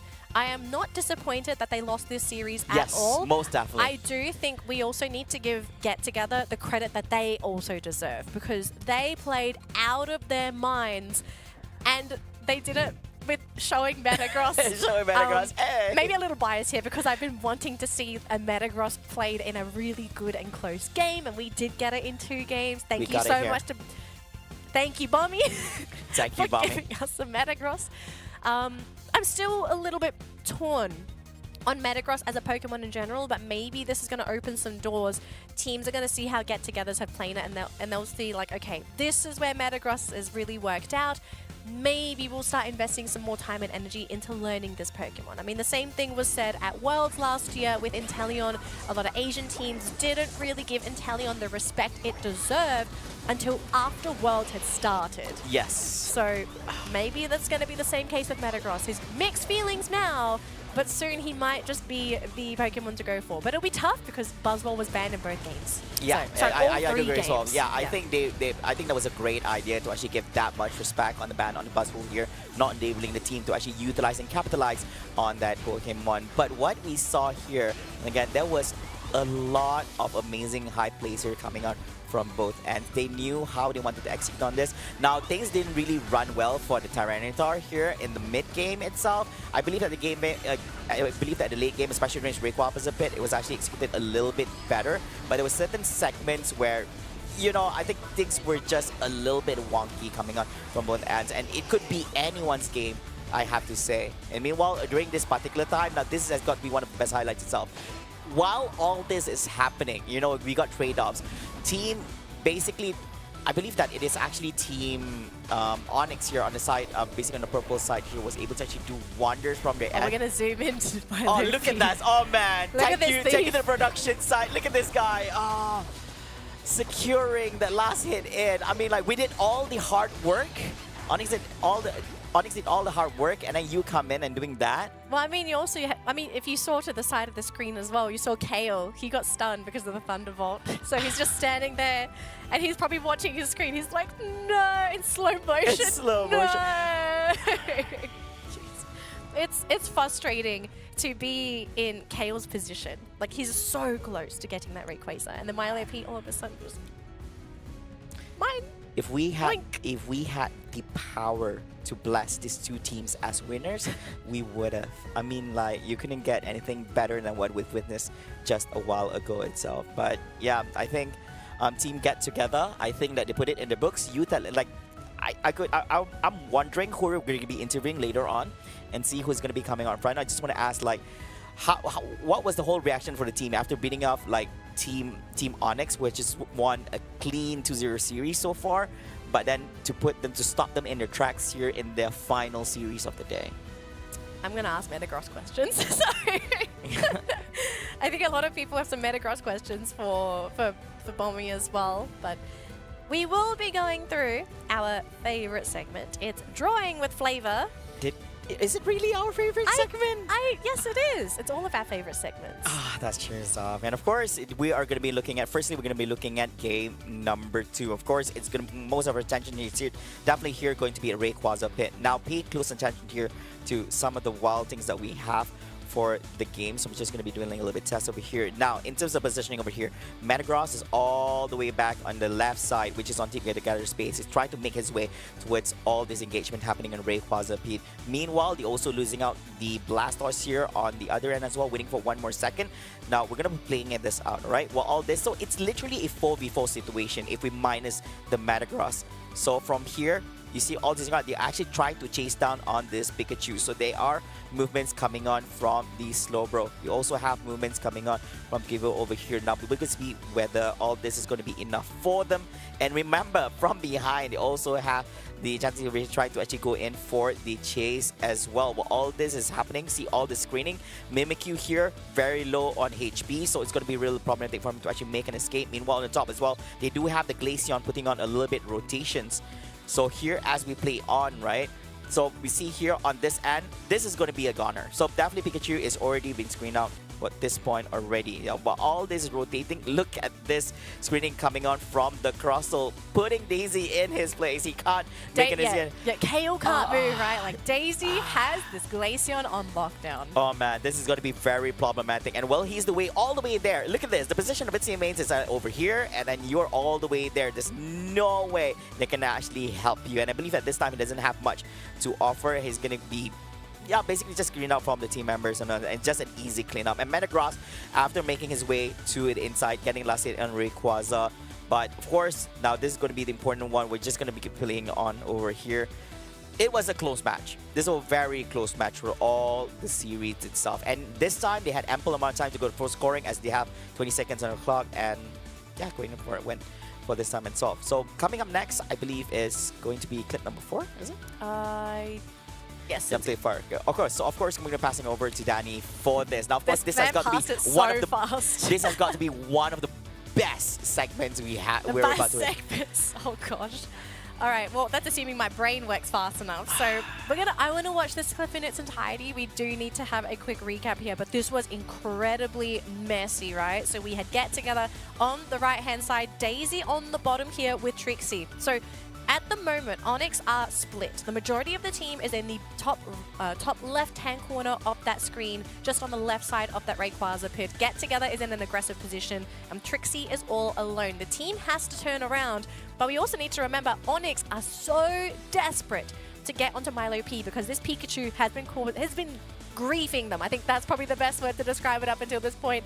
They just struggled to get on top of this Pikachu. So we'll start off with the clip here. So Trixie's isolated, Onyx is ready to go, and it's up to Kale because he's the only main source of initiation for this team. They're not running your standard defender. And unfortunately for Trixie, he can't do it because he's being jumped on by Bommy. Now they do try to get onto that Pikachu and they committed so many unites for that, but because of it, they were in the middle of Get Together and they were also running out of a lot of their health because unfortunately for Kale, you're a Tyranitar. You're not there for stuns. You're there to dish out damage. And Leafeon is here. Leafeon, big threat. He has the damage. He has the damage. He has the secure. He's got the burst damage. And Onyx understand this, right? So they have to watch out for this Leafeon. Oh, we actually don't get the rest of the clip. And so okay, so we get the actual clip. Oh wait, I think yes. Okay, this is supposed to be the actual clip. Okay, there we go. So this is the actual. Leafeon was the one that actually tried to buy some time. He got the tie. Milo comes in, and okay, that was the end of the clip. So. Yeah. Unless we have an actual actions there, but yeah, I think you get the gist of it. We had the slow-mos happening earlier on as well. Thank you, production. I tried my best. I think I made it scuffed. But it was a really, really insane fight, and I actually think it really came down to the fact that this Leafeon. I would prefer our viewers to go back and watch that game. Leafeon bought so much time because he ran around the pit, buying so much time. Hooper had to chase him. Kale, Tyranitar also had to respect him because there was no way he was going to outsecure that Leafeon. So they were forced to go for that KO. But because of that, they just didn't have enough rip to finish off the Rayquaza before this little itty-bitty Pikachu comes in. Milo P steals the game and actually secures it there for Get Together. It was just an insane game all around. If you missed this and you're just tuning into the broadcast, I highly, highly recommend watch the entirety of the game. It is just brilliant. We're going to come back to the desk here, but I have to say, this was a wonderful game. I never anticipated this series being as close as it was. Highlight match for me so far, for sure. Yes, most definitely a highlight series for this one, because I think that it's so tough being put in a situation where you have two amazing teams going up against one another. I mean, all three games were so close. It was very, very close as well. All boils down to the Rayquaza engagement as well. There was not a segment where it didn't boil down to that part itself because everyone was just so close to one another. But of course, ladies and gentlemen, of course, one of the main highlights we have for the day here is just to show you where all these teams stand currently in the group stage stuff. And we start with Onyx with a big 7 points over there. Now, of course, they actually had a great run here in the tournament itself. They won 2-0 against Talon PH and rode to the top, but they're being stopped in their tracks at finally lost in the series after fighting up against Team Get Together. Meanwhile, Get Together, they have finished, they have also completed all their matches over here with 4 points up together with Team Road to the Top. Now, we go by head-to-head. I believe that Road to the Top would be the winner and would be in the second seeding if we still stand by these points as they won head-to-head against Team Get Together. And meanwhile, Talon PH still has one more match, and this could be an opportunity for any one of these teams to flip the placements here in Group B, Danny. Actually, yes, right? It's kind of crazy. Road to the Top and Talon PH. Like, this one matchup alone can cause a lot of changes in this bracket, right? Because if Road to the Top win, I think they lost the matchup against Onyx, so... They're still second. Yeah, so they'll still get second, but at least they get second. And Talon PH, if they lose, they're going to be last. So they have to take the long road through the bracket. So for Talon, what they need to do is if they're going to lose, they need to at least play full 3 games to force the 4. But actually, do they lose the tiebreaker against Get Together? They do, right? So they would still, so they can't afford to tie. They have to win this series. So at least they get second place in their grouping. Yes, actually, you're right. I was actually observing 3-2. I thought it was going to be 3-way tie. No, it's not, because if the circumstances, if Talon PH actually only wins 1 game, that means Road to the Top get 3 points. And meanwhile, they will actually head-to-head together with Onyx. They would lose that anyway. Yeah, exactly. So Talon PH now... They have to win. They have to win. If they win... Yeah, they have to win. No, actually, you're right. No choice. They can't win by 1. They have to win by 2. Yes, they have to win the full best of 3 to get second place. Otherwise, they're just going to be like the other teams, bottom seed, longest road to Thailand. Yes, that's true. So by just a rough look into this, Onyx is literally confirmed. They're confirmed first place. Confirmed first place. Now, this one series is going to be deciding the fate of all the remaining 3 teams here in Group B. And Get Together, quite unfortunate for them, all they have to do right now is just sit back and watch the game and see how it unfolds. Yep. Oh my goodness. We are almost at the end of the road here, Flavor. We've got 3 more best of 3s. And of all the best of 3s, these are the last matches for all the teams participating. None of these teams are going to be playing double matches now. It is all their final games. And after these games, we will be locking in those groups for playoffs. So it's going to be super exciting. Don't go anywhere though, because we are going to have a quick break for the players to have a quick lunch break. I don't know if you want a team meeting. Do whatever you need to now, because it's your last chance to get those points. But we are going to be back in 10 minutes. Do whatever you need to do, but make sure you're back, because we've got so much more Pokemon Unite action coming your way. extremely annoying invading combo from MYS, the Lucario and Sableye. Yep. Great body blocks there from from Lapras, but Pikachu's still going down. Unite's being used there. Ice just flexing his Lucario. I think he was single-handedly defending that top lane by himself. Yes. Got instantly KO'd. We are getting a bit of a fight here. Thunderstorm coming out from the Pikachu. Didn't last Instantly going down though. Buzzball going in pretty deep. The team is coming in. Although Masquerada is going to be late to the party, but it looks like Teenza is doing quite a bit of work for the team. MYS still backing up. They do have some mobility, but great pullback there from Teenza. Another KO for the team. They won't advance, but they will take it nice and slow. Nightmare Foxy, though, got to be careful. Down to half. He's actually caught with a stun, and they actually grab him.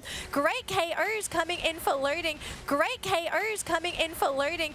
Big bumps of experience. I think this game may have equalized, and now it's going to be MYS to have to get these consolation KOs to make this worth it. And I think loading might have stuck around for a little too long there as Blue Sky does eventually go down. Clefable, the next one to fall, and we could be seeing Kitties going down as well. Yeah, Kitty definitely trying to make the attempt, trying to delay as much as possible here. But let's be honest, that gravity coming from the... And there is still no Dodrio, and it looks like loading want to use this opportunity to potentially go for the Rayquaza for themselves. But they do need to remember they're dealing with a Night Mew, Foxy Mew, the king of secures. If they can actually do this, it would be a fantastic lock. But it looks like bottom fight.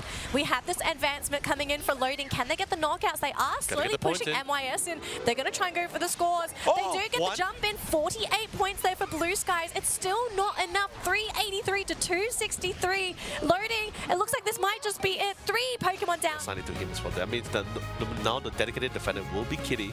Teenza is going to be sticky, trying to keep them away. They do manage to punish down Yang, but what about HT? He's still in it and definitely plan to win it. But then again, the Solar Blade from the top side rotation was pretty massive. He didn't anticipate it, but it, of course, was barely able to sidestep away from the damage. Now, guess what? Tagged in. HT out. Main objectives come in though. Registeel up top. Reggie Alecki is going to go in favor of MYS as HT finishes that off solo. We do have some KOs there. 2 Pokemon down on loading. Now 3, now 4. It's a wipe in that bottom lane. MYS going to get a free Registeel in just a second as they... Because as they know for a fact, Blue Sky is just trying to set up the moment here. Play at altitude, play at our pace, and Yang was able to get all the way to the back line. Nice timing with the gravity. That should slow things down. But then again, a beautiful pickup coming in from Night. Difference. Team MYS are comfortable fighting into the entirety of loading composition, and they honestly feel like they're going to win most of these. We are seeing a bit of a misstep here as 2 Pokemon go down and 1 big core knockout. It's on HT. They're looking for Night Mew Foxy. Yamu also has access to his Unite move to actually hide away from some of these big moves. Really big knock-up though, connecting onto 2. And we've lost the support as well as the Urshifu for loading. It's going to be down to 3. Pikachu down, Leafeon down. I think Lapras is going to go down in just a second as well. They want to make it strong, opening and winning the game. No one will give them a really good momentum here. Out of the laning stage, relatively unscathed. And it seems like they're going to have 2 in the top lane. 2 versus 2, chasing after that Pupitar, doing some pretty good damage here with the War Turtle, pushing him back as well. Still trying to get out of there. Dodrio's there too, so here comes Dodrio. Gonna keep the damage here coming from the Leafeon together with Intellion on the bottom lane. So is this an opportunity for them? Oh, it's going to be slower. Getting the last hit in. Reggie Rock is going to be in the hands of Team Onyx instead. Get together. Oh, that's going to hurt them a lot. Meanwhile, we do see here rushing up from behind. It's going to be Hydro Typhoon hitting off and clearing off that. They want to go for the invade, so they're going to try and go for a 2-prong attack, pushing from the lanes and that central area. It's going to be telekinesis onto ALR, onto the Crustle, and they actually managed to get the last hit there onto Crustle. Hydro Typhoon connecting onto multiple Pokemon as well. Tyranitar. From right to left at the current moment, Regice is going to be the target at this current moment of this game. Meanwhile, all this damage output still not enough to go in. Blastoise being hit and being shoved from behind by the Crustle. What is going to be the play over here? Hydro Typhoon is a full one from behind. Oh man, the Surf riding up from behind, hitting up, and he managed to get the Eldegoss as well. 3 men down from Team Get Together, Danny. Oh man, that Surf just locking down Get Together in. Russell trying to do something over here, trying to actually clear out team members coming from Team Onyx. Here comes Drive, but of course, riding on Surf is going to be the Blastoise over here. Not yet. Holding it on, being a little bit patient over here. It's going to be the Blastoise. This might be the right time to rip it up. Hydro Typhoon hitting up but there's no follow-up. There's no follow-up from behind. Quantum Fortune, where is the damage at the current turn moment, but Blastoise is going to be the first to get traded off over here. Big opening, but it does seem that this Clefable in between 4 Pokemon from side tag get together. Could have been escape, and Team Onyx going to be losing. But it's okay. So running, there's not much changes happening over here. Just that one Blastoise here for the next evolution. Meanwhile, Registeel, this is going to be a big one because you would want that special attack and attack buff coming on from him. Meanwhile, soaking up all the damage is going to be the slow bro, but that's going to be enough. Oh, looking at the time they're hitting up, and it's going to be Luna Ninetales together with the Glaceon getting taken down right here in hands. To keep them on the offense all the time. Hydro Typhoon, and they're going to eject forward as well, but they only connect onto one, and the team is just not close enough. Oh no! Look at this, a backstab from that Crustle. Unfortunately, the X-Scissor not quite enough to get them, but hang on a minute, they managed to catch up the Ninetales there. We're seeing a Thunder build coming in here for Milo P, so damage over time is the name of the game. Great block into that X-Scissor, great job from that Crustle, and the follow-up is there from Get Together. Milo P raining down Thunder onto Onyx. Get Together are looking for revenge, and more Thunder. They may have won last time, but they didn't win that last team fight. The Gyro Balls, the Computing Crash, though, coming in. They also throw the Hydro Typhoon down as well. Bliss Assist going to be launched off onto the Mimikyu, I believe, and it looks like we are seeing a big fight come out from both of these teams. But no, Mimikyu. What's going to be happening over here? But trying to drive this Pikachu away to the right side, trying to get Lassen in. They're trying to get ready. Oh no, this is going to be very Glaceon's blocked. They're going to be getting it. A little bit more. It's going to be Rayquaza in the hands of Get Together. Now it is time to actually go for a score. Compared to before, they have the time here. And I hate to be that person to bring in the buts. But when we come to these really big clashes, who is going to be in a favorable position? And hang on a minute, Tyranitar actually popping his Unite off the get-go. Daisy having to get a Bliss assist, a big X-Scissor, and Onyx are completely wiped. It's left to the Tyranitar, slowly burning down the Pikachu. What's going to be the play over here? Screening out the Hoopa together with Lowland Ninetales all the way to the back. But here comes the jump. Tyranitar really wants the Pikachu, but he just pops. Oh no, yet again, this Tyranitar is trying to do his job, but this Pikachu is just too elusive, too far in the back. They do finally take him down, but it comes. Here, can Tyranitar survive all this? Oh, here comes the block, but of course Hoopa can escape here with his own portal towards the upper side. Here goes Tyranitar, setting him back. It's going to be everything back fresh and healthy. What's going to be happening here? It's on the Umbreon, but in the back lines, though, they're trying to jump again onto this Pikachu. Even Mimikyu committing onto Milo P. This Pikachu does finally go down. And is this the recipe to victory for Onyx? Tyranitar now chasing down Daisy. Get rid of that Crustle. We are so annoyed of all those Rock Tombs. Blissey all alone. Patty looking for a friend, but can't quite. Hoopa as well as Mimikyu to stop this Leafeon. They get the KO, but the team is coming in. Pikachu is here. Milo, get it up! Need to figure out ways on how they can actually go to the back lines to actually take down this God. And the fight for Regieleki is pretty important for each of them as well. Yeah, we want to score this. So of course this is going to be a very, very big one. Oh, using up the Unite. It's going to be the Espeon here holding people and pushing them out, but it's not going to be enough. But not able in a bad position here. Loses that Gardevoir, loses that Blastoise as well. But they're going to be losing out Hoopa on their end. And it seems that this Regieleki is going to be in the hands of Team Onyx. Them didn't lose out on the Regieleki. A couple of more points was being thrown back to Team Onyx as they got their lead. But how now? Here comes the opportunity with the Hoopa unbound. Oh no, the Crustle jumping in right here, but he does Hydro Typhoon hitting off on tree. But then was the follow-up coming up from behind. It's going to be the Crustle going down first, and next follow-up is going to be Hoopa together with the Alolan Ninetales. But they're going in for more. They're going to go getting yet that hit coming up from this 3 KO streaks here in the hands of this Espeon. But he's going to go down from Talon PH. But I guess I was trying to push away this Crustle from this Regice like we wanted. You managed to win the previously fight himself, but this time it's going to be. Again! Oh no, we saw this before, but it's happened again.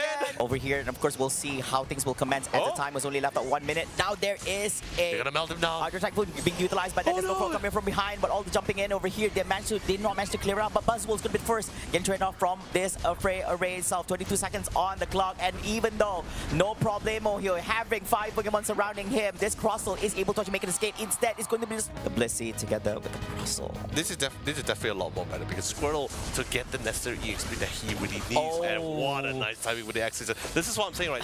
That constant staggering is just somewhat really annoying during those mid fights here. Oh, very smart move with the Crustle. Show me the man. You're not going to be using the portal here to actually make an escape. I'm going to show you back. Any Poké damage, any Unite move gonna come in here. They are able to always reset at any time. Of course, that's if the Hoopa is not disturbed. Oh no, Slowbro getting caught off guard here in between the two members of Team Talent BH and charging in! Here with the Russell as well, making it a full on clear. Trying to take a couple of power shots towards the Rayquaza side, but here comes the serve. Jumping into the mix as well. Can they force out the ultimate coming from our react? But here comes the massive Hydro Typhoon. Imagine they could knock up all four, but guess what? The Crustle is here. Wraps around to the backline. Serve to completely deny their forms of escape here. They managed to get one. Thank God for the Hoopa Unbound. Was able to help reset the Buzzwole, but guess what? No Unite moves. Now they can slowly turn the fight. The counter initiative. Welcome back, ladies and gentlemen. We are back again with more Pokemon Unite action here at the Pokemon Unite Asia Champions League Southeast Asia 2024. The regionals itself halfway done and 3 more series to go. You know, honestly, I would love to say they were halfway done, but at the same time, it feels like we're at the final stretch, right? Because like so many teams, like, I mean, literally 3 more teams, or I guess you could say 6 more teams are currently running in their final series to determine or to either solidify or to break through certain teams to get that seed advantage here. Whew, all this and more will be unfolding, and I'm having the chills. I'm having the heebie-jeebies over here. I mean, I got goosebumps a long time ago. Don't worry about that. I think a lot of Pokemon Unite fans out there are waiting to see how the day will end over here for pretty much for the Southeast Asia segment itself. I believe there's a lot of fans on the East Asia segment is also curious to see how things will unfold here for Southeast Asia. And of course, in a few short moments, we're going to kick start with our next series, which is going to be the 4th series here for the day itself. Yeah, but first things first, let's go and check out that interview video prepared for us from both of our teams.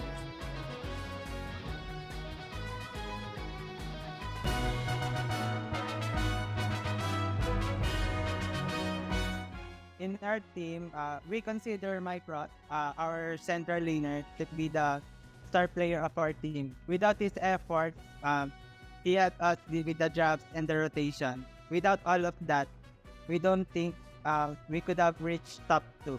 Stated earlier, consider Mycross our central as the star player of our team. But for me, I consider my support, Hoopa, as the star player because without his support and the sustains we need, we wouldn't last long in team fight.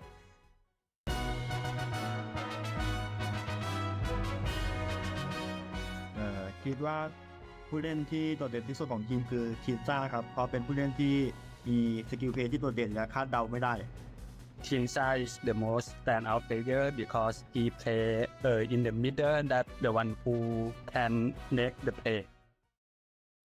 Ooh, some good highlights being shared by our 2 competitors here. And of course, Leonard coming up next is going to be the Philippines Open 2nd place winners, Team Secret Rare Diamonds. Open going up against Thailand's Open 4th place winner, Team Loading. Let me begin by introducing team members from Team Secret Rare Diamond. We have Tolate, Steam, Mycross, Huawei's, and AC. I mean, of course, besides that, we also have Team Loading, which you guys have seen throughout the entire day. Their team captain, Blue Sky. Of course, following up, we have their defender, Kitty, Como, Lullaby, and Teamsa.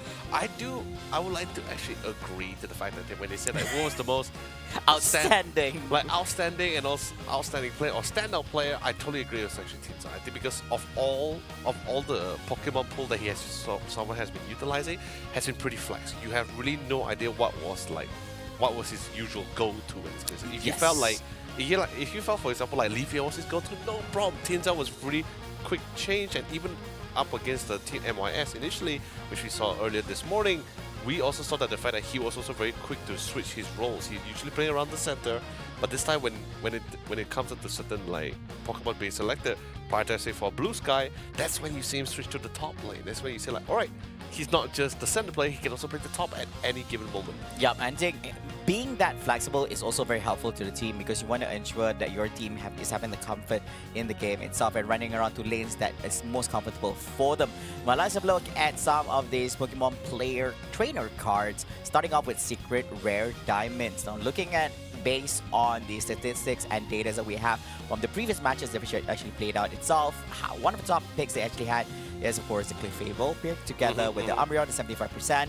They also have this Buzzwole together with the Crustle and Glaceon at 50% together with the Mew as well. Across the board, looks pretty standard. I mean, yeah, definitely for sure, because like I said, right, they don't really like have anything definite. Sure, their roles, I think, comparing to Secret Red Diamond, compared to the side of Team Loading, their roles is definitely a lot more defined. It has already been somewhat preset already. They are not planning to change their positioning.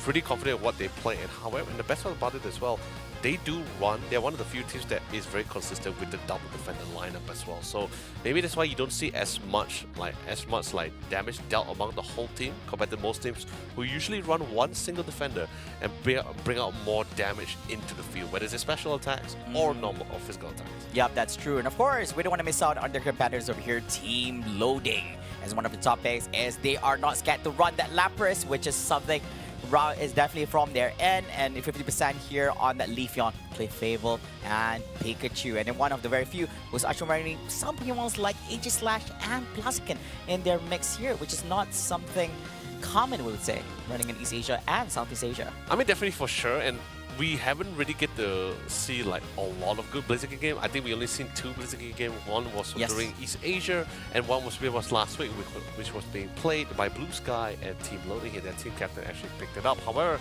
it was relatively a really tough round, I have to say. It was a really tough round for that Blaziken game, mainly because of the fact that they were playing against a team who was somewhat specialized with early game domination as well. And they just somewhat understand the strength of Blaziken and did not even allow Blue Sky to even reach that state at all. Like, we've seen team that's really good at, even though they may not have a really good early or mid game, but they're really good at ensuring that they have the necessary EXP, the necessary keeping up with that level race to ensure when you get to that Rayquaza pit, it just comes down to that clutch moment. Usually we see team pretty even out in terms of that level. But when it came to Team Loading, they really struggled in that one round. But I think they have learned from last week. Even today's game against Team MYS, we saw some really great improvements. However, the only difference was that Team MYS decided to bring it with a new surprise. A real magic trick for sure. Something definitely out of the norm, which I think that's pretty much what makes MYS really scary and also really amazing at the same time, because of the fact that they are the team that's willing to try, and if it somewhat works and it somewhat fits with their play style, even though it doesn't seem normal at all, no healers, no nothing, no supporters, they still are totally fine with this. Yes, of course. I mean, no surprise coming up from them on this. But of course, ladies and gentlemen, we're going to be jumping into the draft now. This is going to be the first game for this series itself, the opening match in between the Philippines second place winners Secret Red Diamond against Thailand's open fourth place winners Team Loading. And it does seem that it is going to be yet another Umbreon ban here coming on from the side of Team Loading. Meanwhile, coming on from the side of Secret Red Diamond, it is going to be on this Goofy. Which is understandable, right? Like, I think Clefable has been one of the few popular supporters to be banned here, alongside with the Umbreon. However, I think if for Team Loading, for them to actually ban the Umbreon makes me feel like they want to try to bring in that speedster for that central area. For Teenside in particular, I feel like the Leafeon might be coming in, but then again, that just means Hoopa was available in the pool and they're going to lock it in for themselves. But just in case, understanding what Super Red Diamond can actually do with their boss, particularly LC here, they decide to steal that away for themselves.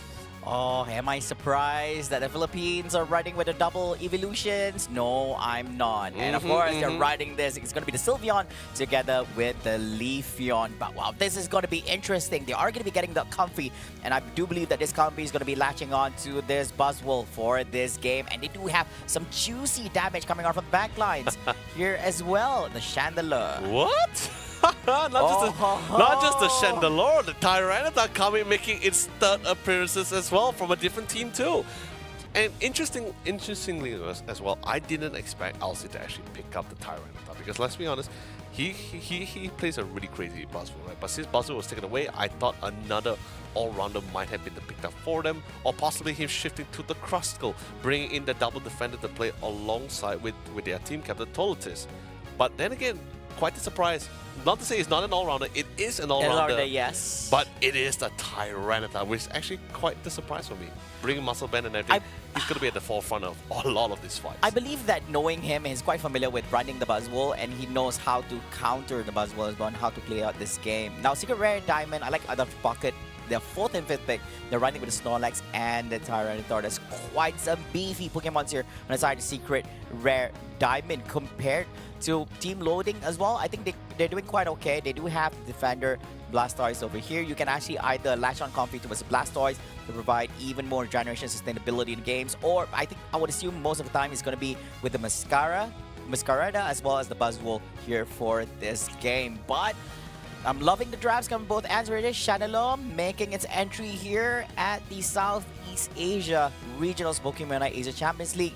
You do wonder on how well this Chandelure is going to perform here for this match. Ladies and gentlemen, this is game number 1, and the teams are underway to their respective lanes over here. Of course, going to be putting off a little bit of space here for one of the EVs here at the middle segment. Probably both of them at the same time as well, just in case of any form of evasions. Meanwhile, the Buzzwole taking the mid.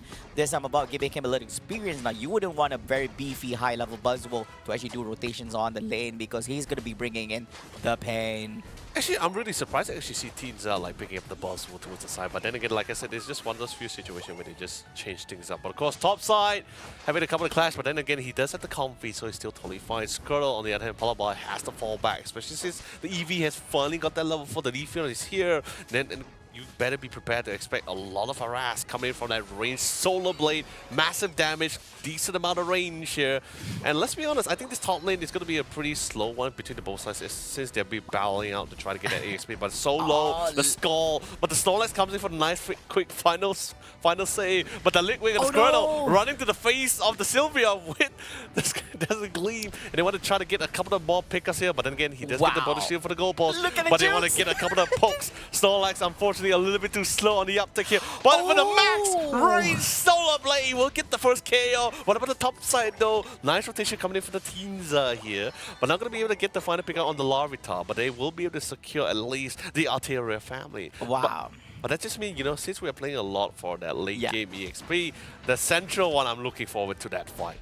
Oh man, look at that Squirtle bringing in his dancing shoes at the bottom lane, but quite unfortunate. Now Squirtle is going to be the one getting traded off here. Long range ahead. Meanwhile, we do see some really great rotations coming from Team Secret and Diamond putting on pressure over here, but still not being able to actually catch that naughty little Squirtle here from the lane. Now, of course, because of that pressure coming up from beside Secret Red Diamond, it delayed his progress into becoming a War Turtle here in the game itself. And still, that snatch coming in from the enemy. Meanwhile, we're also going to be having a little bit of tension here on this Pupitar for this game, which is soon going to be this Tyranitar as well. Meanwhile, Masquerada here at the top lane. Now, he does have a Pupitar here with loads and loads of points and might be seeing each other. Meanwhile, at the bottom lane, going to be losing, and it's going to be Lantern in the hands of that Leafeon. Be careful. He packs a punch and loads of damage in his mice. Yeah, I mean, he definitely packed a punch for sure. And let's be honest, I think Team Loners need to try to figure out if they're able to do some damage control. I think damage control is somewhat the name of the game for them because they have 3 Pokemon who has multiple evolutions here. So now there's a lot of EXP that needs to be shared between the 3 sides. The Chaos are great, but they need to secure as many of these wild Pokemon, these neutral camps as much as possible here. We even have the Hyper Voice. I believe it's going to be the Calm Mind with the Hyper Voice on top of the Sylveon, which, as you guys know, recent patch, pretty great damage coming up for the ultimate. No longer get out of jail free card here. And of course, with the more special attack stats as well, which means Calm Mind plus Hyper Voice, massive amount of damage coming out for that Sylveon. Yep, all things and more coming on at the bottom lane with we could Sylveon here stuck in between multiple, had to pop up with the Unite as well. Meanwhile, we do see this Leafeon coming on the backline, Professor on Sylveon as well. What's gonna be happening here? Oh, it does seem that Masquerada gets on the Reggie, but instead Hooper here getting on the Regirock.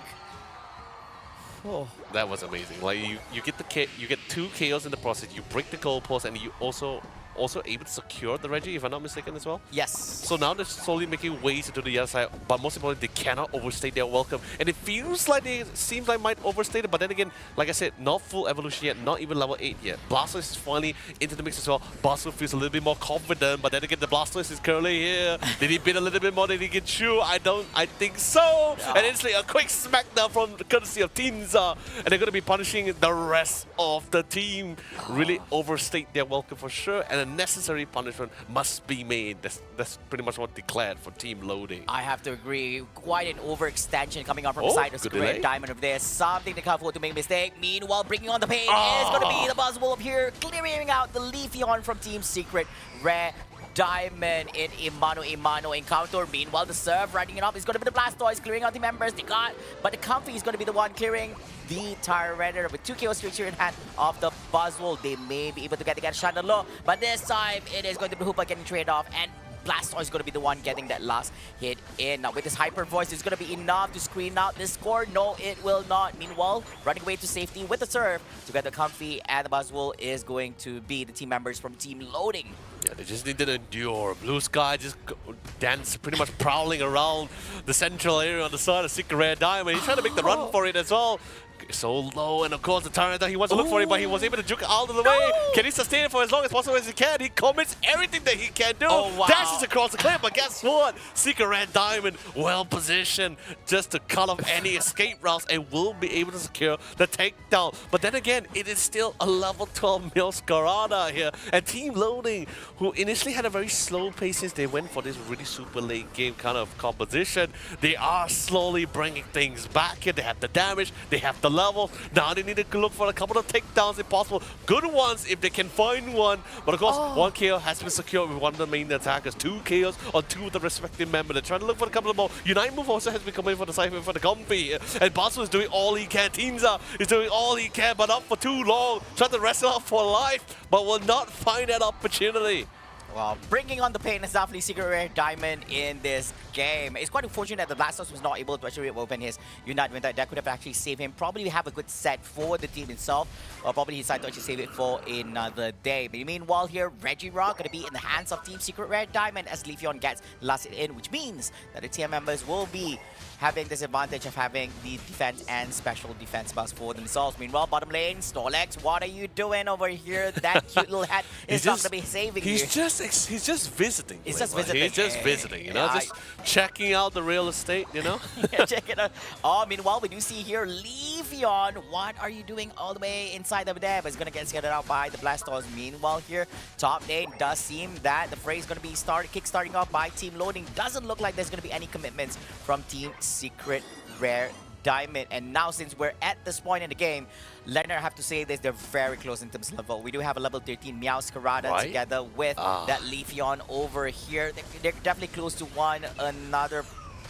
I think it's almost the same. Almost. It really comes down to their final fight towards the record a bit. So, but let's see whether they can get a couple of KOs. A decent amount of surge, trying to CC them and push them all the way to the backline to secure the Regileggy. They get 4 KOs in the process, and they're going to be dunking a lot of points to try to catch up, and they finally took back the lead. It's a real tug and war between push and pull between both of this team here to see who will actually take on top. Pretty even for now, right? Pretty much. Like you said.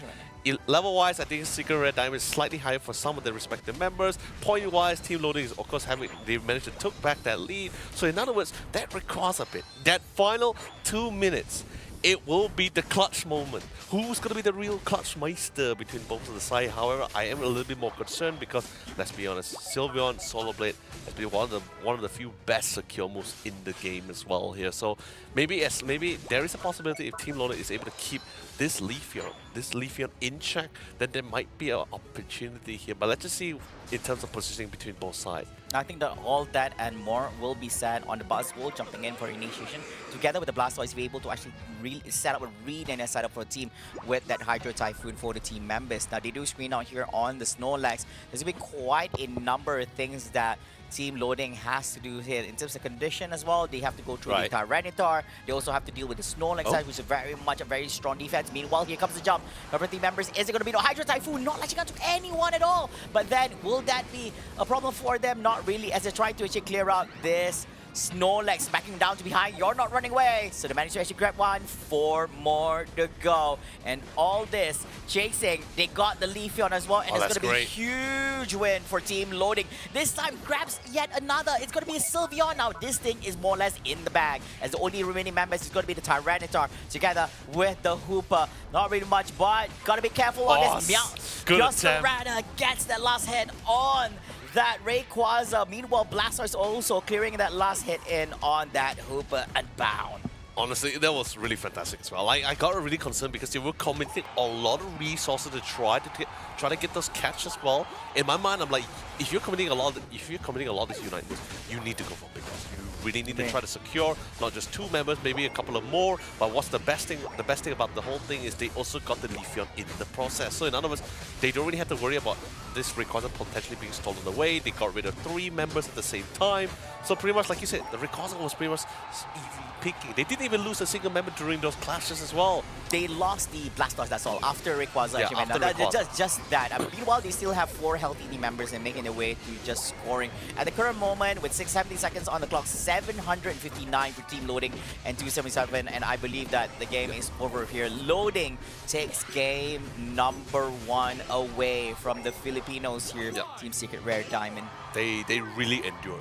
Like I'm talking about, like, we're not talking about like 1 or 2 Pokemon with multiple evolutions, right? We're talking about both the Blastoise, the Meowscarada, and even the Chandelure as well. There's three Pokemon that has multiple levels of evolutions that needs just as much ESP to really get there. So in other words, a lot of objective would have been abandoned by the side here, team loading here, before they even try to contest. Because let's be honest, I don't think they really want to try to contest for a lot of these fights unless they really get to that final stage. It was the same goes for the Tyranitar coming from the side of LC. However, they had 4 Pokemon that was really pretty great for early game here, which I'm really surprised that they were piling on the pressure.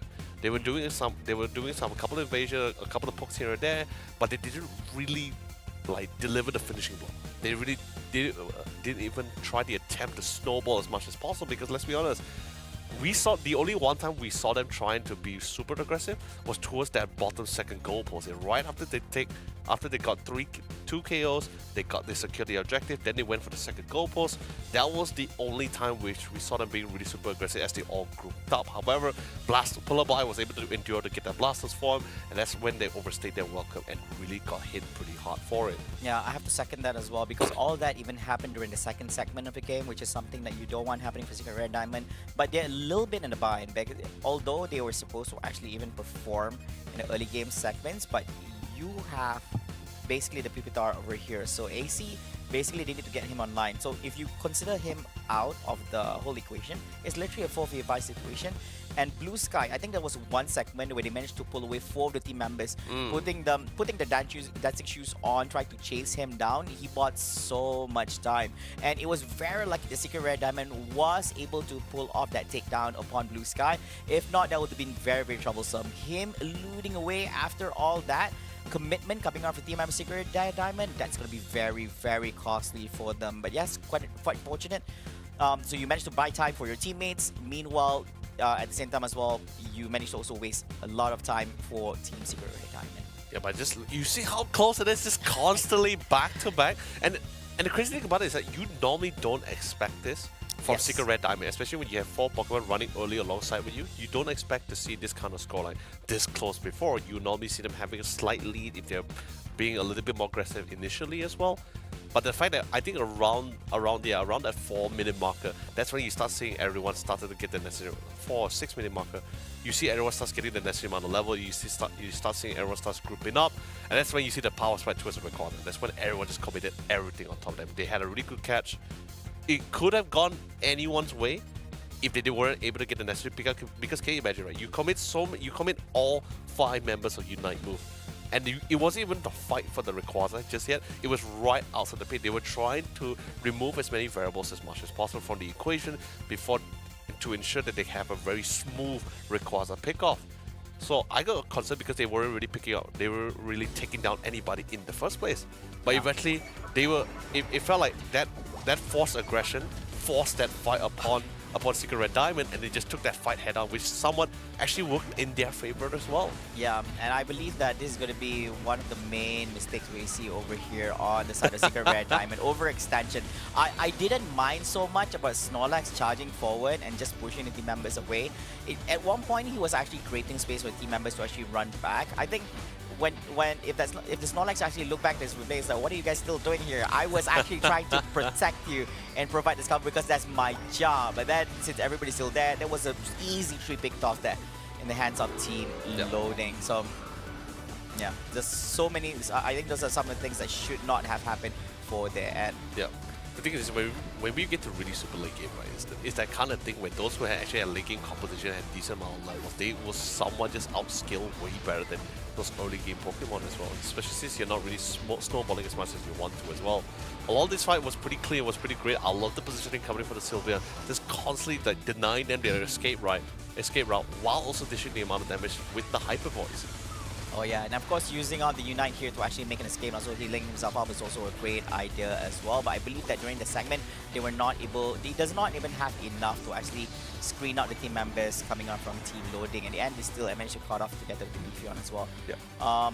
Yeah, some of the things as well, I think you need to respect the amount of firepower that these guys actually have during this segment. Now that Blastoise, that's a I think it was just a panic one, just to clear out team members coming on from Team Secret Rare Diamond, that is all. So, I mean, those things really do happen as well.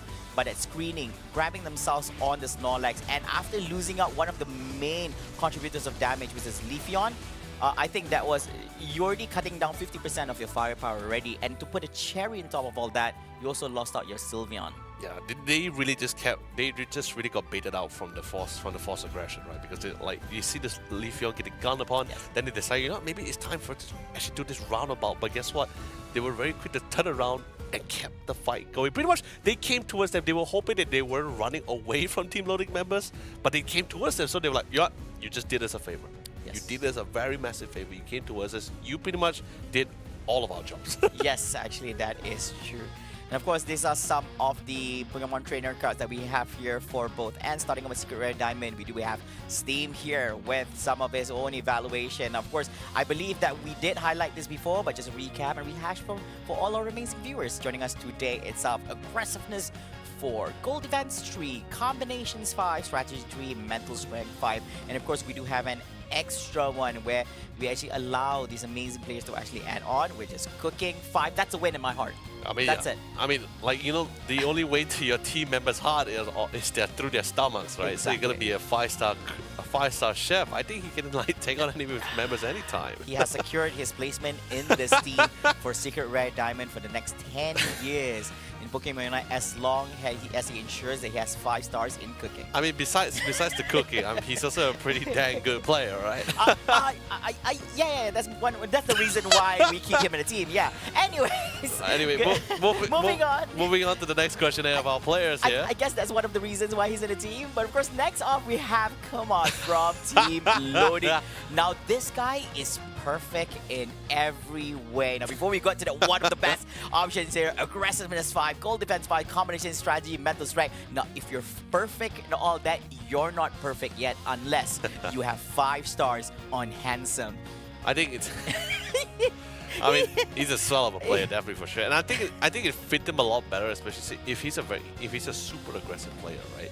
So like the fact that he has the comfy, it doesn't really restrict him that much, because when he plays the Clefable, he can't just be a very forward Clefable, you know what I mean? Exactly, yeah. He has to always still play around side with the team to just get the necessary support. But either way, let's quickly move on to the next test that we have for you guys to see. Really excited to see what else that we have in store for you guys, because let's be honest, coming in we have Who Eyes here, personal player for Secret Rare Diamond. Average damage dealt is in literally 14,800. 10% of the team. Don't blame him. I mean, like, basically what he's going is literally on the support side here. So he's running with Clefable 60% and Eldegoss 100%. Yeah, which is mainly towards healing. Now, it's not a really easy role. People were like, oh, all you have to do, you don't have to be in the front lines, but positioning is key. You also need to know when you should engage and disengage from team fights as well, and how to be close enough to your teammates, because your opponents are on the lookout for you, actually. And also setting up your skill set. I mean, Moonlight is definitely a definite thing, but deciding between whether to take Follow Me or Gravity in some of this team's composition, I think is really great, because one of the key choices to victory. Exactly. He knows exactly what he wants to go for. But of course, moving on to our next player coming in from the side of Team Loading. It's gonna be our next player introduction. I'm really curious to see.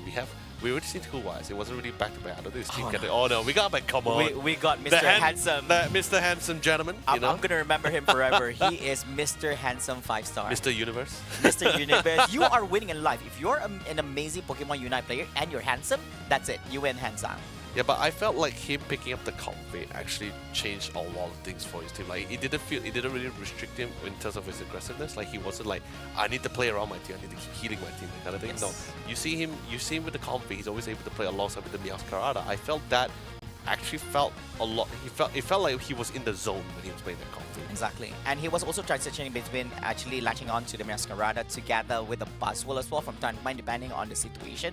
So it's not like he was passive all the time. He was actually mindful on which one to prioritize when it comes to latching on as well. So kudos to Come On. I mean, that's why he's handsome. I mean, like, look at Comfy, man. Look at this guy. This guy is just literally winning in life. I'm actually curious to see him actually playing back the Hooper again, because last week he was playing actually the Hooper. He was playing a really great Hooper again, but then again the game was slightly more different since the conditioning had drastically changed as they were really prioritizing that Blaze again on side here, Blue Sky here.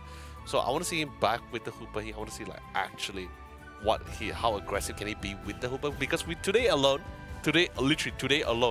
we have seen like crazy Hooper plays coming from exactly crazy Hooper plays. Yeah, so we have seen really super aggressive Hoopas, invading Hoopas as well. I want to see like where does Cobalt really stand among all these aggressive Hoopas. But first things first, we're just gonna call for our amazing production team. So let's quickly get into our second drafting. Could this be the comeback round for our dear friends of Secret Rare Diamond, or could we see a potential 2-0 coming from Team Loading? This could possibly kickstart off with a respect ban here coming from Secret Rare Diamond. They have to ice set on that Meowscarada for this banning phase from their side. Meanwhile, for Team Loading, they're going with the Umbreon. They're confident in this. Which is fine. I think it's somewhat open things up for them, right? Because Umbreon, like in one of those fights, can be very disruptive and also very annoying to deal with. You get Mean Loop, of course, is one thing for sure, but also at the same time, Snarl. At random times of the fight, during the fights as well, when you're dependent on certain times or certain combos, you could just suddenly get disrupted during midway because of that Snarl alone. So I think that's pretty great and pretty something that Loading didn't want to deal with. But also at the same time, his ability to steal shields away can also be quite detrimental for some allies who are really dependent on that additional shield for protection. I'm a bit sad because I thought he was hovering on the Venusaur over there. I was also thought Venusaur too. Yeah, I would have loved it. But instead, Secret Rare Diamond, they're going with what they're comfortable with. They have run this before. They have run the Trevenant, but other than that, they're also bringing Mr. Mime here in their draft for their third pick itself, paired together with that Leafeon. Meanwhile, looking at a segment of Team Loading. Now, this could be an opportunity for them to actually run this Buzzwole in the game. Now, it has been proven from time to time to be a menace, and we'll see how it is in their hands. Follow up with a Blastoise together with a Sylveon. Looking solid from them. I'm actually really surprised. Actually, Mr. Mime was actually one of the most played hero for the side here for Combo as well. Okay, so don't think it was a respectable steal. I think they just wanted to try something for themselves here as they bring in the double supporter lineup here with both the Hooper and the Mr. Mime. You got this really burst AoE damage with the Pikachu and one of the few top defenders here. Pretty nuisance in the fight as well. Whether it's against speedsters or all-rounders, you have this Traveler that's always going to be constantly in your face, controlling you as much as possible here. Oh, I think Scizor also coming into the base. Interesting. Very okay. I was just about but yeah, Scizor is going to be the last pick here for Team Loading. Now I wanted to shift the attention a little bit to this Mr. Mime. Look at the items he's holding over here too. So this is going to be a aggressive support, I would say, coming for myself. The thing is this, right? Like, I'm not too surprised. Like, okay, the thing is there was a condition that Team Loading was trying to go for, right? They want to try to go for a little bit early game mechanic, but at the same time they cannot forget about how much strength that the Blastoise can really bring into the fight, right? But at the same time, they also couldn't bring the Urshifu in at the same time because then again, they didn't want to be restricted that much, right? So you have the Scizor coming in, has a little bit more speed, but then again, Scizor has been hit with all kinds of things. He's pretty much off the meta for the longest of time here. This Pokemon has been abused by so much patches, I would say. And looking at him, it's quite a refreshing look to actually see they play Scizor here. I agree, it's fresh. It's very fresh. But can this work for them? I mean, I would like to see how Blue Sky can surprise us because it was an opportunity for him to bring back his all-time favorite Urshifu as well. So the fact that he chose to go for the Scizor, there's definitely a plan that they have for themselves here. But to see whether they can make it work. It's a double supporter lineup against an all-time favorite coming back into the scene for a relatively long time. But in terms of early game, right, Flavor, there is actually quite the potential for both sides. Both sides can actually go head-to-head with each other and buy the necessary amount of time for the Squirrel to actually get that Blastoise out. Yes, both of them can actually do so just from this particular lineup itself. So we'll see how execution will be, I would say, coming up from both ends. Now, both of this, I would say that coming up from the middle segment itself, both can actually get online really, really fast.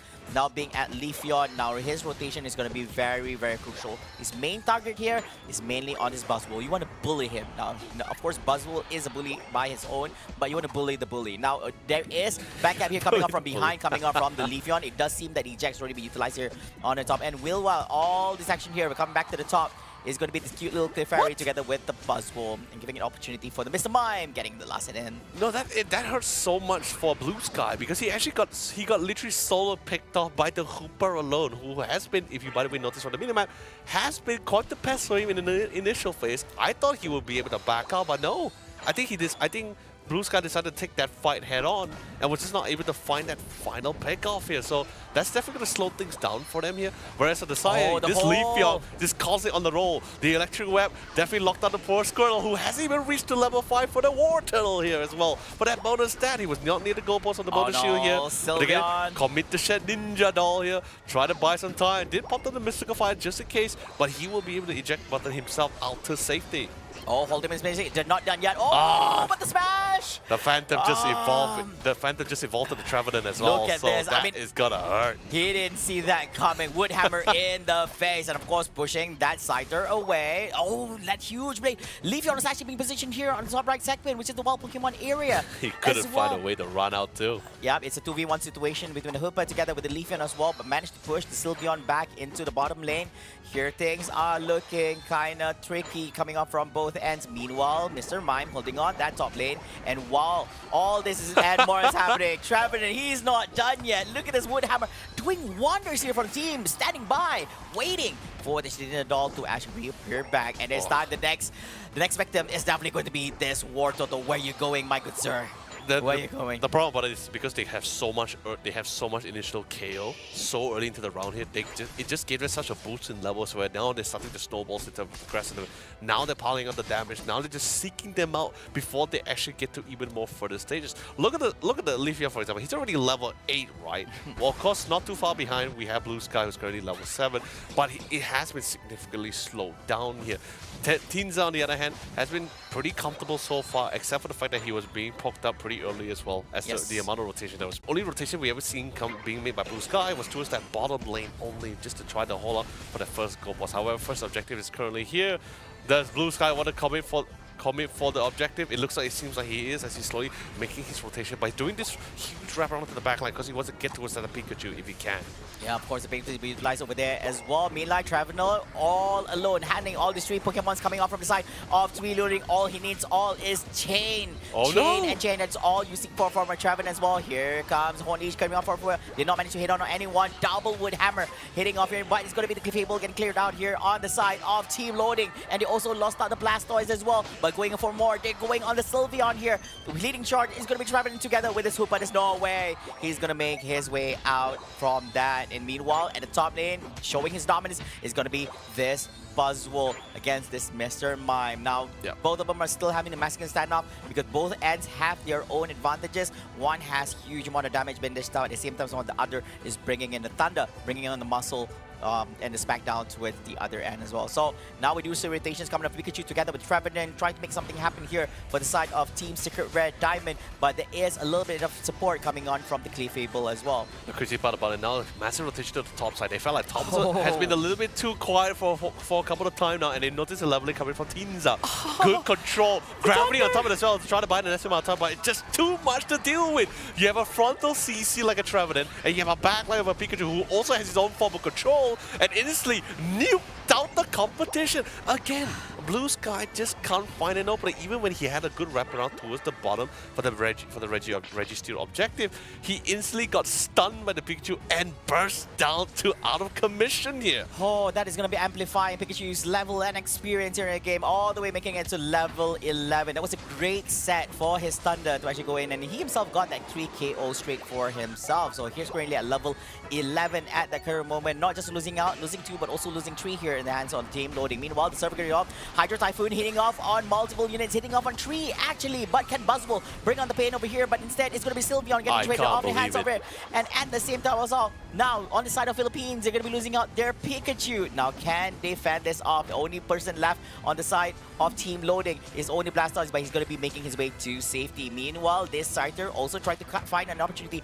for him here in this game. I can't believe it, right? Like although yes, it's great that they actually managed to pick up the Pikachu, right? But it took so much damage to try to pick up the Trevenant, and he still survived for it. Although an opportunity, look at how much damage he's dishing out, right? So he tries to sustain, he needs to live for this, right? No. But he couldn't get the pickup, but he will find a consolation prize on the Pikachu, courtesy of his ally, the Sylveon here, was able to cut off any form of rotation. Trevenant playing on top of the goalpost. He knows he gets the bonus shield here.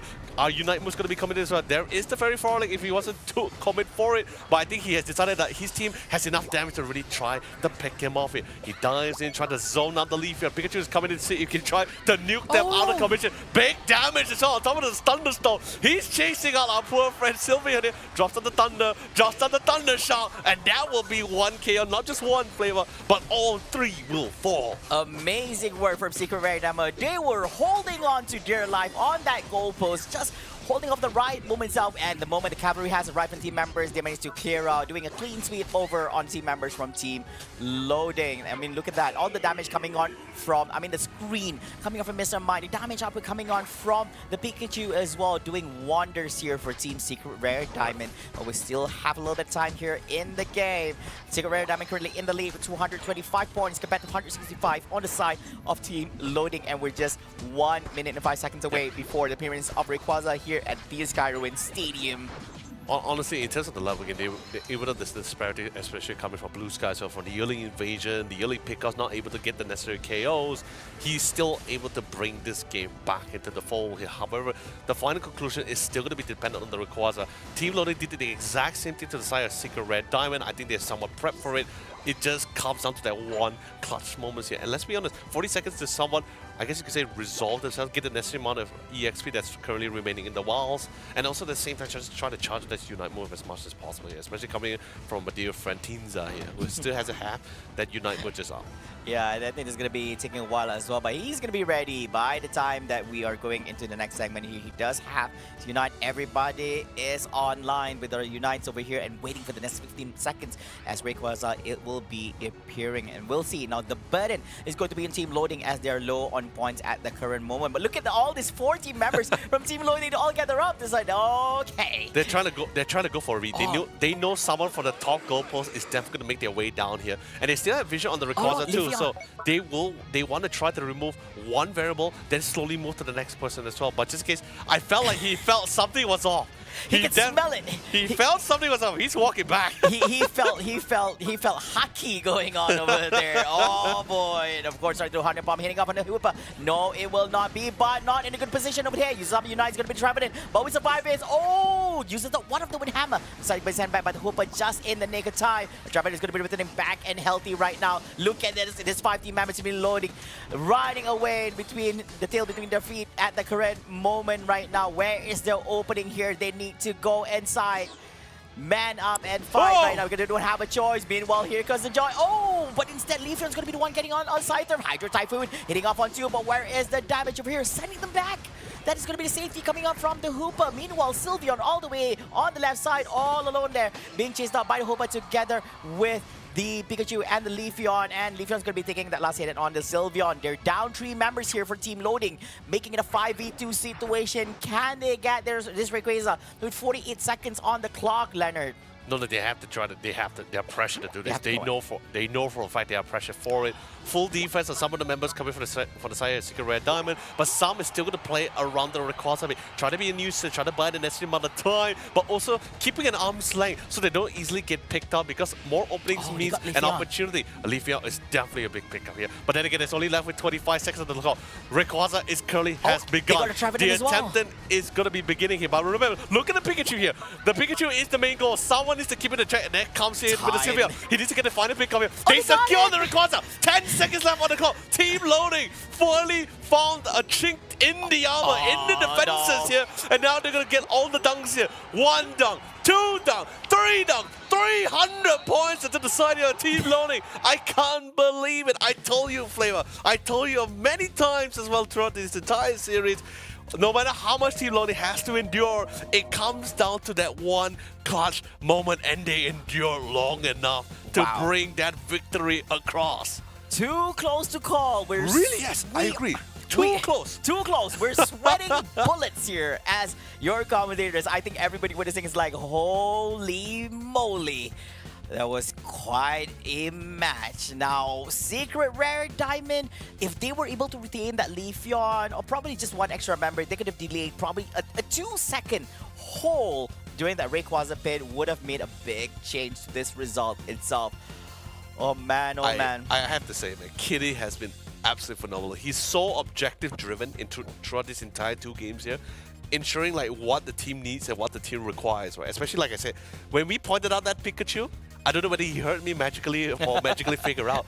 He just dashed, he just eject button across the wall. He just knew for the fact like, you're not going to try to steal this from us. I've seen many VODs. I have seen Night Mew Foxy does it before with the Pikachu. I'm not gonna let my team fall before the hands of a Pikachu. Not this time. Constantly kept him in check and even picked him up as well. I think that was the real nail biter. But at the same time, Blue Sky, after all the damage he has been receiving in that second game, he was punished hard. He got rid of Mike Ross, and I think that was amazing. That limits the amount. That literally limits like the amount of players they need to pick off, right? Which is pretty much just either Mike Ross or Steam. Mike Ross is out of the picture. They only had to focus on Steam, and he still had a couple of more seconds on his respawn timer as well. So really great job. In the final moments where they really count, when the game was on the line, they were really in their prime, and they have succeeded it fantastically. If I were to be honest, I really thought we were going for game 3, but by the looks of it, time was ticking. My eyes were literally on that timer. I mean, like, they're not gonna make it. But losing out 3 team members to Secret Dynamo, they lost some of the main ones here. They lost the Leafeon, the Damage, they even lost the Trevenant as well. There's not much they can actually do over there. So basically, loading, they went all in. They were driving everything on that last hit on the Rayquaza, and then went for scoring. That was... Look at the difference. This is what I'm saying, right? It's like they had all the advantages. They had the aggression. They found that one success in that one team fight. That's where you see a significant lead coming from the side of Secret Red Diamond, right? But when it came to the final moment, that one fight, yes, everything just changed. Yeah, most definitely. And I know that people were saying like, oh, the Sylveon actually gets cleared out. But actually what he did was great. He tried to actually backcap on some of these Pokemons that behind, but he got caught off guard when Leafeon cleared him out during the engagement at the Rayquaza. But what he did was actually great, because pulling away one of those 2 main cores to attention towards you, it should have been somebody else. But then the thing is, he knew what he had to do in that segment. Is either he catches someone, but since he's already been caught, he's already got scouted, why not he just pull them away from all that and stuff? And I think that was deserving of an MVP over there. Yeah, there's definitely a lot more areas that there was definitely a lot more attackers and a lot more priorities that Secret Red Diamond had to reach someone removed from the equations here. And let's be honest, right? Like that game, this is definitely not very. It's not considered rare, you know. This is actually very common in some teams that we also have seen in East Asia, where they love to play for these clutch moments here. They don't mind being on they don't mind having their back against the wall. They know for the fact that there is still the comeback mechanic as long as they meet certain conditions to reach that stage here. But of course, first things first, ladies and gentlemen, we got a couple of highlights ready for you guys. Well, let's quickly go through the carnage that has presented for us. Oh man, I look at this Trevenant, man, the moment from Batum into a Trevenant, he's just Hulk smashing everyone. Yeah. I mean, I got scared of all these wood hammers and displacing enemy team members at the same time as well. He manned up against all these multiple Pokemons coming on. Look at Blue Sky behind us. Yeah, look at him. He's like, hey. Absolutely just kited around for that one. He endured. He really endured. That mental strength that he put on his questionnaire, 5 stars, is totally understandable. Yeah. I mean, I think most of the pressure that you see here is mainly on the Trevenant. If you see him, he's just sustaining, be able to dish out damage and displacing and all this. I mean, does Buzzwole still be able to survive this particular engagement? Well, look at this. Double Wood Hammer in the face, follow up together with Thunder. How are you going to escape all that? Of course, the takedown was not in his hands itself. Somebody else got it, but he did his job. What's happening? Create this big opening for triple scores here at the top lane. Which is why I'm saying, like, Trevenant is really such a phenomenal player. Like, not just the Pokemon, but the player itself. Like, it takes a lot of guts and just understanding of how to be disruptive with the Trevenant, knowing when to commit that Wood Hammer as well, is really phenomenal coming in for Toletis. Really the true defender players that we have seen so far. Yeah, you're not afraid to actually man up. It's not that easy as well to actually run this because we were just lucky enough there's not much lockdowns coming on from the side of their opponents here that could actually stop him. And then there's Buzzwole trying to bring in all the barrage on him, but even with all that, if he can sustain, he can actually dish out. Doesn't mean he's able to actually cover himself. But even with the trade-off, doesn't even matter. But this is one of the most hurtful situations, I would say, coming up from the team. Look at the time. It's 14 seconds. Like, oh, man. And they've really lost out. During this period, yes, you lost out 40 members. But during that time, before that, they actually lost the Trevenant together with the Leafeon. So basically, two main, I would say, even together with the Trevenant as well, two main cores for the team based on that game itself. Yes. Like, it's crazy, right? Because, like, there were so many things that was playing on the line, like to ensure that they can really reach that state here. Yes. We've seen many teams that just get pressured so hard to the point where they can't even contest for the Rayquaza here. So the fact that Team Learning was able to just make sure they really get to it, I think is absolutely fantastic. And of course, let's jump into our, well, your favorite segment, ladies and gentlemen, which is going to be the Illustrator segment over here. So let's have a look at clip number 2 over here, and we'll see what our good friend here, Leonard, has to offer. Okay, really plain and simple, right? Like, it's really plain and simple. There's really nothing much going to be happening to us, guys, because there's a lot of intel coming from a lot of these members, right? So we see the Leafeon that's currently making his way towards the top side goalpost. We have the Mr. Mind that's currently making that defenses, right? So with the fact that they actually lost out one of their team members early, this somewhat gives them a little bit more a stroke of confidence here. Even Toletis is also trying to give as much vision as much as possible, and Steam, and at the same time their Hooper player was currently standing at the back and ready to support the team, because there's still 40 seconds left on the clock, by the way.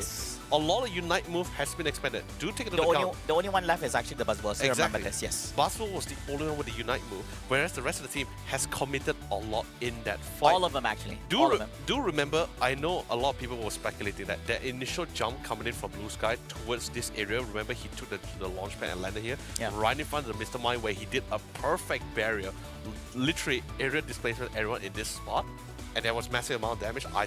I believe at that moment, pretty much the game was pretty much set and done. However, I do forget to take into account of the time.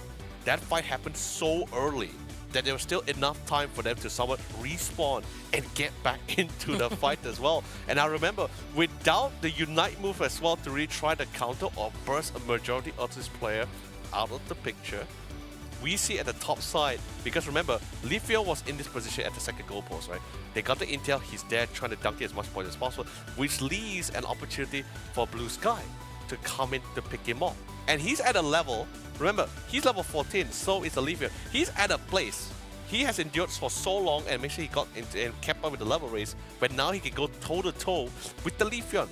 And the biggest pickup was that he got rid of one of the core targets. He got rid of the Leafeon, which gave a huge burst of morale for the rest of the team to keep the fight going. And the best part about it is, Buzzwole did so much damage to Toletis, he can no longer be present in this fight. Actually, he got chased down as well. The Buzzwole is going to be clearing him at this point. And so basically, Trevenant is also gone and out of the picture together with the Leafeon. Okay, now here's the best part, right?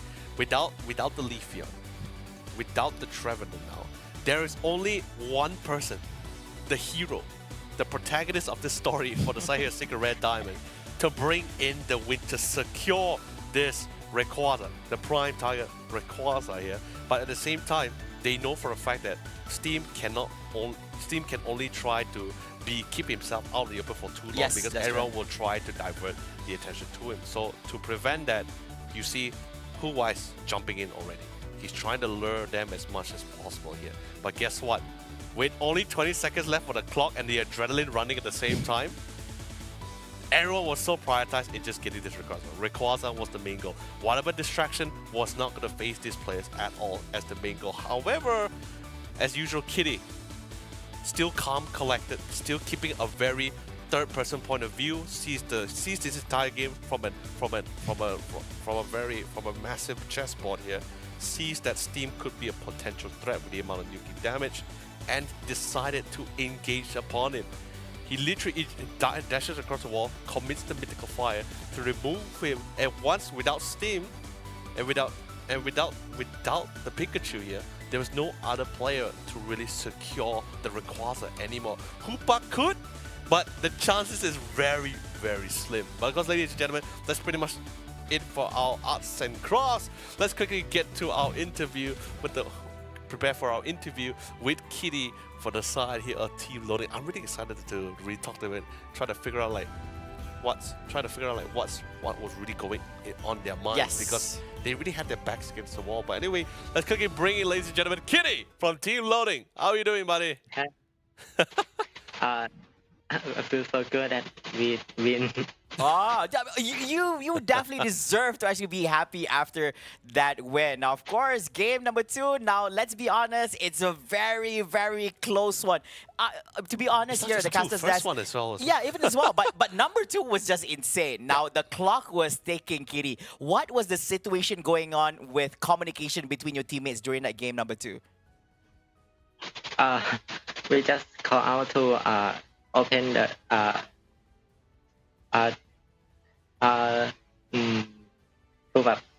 fight the Rayquaza fast so that we can score in time. But we all focus on the Rayquaza. Right. Yeah, it's very simple and plain. Basically, they knew that they had no choice. They had to actually focus over there itself. But of course, we also want to ask you, Kitty, is how's the situation with the team right now? How are you guys feeling? And were you guys in panic mode when during that particular situation in Rayquaza area, or did your team captain manage to keep you guys calm and composed and to approach all that? We're not panic as much because we think we can get the Rayquaza. Yeah, we confident in our lasting shot. Yeah, of course, most definitely. You really need that confidence as well, approaching such a segment as well. So, of course, Leonard, any questions you have? I do have one actually, really curious. Is Kitty, what was the reason why for Blue Sky to actually pick up Scyther to be the final Pokemon in the drafting for that game too? Scythe is his old main. Oh, yeah, he's okay. playing very well. The past, yeah. Okay. So that we have a chance to pick him up. That we try and it went well, so we decide to pick. Oh wow! So actually, they've always thought was to actually run this itself in part of their draft. So it's not something. So it's not something that randomly happen. You know. But of course, Kitty, thank you so much for this interview as well. Congratulations. Can you say one last word to your fans and families that's currently watching this stream potentially? We will do our best in week 3. Yeah. Please share us. He's ready. He's ready. Yeah, Thank you so much, kiddies. Thank you so much. That was amazing. Bye. Oh man, I like him. Like that. We'll do our best in week 3.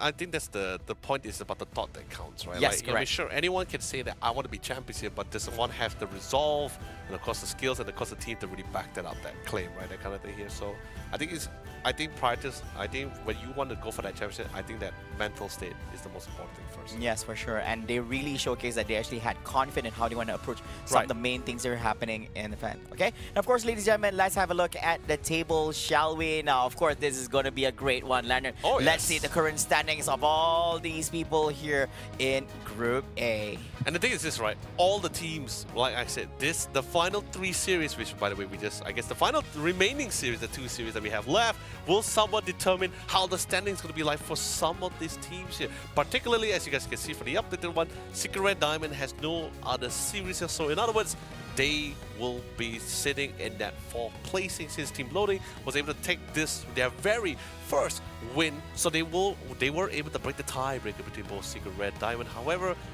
the journey is still going to be quite a difficult one, as if you guys can remember for Day 3 for the playoffs bracket here, both group stages, 3rd and 4th placing will of course have the longest climb, the longest run to the very top. So there's going to be a lot of work going to be happening between both Team Loading and Secret Red Diamond. But of course, enough with the bracket. Let's quickly move on to our next agenda of the day, the next topic. But of course, first things first, let's welcome back Denali, who will be gracing us once again. Well, the main topic is actually the next matchup there, Leonard. But thank you so much.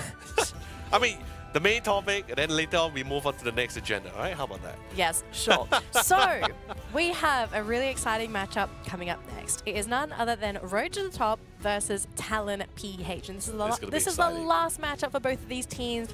Before we get into the nitty-gritty though, let's look at their highlight video.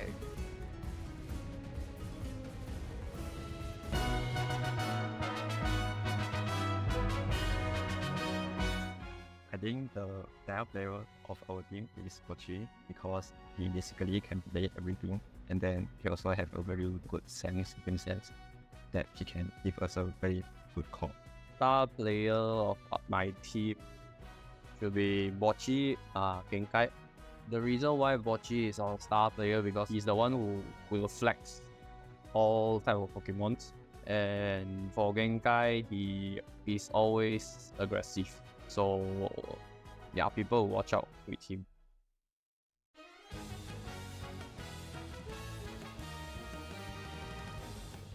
The star player of our team, all of us, because we cannot win our games if we cannot out each other. I think that's the same answer as Rubik's. I think all players are the star of the team because without the other 4, the team can function very well. Ah, this is gonna be so fun, ladies and gentlemen. This is gonna be the last series for both of these teams as well, so to determine where they actually stand. But first things first, we have Team Road to the Top versus Talon PH, their respective players, of course. The star of the show, we have Genkai, Bochi, Calamity, Jal, and Kami Rules, which is, by the way, unfortunately, Jal has a medical issue currently. Lie. Oh, sorry, yeah. Lie. Okay, let me explain All very right, quickly. go for it. I wanted to do this and you stole the thing. I was super excited.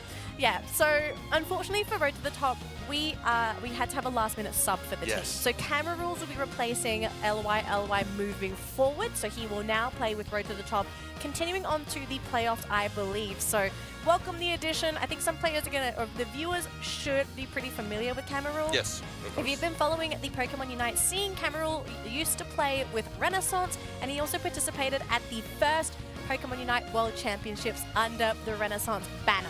So there you go. Camerals, we know who he is. He's a really talented player, and I'm kind of really interested to seeing how he's going to add to the Road to the Top roster. Because Talon PH, we know who these guys are, right? Yes. It is essentially old guys rebranded as Talon PH. Old guys, also another team that went to Worlds, they were known as Kumu. Couldn't we just say veteran players? No, the team's name was literally Old Guys, so I'm not insulting them. I know them, they know me, so it's all good. We're all friendly, don't worry, they won't come for me. We're friends. But of course, this is the stats for the side of Road to the Top as well. I'm also really interested, I'm actually really happy they actually brought up the fact on terms of the stats. How will Kami also actually play a crucial role into the lineup to fill in the gaps here for LY here. Although LY, I hope you get better soon and can't wait to see you as well. But at the same time, let's quickly get back to the matter of hand, right? Where he plays and how he's going to be able to bring out, I'm actually not going to be too surprised about it because of his experience and his background. But let's quickly move on to the next test for the side of Talon PH here. This is going to be a really fantastic one here because they are one of the few teams who has been playing a lot of a lot of damage dealers in their lineups here. So seeing that kind of damage numbers on their stats, I'm actually not too surprised. Well, I don't think a lot of people are surprised just because of the way that Talon plays. Although they do play some wacky stuff if they choose to do so. Although I'm going to be very honest in saying that I was quite surprised that they lost their first series today. And it was a 2-0 as well. The community in general thought that Talon PH should have won that series. Maybe if it's a 2-1, understandable. But to be 2-0'd, very, very uncharacteristic of the team. So I'm kind of wondering what sort of really happened in those first couple games. Like, was it a case of maybe was there some miscommunication with the team, or maybe just their idea didn't pan out? I'm hoping they had that moment to sort of like regroup coming into this series. I mean, definitely for sure, right? Like, just kind of get that recap, try to understand like what really went wrong. But however, I would like to actually point out the fact that it's more like not what really went wrong. I felt like Unite is just such an amazing game. Everyone is just getting better as time goes by. We're getting more talents. Everyone's getting a better understanding of the game. They have really good seniors, a lot of good mentors to follow and learn from. So I'm not surprised that, especially comparing from last year's ACL and this year's ACL, a lot of players are just getting so much more better, a lot more innovative with their ideas, a lot more creative as well with the composition. For example, to what we've seen from earlier today with Team MYS, and even from the East Asia side as well. So I'm actually looking forward to see even more potential as well. Like, it's gonna reach until the point where like any new teams comes in, we cannot just say like, oh, they're gonna be fresh. No, that's entirely impossible. We see Team Kabi-chan completely taking the role by storm. But first things first, let's quickly get back to the matter at hand, and that's gonna be Team Road to the Top against Talon PH in their first drafting, in their first best of 3 in their final series. Yes. Now, as the teams are looking to ban their first round of Pokemon, I also want to very quickly mention, we did talk about this before the break beforehand, but we have to come back to this. Talon PH in their grouping is in a really weird predicament, because at the moment this team is projected to be the bottom seed of their group, meaning at playoffs they're going to have to play the most amount of games to even make it to the offline finals. To get out of that, they have to win this series against Road to the Top. They have to win it. They can't just get 1 point. They need the full 3 points, because if they get those 3 points, they'll move out of 4th seed into 2nd seed. Definitely. And honestly, seeing the first ban coming from Talon PH, by the way, seeing the Bustle, I felt that's more like a very respectable ban towards Genkai as well. As you know, Genkai has been one of the most aggressive players among the members of Team Road to the Top as well, and the team captain too here. So, but then again, that is definitely not the end for Genkai. He's still very aggressive with other Pokemon here. I'm particularly looking forward to him playing back the Crustle here to play alongside. But since the Mimikyu being picked up, I believe that's gonna be him already. Yeah, that's very likely. And I mean, they can't really fit a Crystal anywhere else, so yeah, pretty interesting decision. So fun though. It is fun. I'm just curious to know why they would go for the Mimikyu so early, because there is really no rush to pick up that Mimikyu unless they may be worried that Talon PH themselves are actually aiming to pick up the Mimikyu themselves. We will see a little bit later on, but in the meantime, we are going to be seeing the Pikachu picked up. This has been a pretty interesting Pokemon thus far. It's either had a great game or it's had a not so great game. And it's going to be in the hands of Dylan, which I found out last week is actually Thorfinn, who is also from Old Guys. So yes, we are still looking at almost the entire roster of Old Guys here for Talon PH. To finalize the draft, so it looks like it's going to be the Glaceon locked in here for Sync 1. So a really fast, action-packed team. Really, it is. Really quick evolutions, 2 evolutions and a Pikachu that doesn't need to evolve. Lots of long-range damage. They also have Burst coming in from LeBron, and Cameroon going back on that signature Gardevoir. If anyone's watched this man play during the first World Championships, this was a Pokemon that Cameroon was really well known for. Right, this is gonna ladies and gentlemen, we have a game on our hand. It's gonna be totally fine. And the best about it, this is slowly coming back to that very traditional debate, that discussion that we usually have among players, right? Like, who does it better? The early game control, the early game damage, comps, however, or going up against like those all attackers, late game composition, so bringing in both the Gardevoirs and Talons as well. But sadly, no Talons, but Gardevoir is always a great thing to see. We all know from the patch as well. Ultimate's a lot more faster, so it doesn't feel as bad when you sort of miss that very singularity, but it does so much more damage on top of that too. So it's going to be really great. And remember, a lot of these fights are happening in very close, compact areas here. Except, of course, maybe not in the lane. Most of the time, it's usually around the Rayquaza pit, or in some part of the Sanctuary, or in the objective, but they're so compact, which allows both, not just the Gardevoir Unite move, but even the Pikachu's Thunderstorm comes into full effect as well. Yeah, I think there's a lot of scenarios that can happen for these team fights, and it's going to come down to who decides where the fight happens? Correct, Who is the one that's going to be determining the tempo of their game? And just looking at the two drafts, it should be Talon dictating where and when these fights happen up until the Rayquaza pit. That's when they need to be a little bit more cautious because Road to the Top will want to fight into them. And Road to the Top has a fantastic team fighting lineup.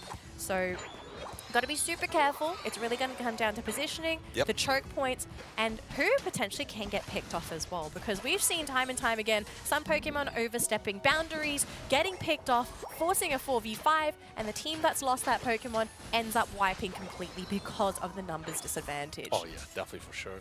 Bottom lane, I think it's just more like a caution kind of thing. I don't think we have to worry too much about the skirmishes between those two. Top side, I'm a little bit more curious because since they actually send in the Leafeon, so in other words, we get a lot more range poking damage. And look at our dear friend Genkai already brought up to half HP. Of course, he did take the berry to sort of restore some of those HP back. But this is what I'm saying. The top side is going to be the one that requires a little bit more attention. So central rotation is going to be happening between for both from coming from the Curlia. But what about the bottom side? We see a little bit more difference of opinion as the Glaceon currently playing around the brush here, getting a lot of vision here, and comes on not just a 3-man rotation, but 4 will converge to the bottom side. Thank God for the eject button. Quick reaction as well to get out from such a precarious surrounding. That snow warning as well coming in. The Ninetales passive actually maybe saving him there as well because it froze LeBron. He couldn't move at all.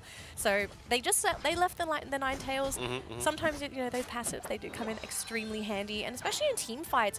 The snow warning comes out of nowhere, and we've seen some Pokemon just get picked off, but hang on a minute, looks like we have lost Cameroon. Still Kirilla, still trying to get to that Gardevoir, but there's always going to be that threat, right? That roaming Leafeon, just trying to get those knockouts to buy time for that team. So Cameroon going to really need to be careful of his positioning and worry about where's this Leafeon. If it's not in lane, it's probably coming for me. Oh, it's so frightening as well because it's not just the Leafeon, but even the Glaceon, who's the central player as well. So at any time, at any lane, Glaceon's the worst because if you get the full charges and you get the full icicle spears in your face, you're not going to win that engagement. You are literally frozen cold, ladies and gentlemen, because I think pretty much from that bottom lane alone, I think it's just someone of a teaser of what's potentially going to be coming out throughout this early to mid-game transitioning of this 4-man in any of this lane, and potentially even the central one as well. But top side, having a little bit of a skirmish, but same goes for the bottom side. Slowbro trying to sustain as much as possible, but thank God for the CC and goal. They will be able to burst out one of the players and secure their first kill for their side. Oh man, that eject saving Dylan there. So he's going to be able to stick around. They won't be able to fully commit to that goal zone, and War Turtle is going to be coming to assist that bottom lane. Glaceon, though, going to be locking onto that Hooper. And beautiful backstab coming in from Genkai. Going to be slowed down by the Clefable gravity, though, and that is going to end his spree, unfortunately. So a trade across the board. He's so fine with that. Such an aggressive thing, it's not too surprising for me. You just gotta love to see it as well. Oh, that but they get thunder. so much damage. And even the Reggie Rock CC as well did dish out a couple of more. Look at this, the Not really the best of health. Need to fall back, but the Avalanche was able to fall them back. But they were able to trade back the necessary amount of KOs. Massive damage, but 2 KOs in the process here. The objective seems pretty hard for them to take. But then again, there's still the Gardevoir, but it's so low. Playing at quite the distance here. They gotta play it safe. Oh no! Mimikyu going down, and unfortunately for Cameroon, he went home. He's come back, and luckily for him, they were able to take out the Glaceon. But oh my goodness, that was an insane fight, and it continues. Both attackers, unfortunately, very far forward, and Leb going immediately for Cameroon, sending him back to base. This Ninetales looking to finish this Reggie Rock, but it's so hard. Talon PH, they're storming this objective. They want it so badly, but who's going to get that last hit in? It's going to be the Clefable basic attack. Of all the people. Oh my goodness. And the crazy thing about it, Denali, is that because no team was really finishing off the other, it's just usually one KO pick up for 2. So the fight can keep going on. Thunderstorm also being committed as well. And no chance for the Slowbro to try to sustain the ball. Hyperspace wanted to try to save one of the teammates, but it didn't really work out accordingly as well. 1 for 2 KOs here, maybe a 1 for 2, buy 1 free 1. I think this will suffice for now. It's really difficult, unfortunately, for Gardevoir and Ninetales to defend against a Pikachu. The Thunder Chip on these 2 attackers. They lose so much health. The zoning capability just from Dylan alone is absolutely insane. I think we're really starting to see the power of Pikachu in Southeast Asia. Like, this Pokemon is really starting to show its true colors. And the worst part about it is that you don't have like a really massive CC like a Blastoise Hydro Typhoon to really set up for those God of War. Not just that. The skills. Outside of Genkai, there's no way to dive the Pikachu as well. Oh yeah, there's no way for them to really get latched upon them. But then again, Pikachu! Unite move, Pikachu comes all the way to the Again! back line. Massive amount of damage though. First KO, instantly the defender is gone. They have no chance but to back up and possibly even have to abandon the objective as well. They still keep the fight going. The gravity just slows things too much for the squad to try to flee for the rest of the scene. Hoopa pops the ultimate for the Hoopa Unbound. But I don't think it's going to work out because Dylan gets literally a shot off his life. The Avalanche will be able to get the finishing off here for the KO. But so much damage has been done and still happening at the same time. The Slow beam. Slow things down. Hopefully they can get the pickup and they will. They succeed. Gravity committed though. Can this final pickup come in for the Glacier? A lot of icicle spears are coming in, but he is trying to sustain. Oh man, Bocce doing his best, doing slow burn things, but he does eventually fall. And actually, Cameroon looking to get the Glaceon himself, and he does actually lock in that Glaceon. So that's going to be a KO for Cameroon. Now going to try and score 50 points. There is a Clefable running out that gets the basic attack. I can't believe it again. No, 50 points for you, sir, he says. Down bottom though, oh, Hooper getting chopped down by a disgusting Solar Blade. He's already so small, he's still getting chopped down to size. It's so unfortunate. This game is just non-stop action, Leonard, and we're still going because we have the Regice down bottom, players are coming down, we have a Clefable scoring 40 points up top, Leafeon is here, Hydro Typhoon gets dropped, connects onto 2, goodbye Slowbro, goodbye Mimikyu, and that's going to be another Regice, this time to the Pikachu. Dylan is on fire, Blastoise pushing back Pokemon from road to the top, they say get off your goal zone, this is ours. Yeah, they're completely securing and asserting dominance in all across the fields here. And I think that's exactly what they try to look for, right? You have this early game comp, you want to assert as much damage as possible. But then again, Rototop doing a really great job in trying to catch up with the level race. Although Talonph is still having that advantage. Look at that. Glaceon and both the Leaf are both level 13. Not too far behind, of course, with the Gardevoir and the Alolan Ninetales here. But it's still reaching a state where we will have to get to the Rayquaza a bit. And the clutch moment will have to begin between both sides here. It's that dance. The tango, it's the tango around the Rayquaza pit, right?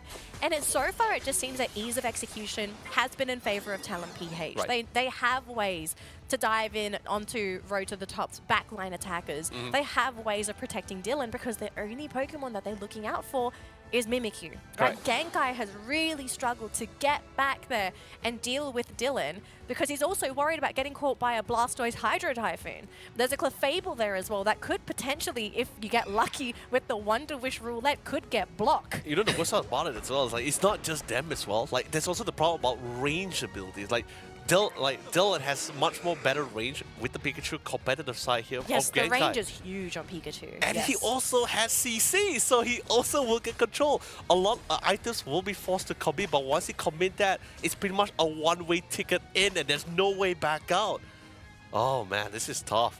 Right, but then so again, Talonph will still have the initiative though, because they have way better team fight, unite abilities compared to them. Up on the map though, it looks like Mimikyu wants to go for that wraparound, but Genkai is going to struggle, he jumped for especially it. around Leb. And actually, he's caught the Leafeon And he instead, got it. and he got the KO, committing his Unite move for that KO. And Blastoise goes down as well, doesn't even get to use his Hydro Typhoon. Is this going to be where Talonph collapses, or can they turn this thing around? It's up to Dylan, the Clefable, and that Glaceon. The range, the Hooper, getting shot down by the Glaceon. There's no more resets for you. Bocce with low health goes down as well.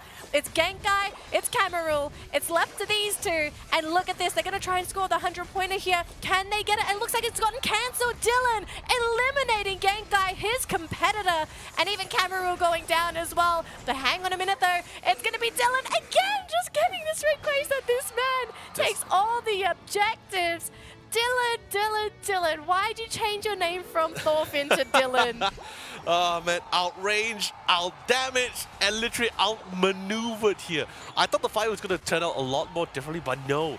Clefable has just been keeping Glaceon alive for so long. And let's be honest, even Gengar has already committed a lot of abilities to try to pick up the Leafeon. He had nothing left in the face of the Glaceon here. Well, here's the thing, though, right? I think Gengar was between a rock and a hard place. Right. He ran into Leafeon. If he ran, I'm 100% sure LeBron would have just jumped on top of him. Emerald two-step, eliminate Genkai. So Genkai was forced to use his Unite and actually go for the counter KO on that Leafeon instead, meaning he wasn't going to have any way to get to Dylan. That's what I'm saying, right? So he had really nothing left in the face of the Glaceon. He does have the eject button, but even if he commit to get on top of him, he just can't do the necessary amount of damage. Not in the face of the Clefable. Why, by the way, that Clefable stuck to sink for the long. The KY refused to leave the sides and the side of his teammate at all. He was like, Leafa, you wanna roam around, you wanna be a speedster, fine, go for it. That's what you're supposed to do.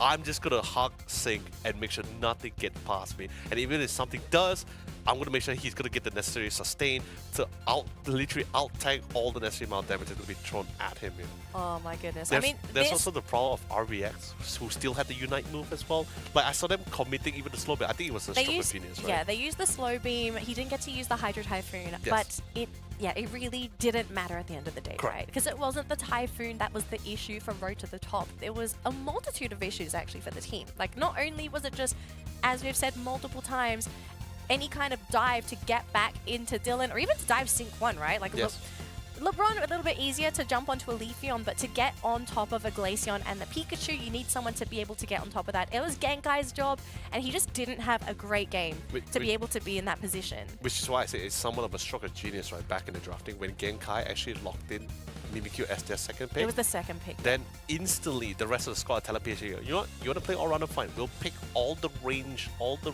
attackers or damage dealers as well. Try your best to get towards us. Try and do your best, because they also, I believe their first lock-in was the Clefable, or was it the Blastoise? I can't remember what was the order here. It was Blastoise. But yeah, exactly. So if Blastoise was the first priority locked in, right, that just means they already have confidence that even if you were to dive towards us, we still had something to reset your whole engagement here as well here. So pretty much, I think the game was somewhat set for Talon PH, but Genkai locked in that Mimikyu. But of course, a lot of things could have happened to us that round here, because there was at one point which they had that lead until that one determined team fight.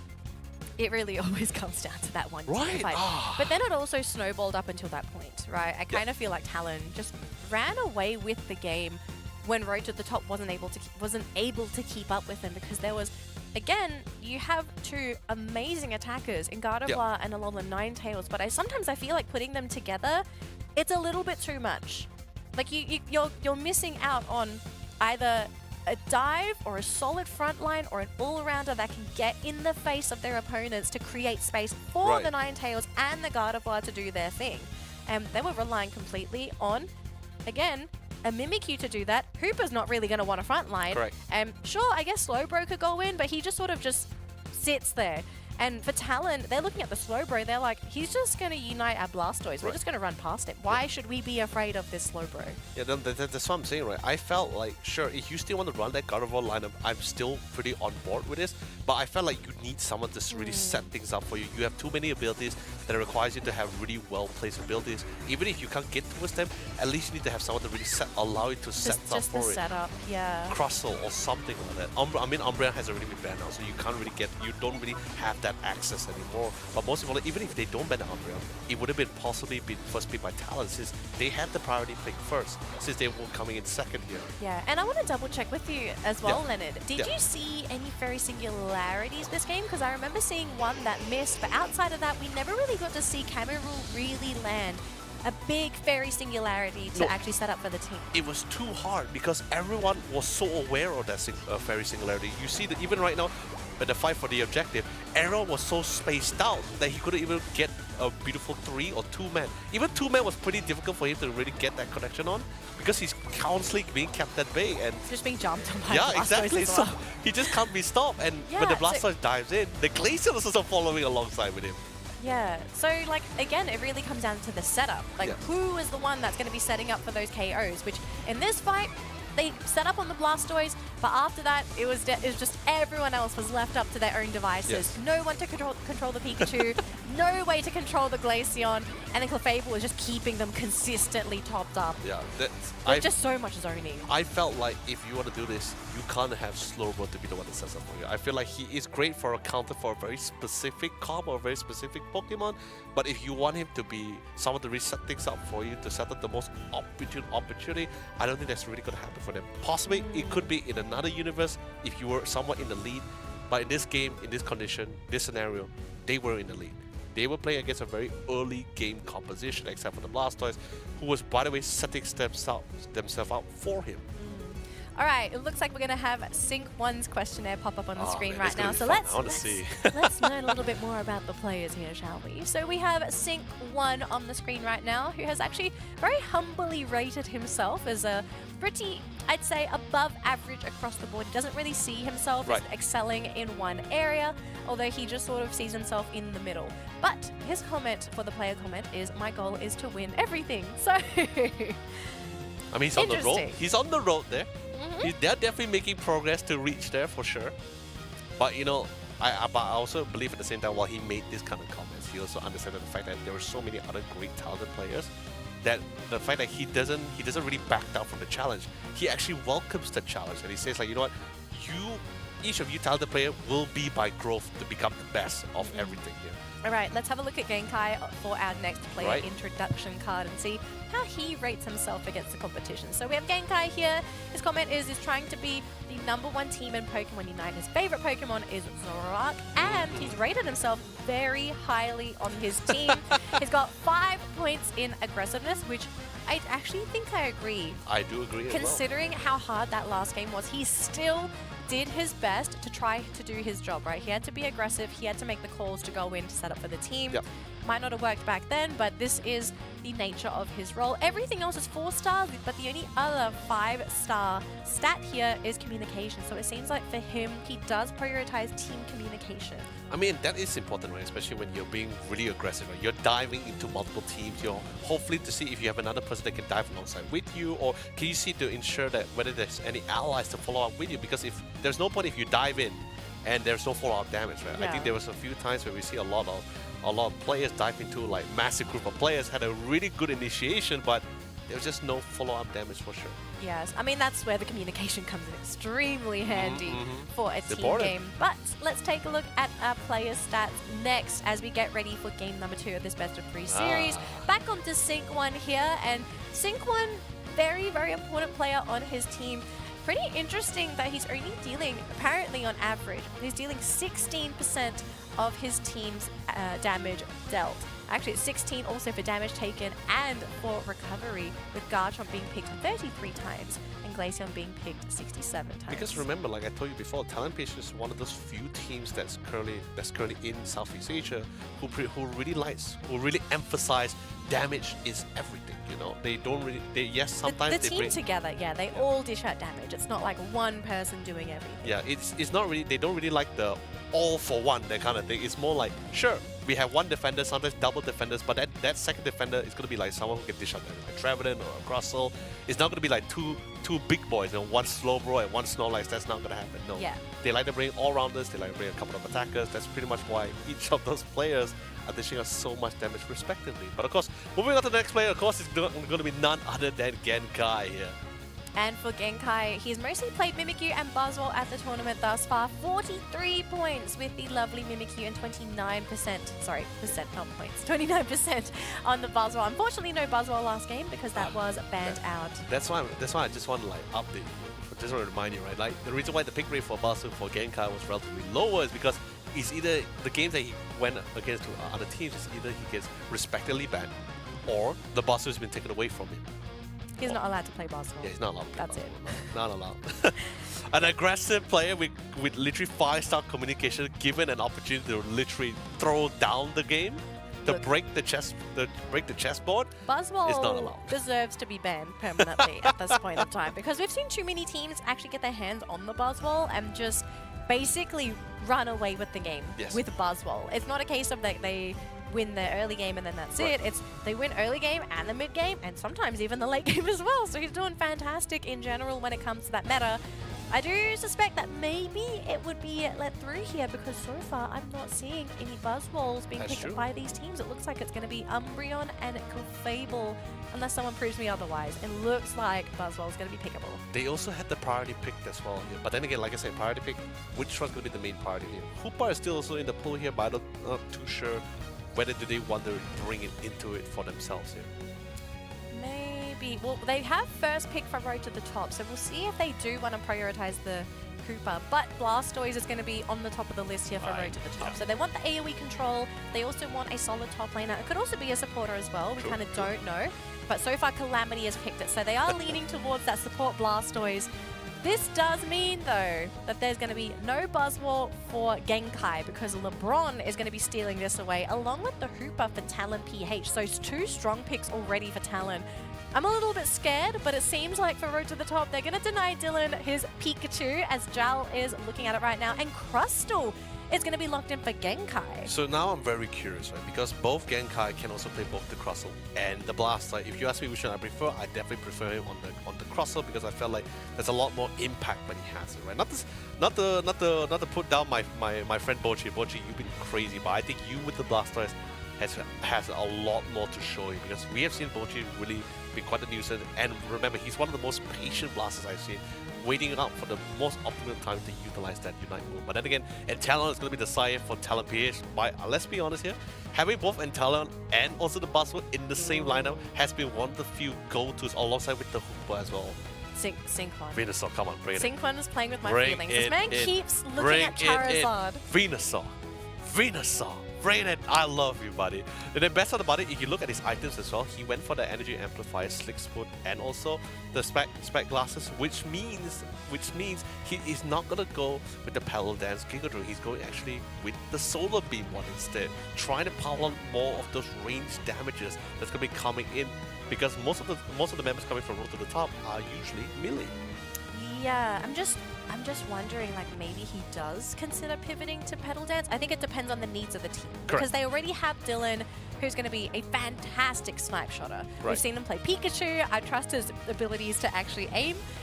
So I think Synchron has options. He's going to probably wait and see how the game pans out. Can he afford to go Petal Dance? Because they already have 2 frontliners, right? They've got RBX, they've got LeBron. Because correct me if I'm wrong, right? Because if you were to go to Petal Dance, you would actually opt to go for Muscle Band, right? That kind of thing? It depends. Right. Really player preference. I've seen some players just not really go for Muscle Band at all. Player Full damage! Full damage. I wish it was that easy.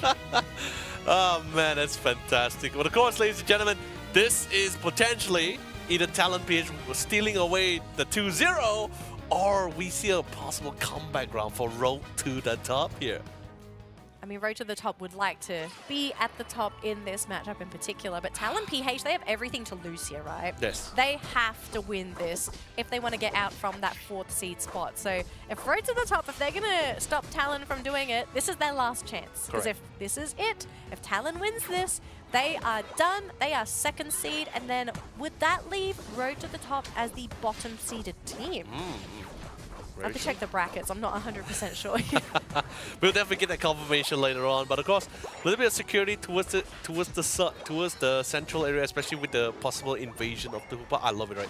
Already predetermined, understanding that the bottom lane is not there's not gonna be any loss or any KO takedowns, which allows the Hoopa to go for a couple of free roaming. And a little bit of a good read. Already have the Gossifleur to play alongside with Kamiru's here to ensure his safety here. Bottom side, a couple of tags here and there, a couple of skirmishes, but of course I think our poor Squirrel definitely did not have the best part of that trade between the Sobble. I guess you could say the battle between the water guns here. Yeah, battle between the water guns. I mean, Secure is definitely in favor of the Sobble. I would put my money on the Sobble any day. Oh yeah, I mean, with the amount of damage items, yeah, I completely agree. This top lane fight, though, could be quite problematic. And here we go. We do have LeBron starting this fight, almost getting the Gossifleur very, very low. So but hang on a minute, damage from got it. Cameroon, almost enough. Oh, LeBron actually tried to go for the play, but he missed. Unfortunate for the Buzzwall. Going to be knocked out, and Road to the Top, everybody getting out of that battle scot-free. Everyone was really fighting on thin ice there, because at any time Genkai could have been picked off here, but I think because he tried to commit for it, that ends up being turned back against him. It really came back to bite him for sure. But again, bottom side, everyone's able to get their respective levels here. Although with the additional KO, that's gonna give a nice quick boost towards the curler here to get that level 7 now here. Get that level 7, and then maybe this could be the game where Cameroon finally shines on his Gardevoir. Because last game, I mean, he has always been shining here. he's always shined, but you could tell like last game he wasn't able to show off his full potential on his signature Pokemon. Right. Because again, right, this is his best Pokemon. And he needs to have a game where he's going to have a good game. So Yep, this definitely might for be sure. the time for Road to the Top to maybe win with this Gardevoir. But the setups, I'm a little bit worried. Hang on a minute though, down bottom, it looks like the Drizzle actually is going to be taken down by Road to the Top. Very nice KO. Now having to deal with RBX, but the Thunder raining down from that Pikachu being a little bit too overwhelming. Hooper is here to provide support, but it looks like the Slowbro will go down, and they managed to push back KY's Hooper with that water gun. That is definitely that's going to be the statement for the year here. They did manage to break the goalpost and also able to take Genkai off from the top side here. But that's because mainly allocation of resources was more determined towards the bottom side because they want to get that first Reggie for themselves here. But that just means a lot of space is going to be intended open up for that top side. But remember, there is still the Hooper into this game. So at any time, he can call for reinforcement to really rotate down. Got to be very careful in this bottom lane engagement, because if you don't know where that War Turtle is, it's going to come out of nowhere and push you with that Hydro Pump towards his team. Easy elimination there on that Reggie for Road to the Top. It looks like Hooper is going to try and go for the KO here onto Cameroon. Won't get it though, will be able to get his own reset, heal back up, and go back to his own shenanigans. But the mixed objective here, Leonard, is going to be the top Reggie Alecki. Yep. But it seems like both teams, they're prioritizing experience instead. Talent yeah. PH going to finish their central area, and it looks like Road to the Top is looking to do it themselves as well, just to get those levels in before that first big fight. But hang on a minute though. They just want Hooper? that Unite move for themselves for sure. Yeah. And nope, nothing's happening. look, it's a really slow game, and I don't blame Talon for wanting to play this a little bit slow, a little bit more carefully, because they can't afford to lose this series. And they're going to actually come in with the Verdant Anger, even going in with the jump with Sync 1, but this Blastoise just shreds the Venusaur. Unfortunate there for the Venusaur, not able to do anything, and Lab even goes down as well. Road to the Top, just picking apart Talon PH in that small skirmish. Yeah, they really need to try to keep an eye on both the Crustle and the Blasters as well. They saw the Crustle, but they didn't anticipate the Blasters coming from the round back, and Sync couldn't really do much to stop it out. Dylan. Just pop the ultimate, all that was hidden shall be revealed here, but it keeps getting pushed back away by the Hydro Pump here, and denying them any access to defend their allies to try to take back this objective. Hooper also going down as well, and I mean Talon, they're fighting back, but they lost so much in that fight. Yes. And it all was because of Bocce. Bocce just being a nuisance with the surfs, the Hydro Pumps, constantly pushing Talon around, not allowing them to fight on their own terms. And Road to the Top, they're not overextending. They're playing so safe. They're waiting for Talon to be the ones to start everything. And Cameroon getting caught out by the Barswell. Unfortunate. Slow Beam, though, connecting onto the Crustle, stopping him. And wow, a Cotton Cloud crash being committed by the Eldegoss. Unfortunate, not going to do anything as Eldegoss also goes down. But we do have JL here on this Pikachu Thunder, almost eliminating that Slowbro. Very close, but nobody dropping in that battle. Yeah, but speaking of dropping out, I think our dear friend Bocce may not have the best of time. Pops in the Unite to try to buy the next amount of time for the rest of the team to come in. They know they want to get the chaos. They want to punish for any overextension, because if they can get the necessary chaos, it means a free pick for this objective towards this bottom side. Regice, they have the damage for sure. They managed to get rid of the Venusaur, which is one of the more crucial targets, but this is definitely going to be a lot more of a cleaner sentry. Pops into the hyperspace portal for sure. Will be able to back off safely. And like, remember, the reason why they are playing slowly is both sides have multiple evolution stages as well. So it's really that kind of late game battle between both sides.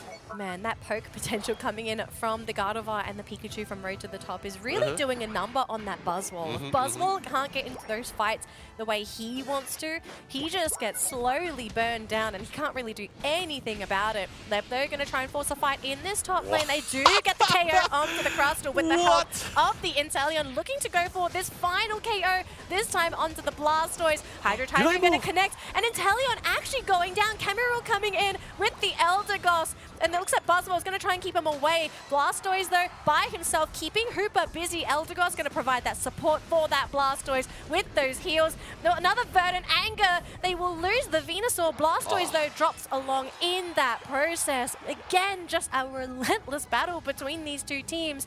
And even though Road to the Top is winning a lot of these fights, Talon is still winning in the score department. Not just the score, but also in the level department as well. Like, even before they actually... Look at Cameron's level. He's 14. That's what I'm saying. That's what I'm just saying. Like, this is right before that big fight to that top side. The entire time, Sync has always been the top of the level 13, but the rest was still level 12 or level 11. But after that one fight, it completely changes things, especially for Kamiro, who just hit level 14. Oh my gosh, I am getting Lucapo World's Urshifu vibes in this game. We'll see if the levels are going to be enough here for Cameroon to just carry this game. 40-point dunk in that bottom lane, though, by the Hooper, putting Talon PH in the lead with 234 points to the 131 of Road to the Top. They're going to have to finish with this Reggie Alecki, and then both teams will need to prepare to go into that final Rayquaza fight. 15 seconds to go. And with the Reggie Steel buff, if they could finish this, this will be a huge boon for Talon PH in the upcoming battle. It definitely will. And the crazy thing about it as well, like even if it just take from the top lane fight before the Reggie League, for example, right? You go on, you gun on top of Genkai, remove it from play. You have Bochi to deal with. You go after Bochi. There's Genkai to deal with. There is no way. There's no like form of opening in this form of defense here. Someone is still going to be able to get towards that back line here. Although yes, they're very comfortable with the range damage they had. But look at that, so much more damage. But he got the necessary heal. How did I connect? I thought he missed entirely. What? Jeez, I don't know what happened there, but this Blastoise is getting picked apart by those Inteleon sniper shots. Jeez, Dylan. Look at Genkai. He's dunking more points. 100 points and still getting ready to 3-point hit backline. difference. There's a 3-point difference between these two teams, and if the Crustle keeps backcapping like this, Talon PH is going to have to make the move into Road to Top. My god, this But could we be do- horrifying!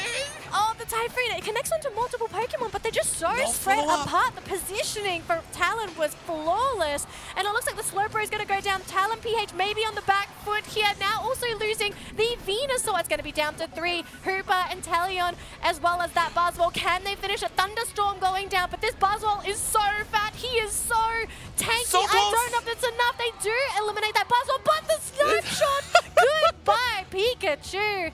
And it's now just the Crustle. Dylan's going to try and score 50 points, but look at Can this. the Crustle get to him? He should make it in time, and so close he gets it. Dylan getting too greedy. He's going to try and get away, but there's no way you escape a Shell Smash Crustle.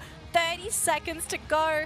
Talon still have the lead. Road to the Top. It's either Rayquaza time or backcapping time, and it looks like they want Rayquaza, but they just line themselves up in the pit. Big Venusaur Solar Beam doing so much to Road to the Top, and unfortunately Eldegoss is just not going to be able to heal the Pokemon fast enough. And it More looks like the body's backcapping. found the Crustle. 2-man snipe with the Venusaur Solar Beam.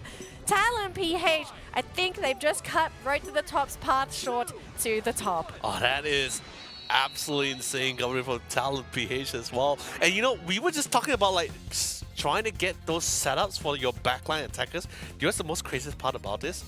The goal for Buzzwole here was not just to be an individual Pokemon master here, to remove various variables from this equation.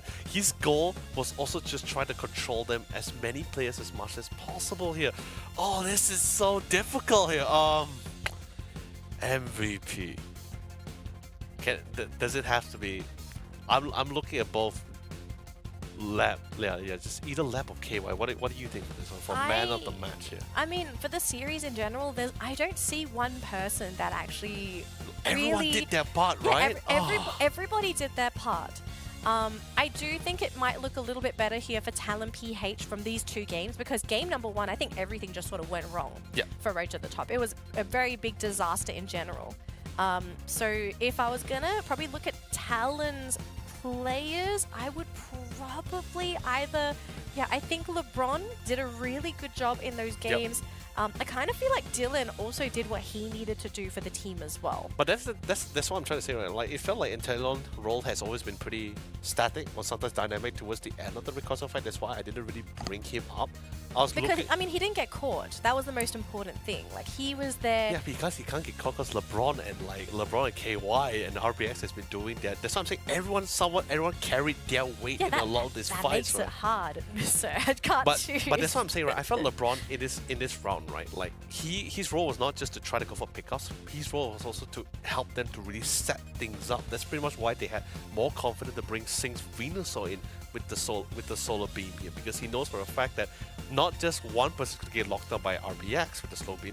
There's also going to be the smackdown to lock him down in place. And at the same time, he's a Buzzwole. He can also pick up players by himself here too. So what's the call here? Like LeBron? You can make the call. I'm not picking anyone. Yeah, I can't. I'm gonna give to LeBron, man. I think LeBron did really great. I can't pick. I think the team just did so well together. Everyone did what they needed to do. I know, but we have to make the call. Yeah, I know. That's why I told you can make the call. I'm Yes, not going to be I'm- the bad guy today. So It's like we have like good Pokemon trainer, bad Pokemon trainer. It's like yes, Let's do Leonard, Leb- we're going to go for Leb. LeBron, yeah, Leb. Leonard's going to go for Leb. Yeah, Leb. I think I go for everybody. I think like really like even in the first game and the second game was definitely a little bit more visible.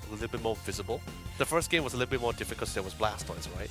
But that second game, this one in particular, set things up a little bit too well for the squad. Oh my goodness. Talon PH. I'm kind of wondering where these gentlemen were in their match against Onyx. I think a lot of people probably had that same question as well.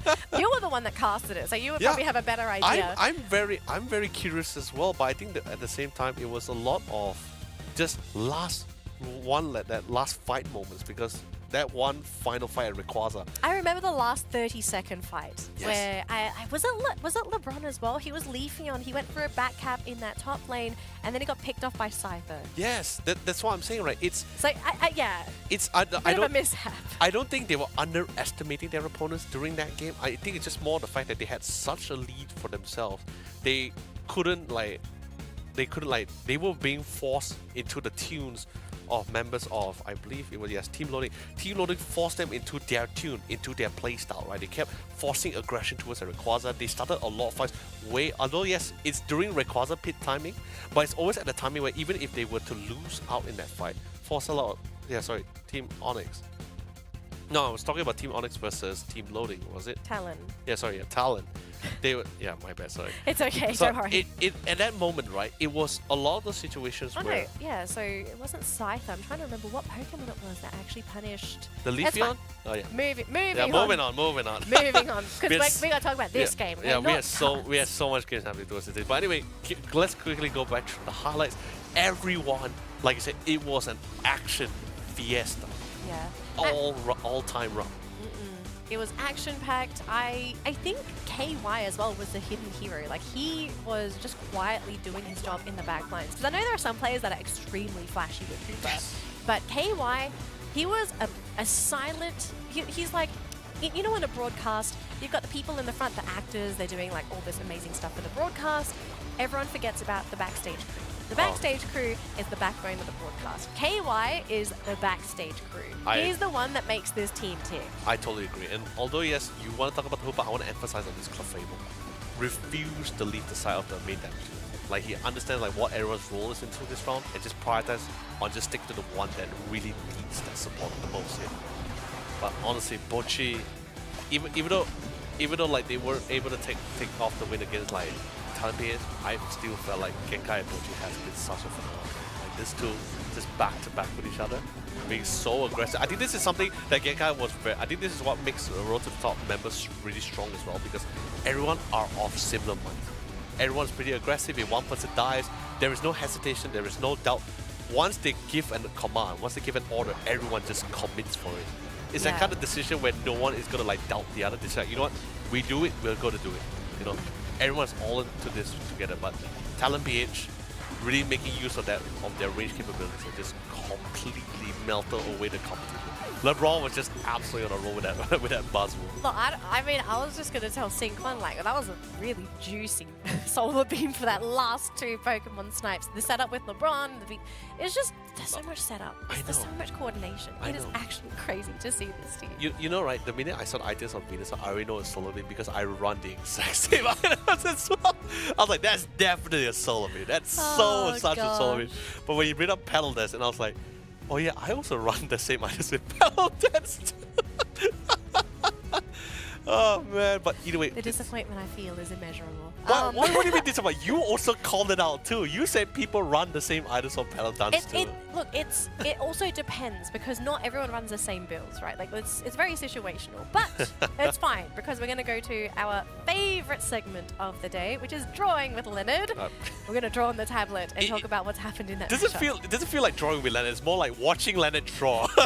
That is drawing with Leonard because we are learning together. I mean, that's definitely true. So we're gonna go one quick round, right? So first things first, do keep an eye on the positioning of most of the players on the team, right? So I'm gonna use red to indicate the forward to the top, right? So you have Genkai making waves from the back line. I'm not sure whether anyone spotted him initially, but the reason why of his positioning there is mainly to gatekeep. I'm just gonna draw a little gate here, right?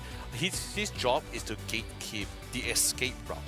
That's pretty much allows Bochi to give a little bit more confidence where if he were to initiate this fight. And he also saw the hyperspace portal. So in other words, there is no way for them to escape for a couple of seconds. So in other words, him initiating the fight gave him a lot of stroke of confidence. However, I think this is the part where we felt communication wasn't clean because of the fact that they had such a good initiation, but there's just not enough follow-up damage. Because if you notice, three core members was playing at the back line, unable to get a 10. They were quite far away too, right? Yeah, like the Blastoise in the center of the fight. And where's the team? Yeah. In the bush. And I can't believe I paused at the most perfect moment, right? So from the gatekeeper, he also got the call from Bochi. I'm pretty sure on the comms he's like, bro, are we going for it? We're going for it. They're both like back to back. And I'm pretty sure the rest of the team are like, yeah, go for it. But wait, where are you guys going? It really does seem like miscommunication here because the team is so far away. And it makes you wonder who is going to actually come in and be able to do the follow-up. Because the Hydro Typhoon Disable itself, it's nice, it's juicy, but it's not that long. Cameru wasn't in place to come in with the Fairy Singularity follow-up. That would have been the dream follow-up. Even if he couldn't get the the Gardevoir ultimate, there was still the Thunderstorm from Pikachu. There was a lot of damage that could have come from this group of people because 4 people actually got knocked out. And remember, Buzzwole is still at base. So in other words, it could have been a perfect 5v4. It could have been. But I think Bochi decided to take this fight out because I think he couldn't find a more opportunity moment other than this current position, right?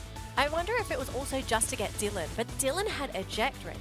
So he ejected behind the wall. You can see Genkai tailing this man around the corner.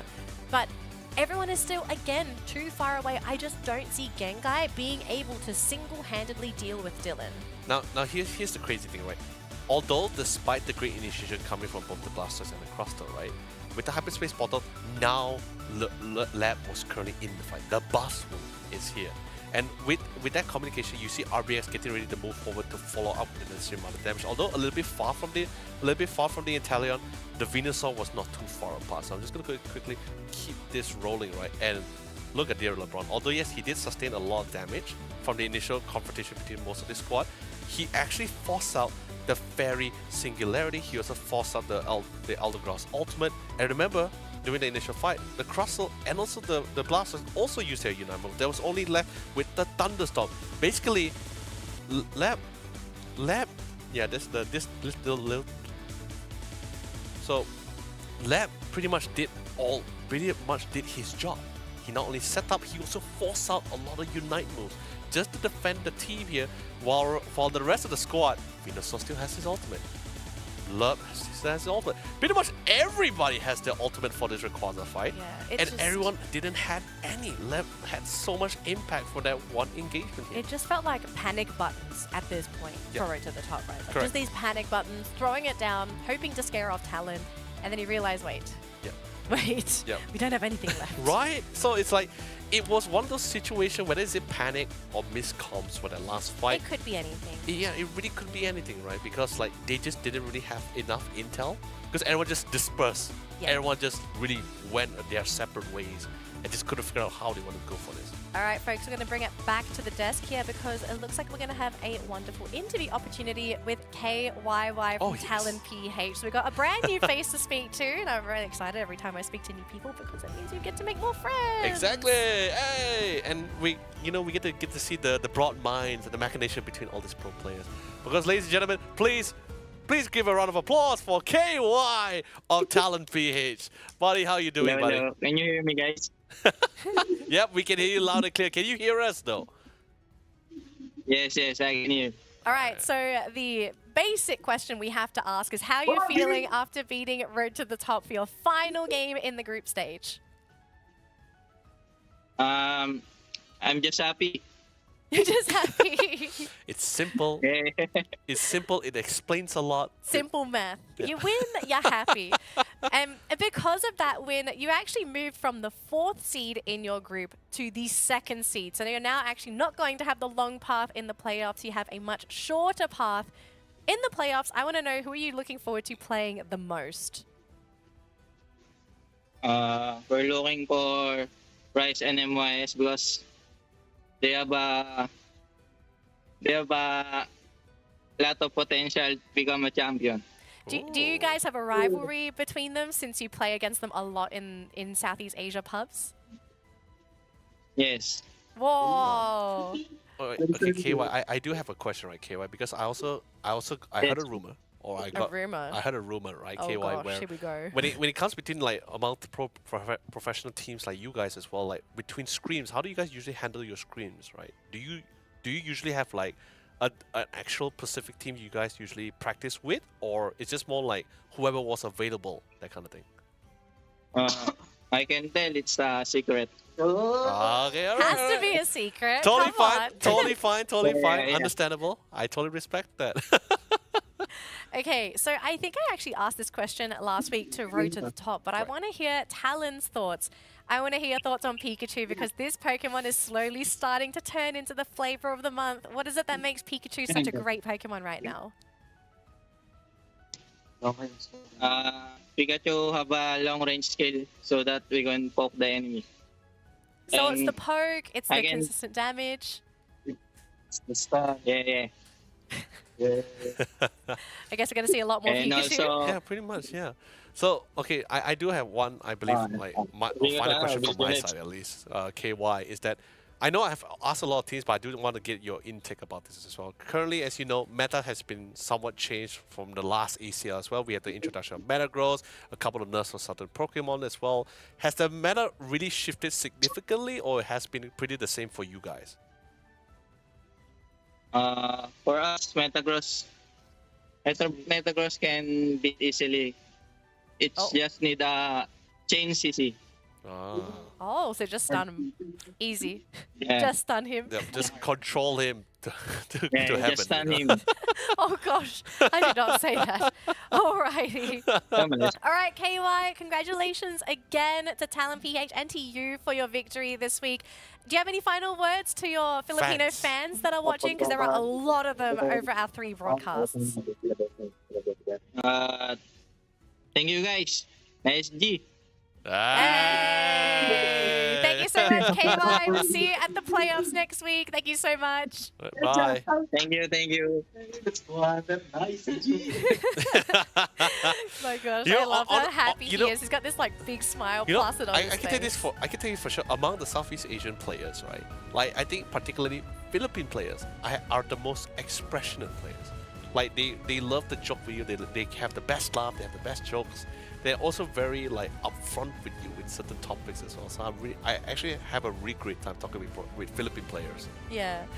Oh, so we are going to do a special thing right now. Let's have a look at the brackets, the league table, just so we can give you guys a quick update before we jump into dessert, because we are going to jump into a crazy, crazy matchup next, folks. It is going to be MYS versus Rise. After this, however. But in the meantime, Group B has concluded. We are going to be seeing no more games from this group. They have already been put into their seedings for the playoffs next week. So, in first place, we have Onyx, the second place Indonesian team, topping the group in Group B, followed by Talent PH after their latest victory, moving them from 4th to 2nd in the standings. And third, we have Road to the Top with 4 points. And finally, Get Together is going to be in 4th place. So unfortunately for Get Together, they will have the longest path in the playoffs moving forward. But after seeing some of these games that this team is capable of putting together, I kind of believe in them. Oh, I can tell you this right now, right? Although yes, the standing dictates it accordingly, because it is the nature of the competition, right? I felt like they actually gotten so much experience from this 2 weeks at least, because it was pretty much a new year. A lot of things has been changed, especially in terms of meta and playstyle and composition. We are seeing some, of course, returning classics and some new ones as well, and some even underrated. Previously was underrated, and now suddenly out of the blue, they are booming like the Basel, for example, as well. So this 2 weeks was pretty much very informative for a lot of these teams to what to prep, whatever competition. They had theory craft, practice during scrims, how's it like during the real thing. Now they know what's it like, and I believe in day 3, which is going to be happening next week, we're going to be seeing like everything all these players and teams has to offer for us here. Yep, and let's be real here, I think the little black books are coming out of the bookcases now. They're going to come in with their secret strats. Now, before we jump into our final series of the day, which is going to be Rise versus Team MYS, yes, this is going to be a dessert of a matchup. Don't go anywhere. We are going to have a quick break. But once we get back, we'll jump right into the series. Make sure you stick around because this is going to be a really spicy matchup. We'll see you after this, Pokemon trainers. It is in BXP, the central one. I'm looking forward to that fight. Oh man, look at that squirrel. Be careful. He packs a punch and loads of damage in. Massive amount of damage coming out from that Sylveon. Yep, all things and more coming on at the bottom lane. We could. Oh, Sylveon here stuck in between multiple. Had to pop up with the Unite as well. Meanwhile, we do see this Leafeon coming on the back line. Providing assist on Sylveon as well. What's going to be happening here? Oh, it does seem that Rescarada gets on the Reggie, but instead Hoopa here getting on the Reggie rock. Also able to secure the Reggie, if I'm not mistaken, as well. Yes. So now they're slowly making ways into the other side, but most importantly, they cannot overstay their welcome. And it feels like seems like might overstay it, but then again, like I said, not full evolution yet, not even level 8 yet. Blastoise is finally into the mix as well. Blastoise feels a little bit more confident, but then again, the Blastoise is currently here. Did he beat a little bit more than he can chew? I think so. No. And it's like a quick smackdown from the courtesy of Tinza, and they're going to be punishing the rest of... Stanchion coming up from the side of Square Diamond over there. Something to cover to make a mistake. Meanwhile, bringing on the pain is going to be the Buzzwole up here, clearing out the Leafeon from Team Secret. Red Diamond in Imano encounter. Meanwhile, the serve riding it up is going to be the Blastoise, clearing out the members. They got, but the Comfy just need to endure. Blue Sky just dance, pretty much prowling around the central area on the side of Secret Red Diamond. He's trying to make the run for it as well. So low, and of course the Tyrant, he wants to look for it, but he was able to juke out of the way. Can he sustain it for as long as possible as he can? He commits everything that he can do. Dashes across the cliff, but for this really super late game kind of composition, they are slowly bringing things back here. They have the damage, they have the level. Now they need to look for a couple of takedowns if possible. Good ones if they can find one. But of course, one KO has been secured with one of the main attackers. 2 KOs on 2 of the respective members. They're trying to look for a couple of more. Unite move also has been coming for the side for the Comfy. And Basu is doing all he can. Tinza is doing all he can, but up for too long. Trying to wrestle up for life. Together with that Leafeon over here. They're definitely close to one another. I think it's almost the same. Almost. It really comes down to that final fight towards the record a bit. So, but let's see whether they can get a couple of KOs. A decent amount of surge, try to CC them and push them all the way to the back line to secure the Regieleki. As well, they have to go through the Tyranitar. They also have to deal with the Snorlax side, which is very much a very strong defense. Meanwhile, here comes the jump. Number 3 members, is it going to be no Hydro Typhoon? Not latching out to anyone at all. But then, will that be a problem for them? Not really, as they try to actually clear out this Snorlax, backing down to behind. You're not running away. So they managed to actually grab one. 4 more to go. And all this chasing, they got the Leafeon as well. And it's going to be a huge win for Team Loading. This time grabs yet another. It's going to be meanwhile, Mr. Mime holding on that top lane. And while all this is and more is happening, Trevenant, he's not done yet. Look at this Woodhammer doing wonders here for the team, standing by, waiting for the Shedina doll to actually reappear back. And this time the next victim is definitely going to be this Wartortle, where you trap around to the back line because he wants to get towards that Pikachu if he can. Yeah, of course, the Pikachu will be utilized over there as well. Meanwhile, Trevenant all alone, handling all these 3 Pokemons coming out from the side of Twee Loading. All he needs is chain. And chain. That's all you seek for our Trevenant as well. Here comes Hornleash coming off for. Did not manage to hit on anyone. Double Wood Hammer hitting off here, but it's going to be the Cleave getting cleared out here on the side of Team Loading. And they also lost out the Blastoise as well. But going for more, they're going on the Sylveon here. The leading charge is going to be Trevenant together with this Hoopa. Crazy part about it now, massive rotation to the top side. They felt like Thompson has been a little bit too quiet for a couple of times now, and they notice the leveling coming from Tinza. Good control, gravity on top of it as well to try to buy the next amount of time, but it's just too much to deal with. You have a frontal CC like a Trevenant, and you have a backline of a Pikachu who also has his own form of control. Look at how much damage he's dishing out, right? So he starts to sustain. He needs to live for this, right? No. But he couldn't get the pickup, but he will find a consolation prize on the Pikachu, courtesy of his ally, the Sylveon here, was able to cut off any form of rotation. Trevenant playing on top of the goalpost. He knows he gets the bonus shield here. Our Unite move's going to be coming in as well. There is the Fairy Frolic if he wasn't to commit for it, but I think he has decided that his team has enough damage to really try to pick him off it. He dives in, trying to zone out the leaf here. Pikachu is coming in to see if he can try to nuke them out of commission. Big damage as well on top of the thunderstorm. He's chasing out our poor friend Sylveon here. Drops on the thunder, drops on the thunder shout, and that will be one. To go inside. Man up and fight right now. We don't have a choice. Meanwhile, here comes the Joy. Oh, but instead, Leafeon's going to be the one getting on Scyther. Hydro Typhoon hitting off on two, but where is the damage over here? Sending them back. That is going to be the safety coming up from the Hoopa. Meanwhile, Sylveon all the way on the left side, all alone there, being chased out by the Hoopa together with the Pikachu. Some of the members coming for the side Secret Rare Diamond, but some is still going to play around the Rayquaza. Try to be a nuisance, try to buy the necessary amount of time, but also keeping an arm's length so they don't easily get picked up, because more openings means an opportunity. Leafeon is definitely a big pickup here, but then again, it's only left with 25 seconds on the clock. Rayquaza is currently has begun. The attempting is going to be beginning here, but remember, look at the Pikachu here. The Pikachu is the main goal. Someone needs to keep it in check, and there comes in with the Sylveon. He needs to get the final pick up here. They secure the Rayquaza. 10 seconds left on the clock. Team loading, fully fought. This is gonna.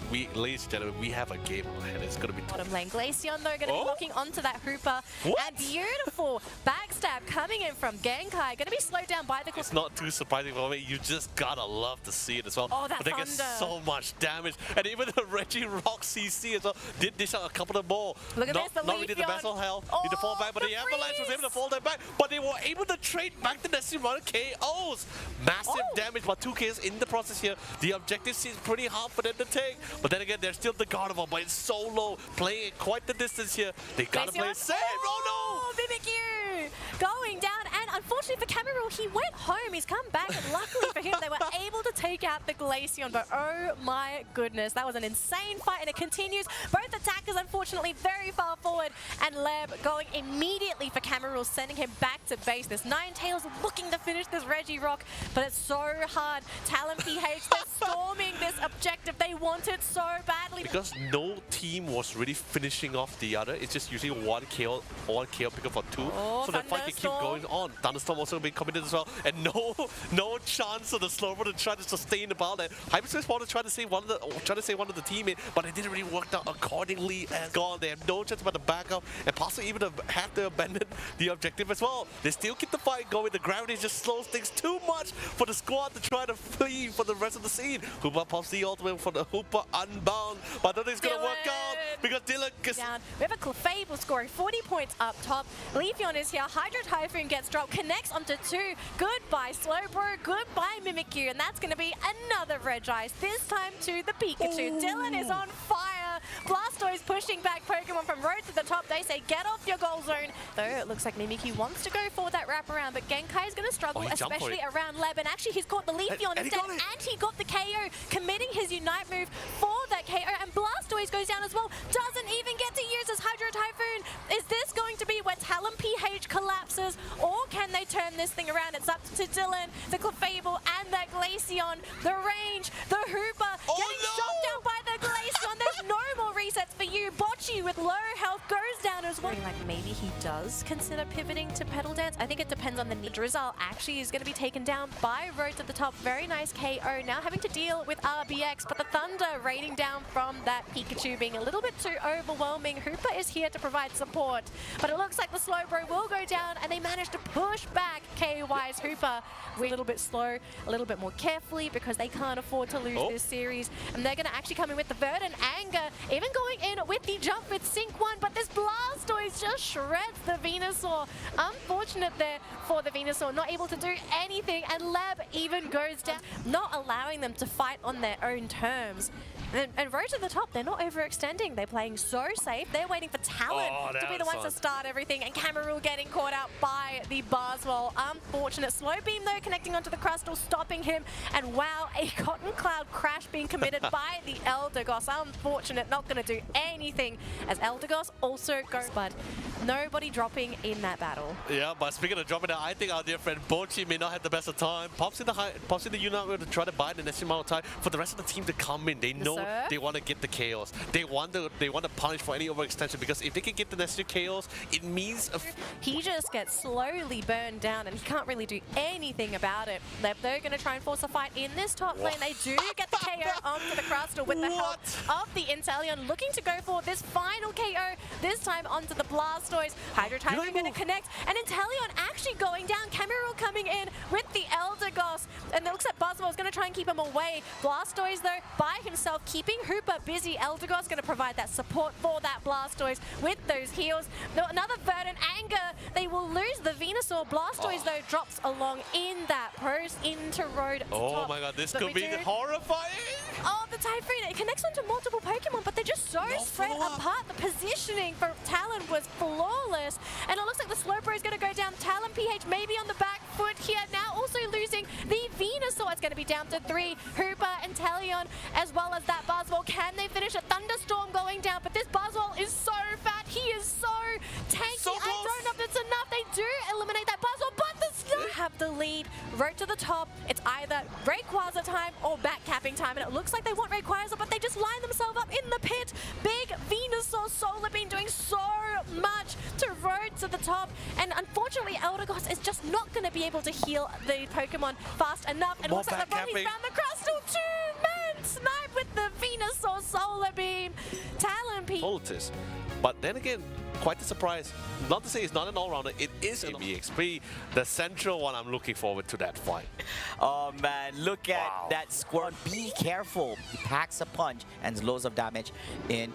Massive amount of damage coming out from that Sylveon. Yep, all things and more coming on at the bottom lane with we could Sylveon here stuck in between multiple, had to pop up with the Unite as well. Meanwhile, we do see this Leafeon coming on the back line, providing assist on the Sylveon as well. What's gonna be happening here? Oh, it does seem that Rescarada gets on the Reggie, but instead Hooper here getting on the Reggie Rock. Also able to secure the Reggie, if I'm not mistaken, as well. Yes. So now they're slowly making ways into the other side, but most importantly, they cannot overstate their welcome. And it feels like seems like might overstate it, but then again, like I said, not full evolution yet, not even level 8 yet. Blastoise is finally into the mix as well. Blastoise feels a little bit more confident, but then again, the Blastoise is currently here. Did he beat a little bit more than he can chew? I think so. Yeah. And it's like a quick smackdown from the courtesy of Tinza, and they're going to be punishing the rest of... Stanchion coming up from the side of Square Diamond of this. Something to cover to make a mistake. Meanwhile, bringing on the pain is going to be the Buzzwole up here, clearing out the Leafeon from Team Secret. Red Diamond in Imano encounter. Meanwhile, the serve riding it up is going to be the Blastoise, clearing out the members. They got, but the Comfy just need to endure. Blue Sky just dance, pretty much prowling around the central area on the side of Secret Red Diamond. He's trying to make the run for it as well. So low, and of course the Tyrant, he wants to look for it, but he was able to juke out of the way. Can he sustain it for as long as possible as he can? He commits everything that he can do. Dashes across the cliff again. This really super late game kind of composition. They are slowly bringing things back here. They have the damage, they have the level. Now they need to look for a couple of takedowns if possible. Good ones if they can find one. But of course, one KO has been secured with one of the main attackers. 2 KOs on 2 of the respective members. They're trying to look for a couple of more. Unite move also has been coming for the side for the Comfy. And Basu is doing all he can. Tinza is doing all he can, but not for too long. Trying to wrestle up for life. Together with that Leafeon over here. They're definitely close to one another. I think it's almost the same. Almost. It really comes down to that final fight towards the Rayquaza base. So, but let's see if they can get a couple of KOs. A decent amount of surge, try to CC them and push them all the way to the back line to secure the Regieleki.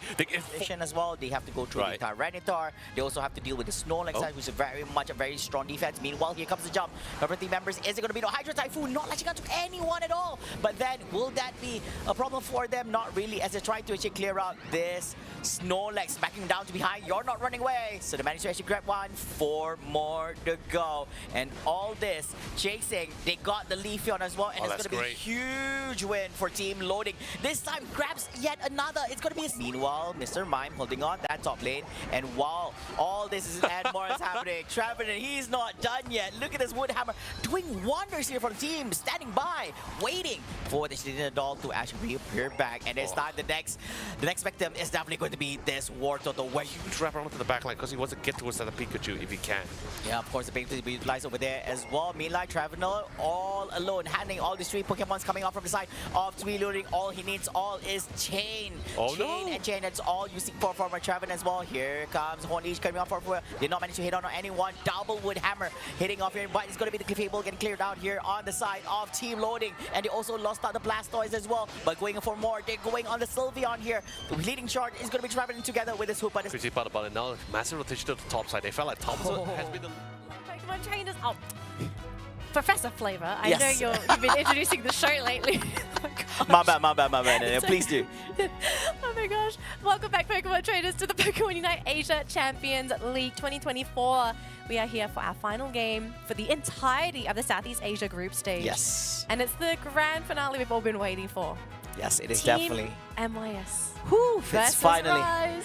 It had to be the last match of the group stage today. So our wonderful producers, together with organizers, have arranged this amazing dessert for not just for us, but also to all the viewers out there to witness. Now this will be the final match here for the group itself, as mentioned by Danny. Now it will be a big one, as it'll be featuring the champions from Indonesia up against the champions from Malaysia, Singapore. Yes, and both of these teams at the moment are currently tied for points. This match will be the decider as to who will be the first seed and who will be the second seed for the playoffs. So it's going to be really exciting to see who bests who in this matchup, because it might just give us a taste as to what's going to happen in the playoffs next week. But before the games begin, let's introduce our two teams. All right, so let's have a look at the two teams that will be featured over here, ladies and gentlemen, and I hope you guys are ready. Now, I did actually had to look into the chat itself. Now, these people, they've been waiting the whole evening to actually witness this particular match itself, and they're rooting on for... Rise in particular has been waiting all day for this. Yeah, exactly. It's like, when is our turn? This is their last match. Oh man, so it's been a long one itself. But ladies and gentlemen, let's have a look at this interview video together with these two amazing teams.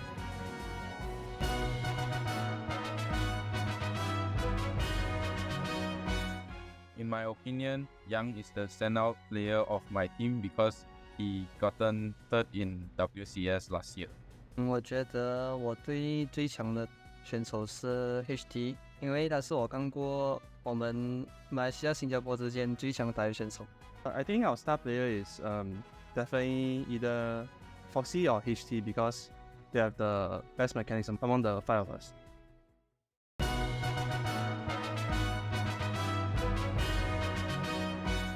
I think the star player is Dev though in our team, yeah.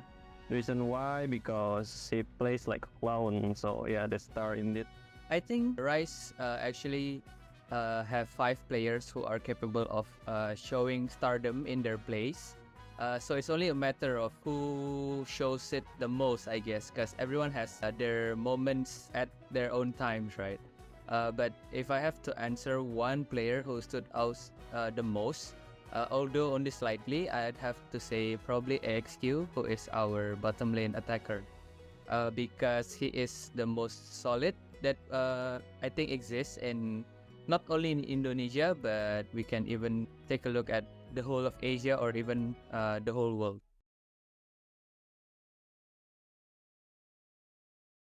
And there you have it. Oh boy. MYS versus Rise. I know a lot of people have been waiting for this in the chat, in the streams, in the videos. I've had people pestering me about this, but it's time. Who's going to come out on top? We have Team MYS, the first place team from the Malaysia-Singapore Open, going up against Rise, the Indonesian Open champions. I'm going to start off, oh actually Professor Flavor should start off with Team MYS, please. Yeah, thank you very much, my dear, on that. Of course, Team MYS comprised of the lineup as follows. We have Yang, Ice, HT, Yemu, and of course, Night Mew Foxy. And then on the side of Rise, we have Eeyore, Dev, Zoe, AXQ, and Illuna. Now, both of these teams, just a quick reminder for anyone that is just tuning in to the Pokémon Unite Asia Champions League for the first time this year, we are looking at some minor adjustments to these rosters because this is not the exact same rosters that played at the World Championships last year. So on the side of Rise, we have Dev making an appearance on the Indonesian squad. Now, Necro is still on the roster. He is currently labeled as a substitute. So don't worry for Necro fans, he is still there with Rise. Whereas on the side of Team MYS, Ice and HT have been the new additions to this roster, with Rebongs stepping away from the team for personal commitments. And then, of course, Froggy playing for Too Easy, which is in the East Asia region. So that is the introduction for both of these teams. Let's take a look at the player introductions here, Flavor, to get everyone started before we have the main course in the draft. Now, calm down, ladies and gentlemen, before we jump into the draft for this best of 3 series itself. A little bit introduction for both teams here. Starting off with Team MYS, based on the data, as this is going to be a whole new year for everyone itself. These are some of the statistics for average damage being dealt, taken, as well as recovery being offered. And of course, Team MYS come to no surprise that 75% pick rate here is definitely going to be that Mew by Nightmare Foxy together with the Sylveon, and they're actually a little bit 50% here on the Blastoise together with the Drio, Hoopa, and the Lucario. Yeah, so pretty interesting lineup so far here for Team MYS, and the reason being is that Lucario has appeared because Ice has been piloting this Pokemon earlier today alongside Yang's Sableye. We saw some really crazy stuff where the team experimented with Sableye Lucario aggressively invading the enemy central area. We see, as usual, a lot of Nightmare Foxy piloting Mew, as teams are still not really banning this Pokemon against MYS. And Yamu's had a lot of fun with Sylveon. This is also another Pokemon that has not been banned against MYS recently. It's very hard as well because you have other priority bans when they put in as well. But going up against Team MYS, it used to be the ban that you want to actually put outside there when going up against them. But before all that as well, let's have a team introduction here for Team Rise. And so we'll have a look at some of the numbers, which is more or less almost similar to what Team MYS has to offer. But what definitely is going to be catching your attention is going to be the pick rates here coming on from their team. We have Blastoise here together with Glaceon at 75%, and we see the Alola Ninetales, Clefable, Hoopa, and Umbreon at 50%. Yeah, lots of love here for the supports. I mean, Zoe's had a really fun time with this team, just playing a lot of these support-type Pokemon. At the top, though, we are seeing some core Pokemon here. Dev has been playing a lot of Blastoise for the team. Axew has been piloting his favorite Alola Ninetales, and Eeyore, as usual, just causing mayhem on that Glaceon. So these teams, they do have an idea as to what they've been playing against in these group stages, but Rise and MYS, they do spend a lot of time actually going head-to-head in offline scrims. Yes. So they will have a deeper understanding of what they're both capable of, and I kind of think we're going to be seeing some surprises today. Yeah, I do hope to actually see some of them. Now, we might be seeing more or less the same thing being brought up. Probably their best hand here in this series, because when it comes to surprises, is it going to work against the opponent team? Yes, it does catch them a little bit off guard, but you need to find a good synergy behind it as well. And probably it's best that you play in the strong suits over here. We're definitely going to be looking at Mews if you don't actually ban them from Team MYS. For Team Rise, now they are a very, very hardworking team. We've seen it, how well they actually perform itself. But ladies and gentlemen, I believe that we'll receive some good news over here as we're ready to jump in the game number 1 draft here in between Team MYS versus with Team Rise. Let's go. Game 1 of this best of 3 finale. And look at the bans. It looks like Yang is not going to get his hands on that pesky little Sableye that strat earlier today. They've been watching. They've been watching. Of course they've been watching. What else are they going to do? Exactly. It was like, hey, we're bored. It's like, Okay, no. It was research. It was research. It was research. That's true. That's true. They're Research not purposes. willing to go up against this Sableye after what they've witnessed. So, and of course in Team MYS, they're going to be banning this Clefable. Yeah, I'm kind of wondering if MYS still plays this aggressive invasion, but with a different Pokemon. And Hoopa can actually do this. Yes, you don't have the surprise factor of that Sableye, but Hoopa is a really great invader as well. He's got so much poke, got Disables. If you pair that up with the Lucario, I kind of don't know if MYS want to do it yet. But lots of respect from Rise actually locking in the Mew for Axew. This is a respect pick against Night Mew Foxy, but that means it's going to be the Inteleon for MYS. Yes, and of course follow up together with a Blastoise on their end. Team Rise here is going to be navigating this Mew for their side, and they also secure this Umbreon, which we have not seen much as being banned in most of the series we've seen here for the day. Now, what's going to be the third and fourth pick here coming on from Team Rise as a response to them? It does look like they're going to be running this Comfy and this Lucario for their end. Okay, so we are looking at some really crazy stuff here, folks. We've got Lucario and Comfey, and we're going to finalize the draft here with HT's Zoroark. This is a signature pick for this player. Was expecting this. Hyper aggressive. And the last pick for Eeyore, it looks like it might be that Urshifu. I think he's thinking about it. He's not going for the insta-lock-in. Maybe even considering his Glaceon. Can he afford to Glaceon? We're gonna see a Metagross coming in from Rise. The confidence this man has, okay, we had an interview with him. We asked him, what were your thoughts on Metagross? He kind of just was like, eh. I think he's also mind gamed us into thinking that Rise was never going to pick the Metagross. But yeah, to see it he threw everyone off. It's like, yeah, what are you talking about? You gotta not only do you have to mind game the competition, you have to mind game the viewers as well. Yes, Nobody's gonna know.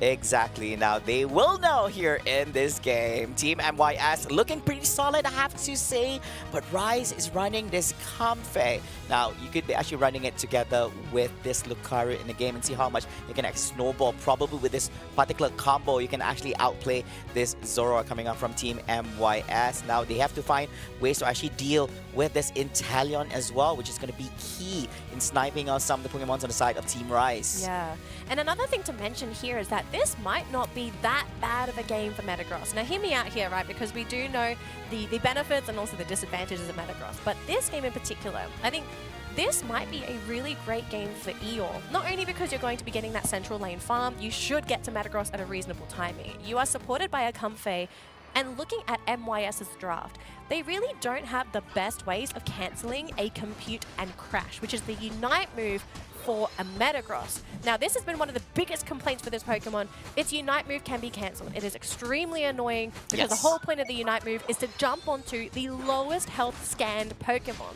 Especially in those Rayquaza fights, having the arena, if you get it on that low health Pokemon, that's almost a guaranteed KO in a lot of circumstances. So, more or less, he should have a reasonable timing getting these Unites off. Now, of course, MYS, they do have some disables. They're probably going to try and save it, although I don't think you want to use a Hydro Typhoon to cancel. Probably Surf or Hydro Pump, but that a much more reliable one, which doesn't force you to actually utilize the Unite for the sake of that. But it requires your Blastoise, assuming that's going to be the moveset. Blastoise has to be on the lookout for Eeyore, waiting for the animation just to get that cancel off. So he won't be able to have that freedom to just freely zone out the rest of Rise. So we'll see how this works out here, because remember, we are looking at a really talented player showing off what Metagross, or what could be the future meta for the playoffs. Yep, that's true. And of course, currently and right now, we do see the Comfey together latching on this Metang, providing a little bit together with the Gyro Ball ability here at the top lane together with the Lucario. Now, it could, of course, providing a little bit durability for him in this counter, but later on, probably priority is definitely going to be on this Lucario. But you see bottom lane is definitely going to be one of the main priorities, and we do see rotations coming on from the Wild Plant Pokemon side here, but does seem that it's going to be Invasion putting on a little pressure on this Metang between three Pokemons over here. But heal is going to be enough, saving him, but just a little bit more. But Hoop is going to be getting the last hit on Metang, leaving the Comfey out here to actually make an escape. Now, Mew does have the light screen, giving him a little bit of protection together with the Comfey, escaping his way all the way to the bottom lane. Yep, unfortunate there for Eeyore, hoping to go for a little snag, but too much support coming in for MYS. Lots of respect from the Malaysian team as they understand that Arise, they do love to play aggressive if given the opportunity. So to get that punishment off, it will slow down the progress there for Arise. Now, we did see the engagement there in the central lane, and so far, not too much aggression for these teams. They're really prepping for those first round of objectives, securing their farm and just making sure that they are ready to go. But up top, it looks like Dev is going to be under a lot of pressure here because he's going to have to deal with HT Zoroark. Yeah, I mean, doesn't have the Comfey at hand anymore. There's no more barriers to actually provide any form of regeneration as well. So he doesn't have this particular information, but Hooper as well, Zoroark is going to come into the inside. But here comes the rush from the Zoroark, from the inside. Now he's going to get a little bit shielding on the goalpost. Meanwhile, Matang screening them out away from goal. Go away. I'm going to be protecting my good friend, good buddy over here for Team Rise. Giving an opportunity for Team MYS to clear out this Swablu and Altaria family on the top lane. Yeah, the Gyro Ball build is going to be really great here for Eeyore. There's going to be so much shielding. He's going to hit multiple Pokemon. And so there's going to be a lot of sustain on this Metagross. Now, so far, he's not going to be able to contribute too much. He won't be as useful as that Metang, right? You want to be fully evolved and ready to go. We're at that 7-minute mark, and Eeyore is still level 7. He's not quite there, not quite ready to go. He's level 8, almost level 9. That's going to be the best time, but it looks like the objective is going to go in favor of MYS. Umbreon needs to make an escape over here, but he's going up against some of the Pokémon here. Team MYS, but it's going to be going down as they do have the attack and special attack buff here from that Reggie steal. So now Matang trying to make an escape, getting chased down by Zoroark. Instead putting him in place, he's still in shielding, but he's going to be cleared out, leaving the Comfy behind and giving that sweet extra dish for this Zoroark, making it 2 KO streak for him. Meanwhile, here comes a rush. 3-man movement over here, but Umbreon trying to screen them out, but not being able to, and he doesn't have much to offer on his hand. He has to be really careful as well. Meanwhile, here comes Yu, but sending these 2 members back for the side of Team MYS. Oh, and it looks like down bottom, it's not looking good for Rise at all. The aggression from MYS is really starting to pay off, just ramping up with HT, just trying their best to delay the game for as long as possible. Don't let Rise run away with this game, and if they can keep this up for MYS, they should be in a really good position going into that late game. Looks like Rapid Spin's going to be the build here for Yemu on that Blastoise, so really focusing on sustain as well as that damage and even threatening some of the squishies here. We are seeing this Umbreon doing his best, and here comes an angry Metagross. Now let's see if something's going to happen. Computer crash. It's going to connect onto the Hooper. No Disable though. It's just one Pokemon unfortunately. But they should be able to get this KO here. Nice double KO for Rise. And they're going to score these points into that bottom goal zone. But hang on a minute, there's HT, there's a Slowbro as well. It's not going to be so free.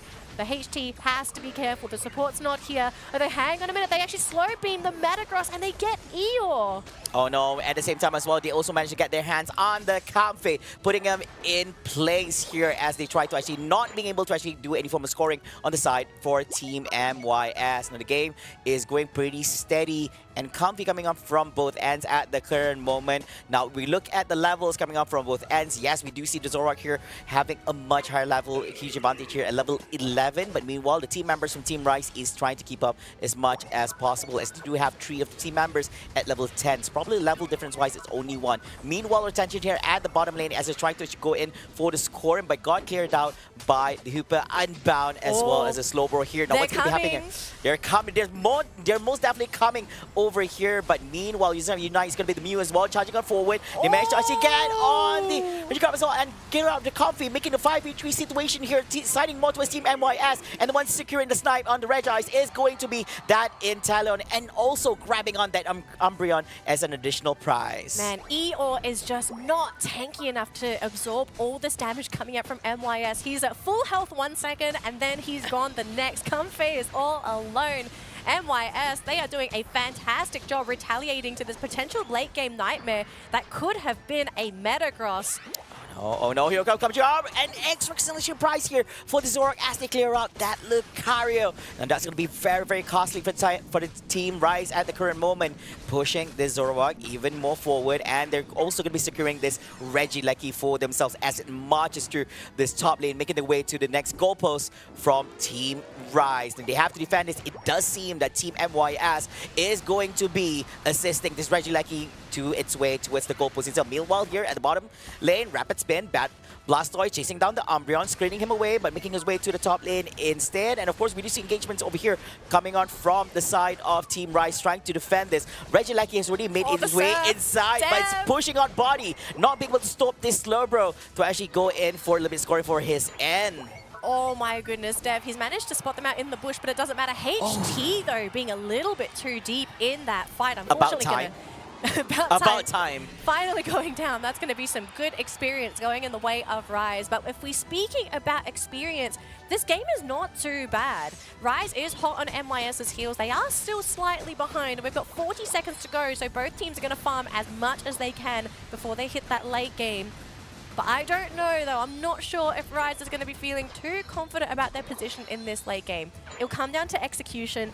Can they do it perfectly? And likewise, on the same on MYS, can they execute their lineup perfectly to deny Rise those openings to potentially flip this game on its head? Now, it's going to be really, really tough. I believe that Team iOS has the upper hand on us as they do have the levels, and at the same time, so they do have quite some sturdy Pokemons on their end. They do have the Blisters with the opening with the Hydro Typhoon. At the current moment, they also secured on the... Oh, they have the defensive buff, both the special attack, special defense, as well as normal defense here, coming up from the side of Team MYS and making their way with this buff into this 2-minute mark entry, which is going to be the Rayquaza attempt at the central area. Now, what's going to be the play over here? We do see the Blastoise here in position on the front lines, screening out team members of Team Rise. Team Rise is now having the responsibility, the burden, to actually go in for scoring. As Team MYS, they know they're currently in the lead at the current moment. Oh gosh, it's a snipe war between the two snipers, Axew and Nightmew Foxy. We're seeing solar beams, we're seeing these snipe shots. And every time they land, that might be the opening these teams are looking for, to just jump onto somebody that may have run into this. But hang on a minute, that fight has begun already. Umbreon starting the fight, jumping onto Nightmew Foxy, gets obliterated. And they couldn't finish their target as well, so Nightmew Foxy will reset. Axew going down as he's found out by HT. And up towards the top, though, we do see Eeyore trying to do his best. A computing crash has been used, but it looks like Rise will fall. And MYS are looking to take game number 1 as they look in to lock in Rayquaza for themselves and get those instant dunks. Wow, what an insane team farm. A full-on team-wide, just trading off that Inteleon. Yes, it was a great idea. They want to actually go in for the backhand, trying to catch the Inteleon, but then they had trouble. They were low in terms of teammates here to actually clear out the remaining team members, Team MYS, and especially they didn't really actually had the idea on how to actually clear out this Zora, because he's just rampaging through this game, and of course scoring even more right here after clearing out that Rayquaza in the middle segment itself. With 20 seconds of clock, I don't think Rise will be able to rise anymore for this game number 1. Yeah, so I think a lot of people were looking to see if Metagross might be something that teams can consider, and MYS, I think they did respond correctly to this Metagross. Yes. They had a really great tempo team to actually deal with that Metagross, because Metagross is a ramping Pokemon. This is not something that's going to be able to do much at those early levels. He does need to at least hit that mid-tang to maybe do something, but he's not as effective as something like a Zoroark who's just finished coming out of that central lane. He's not going to be as effective as your standard central laner. He's kind of like a T-Tar in a sense, right? Yes, I do agree. Ramping up. You're only really there once you have fully evolved. So Team MYS, what a masterclass for game number 1. Just showing this is how you deal with Metagross in a competitive setting. Wow, look at HT. He's having a great time. He's snowballing throughout this whole game number 1 itself with 12 takedowns under his belt. He's dominating here in this game against Team Rise itself. It doesn't reflect much in terms of damage, but he does get all the secures in for Team MYS. Meanwhile, Nightmew Foxy on that Inteleon, no Mew, no problem for him, and he's also an amazing sniper here for the game itself. Now, coming on from team fights, I think we're going to be talking a lot on this, but there was a lot of circumstances where it's kind of tough to approach, because for Team Rise, they don't really have the Pokemons to actually absorb and soak up all this damage coming out from what TMMYS has to offer, which makes it easy for HT to just do cleanup with all this damage coming out from the end from Nightmare Foxy, all these entries coming out from the Blastoise together with the Slowbro as well. Yeah, I'm actually just looking at the drafts here for both of these teams. Now, I know Yamu locked in his Blastoise. I think it was first. Hang on, let me take a look. Oh no, Blastoise was a little bit later on. Yeah, MYS locked in Blastoise quite late, but then on the side of Rise, so for Dev's Pokemon, they decided to opt for Lucario. I'm quite surprised none of these teams considered Buzzwole at all, because we've seen Buzzwole absolutely rampaging through the competition. And then we come to MYS and Rise, and Buzzwole is nowhere to be seen. He's not banned, he's not picked, he's just not present. And I want to know, was this a conscious choice by both of these teams? Like, does Dev feel, for example, on the Rise, does Dev feel more confident playing on that Lucario? I'm guessing that all this could be theory crafting. I think we would love to actually get answers from them on here. Probably just comfortable routing. I do have to agree with you on that, because if we look at some of the stats over here, Buzzwole has been performing really well in most of the series that we've witnessed from day 1 and day 2 here at East Asia as well as Southeast Asia. Now coming into some of the stats we do see from this match. Now Team MYS, there was just a small dip coming in before the 4-minute mark, but beyond all that, they were just snowballing through the game itself into victory. Now ladies and gentlemen, let's have a look at the highlights on what has transpired here at that recent game number 1 in between Team MYS versus with Team Rise.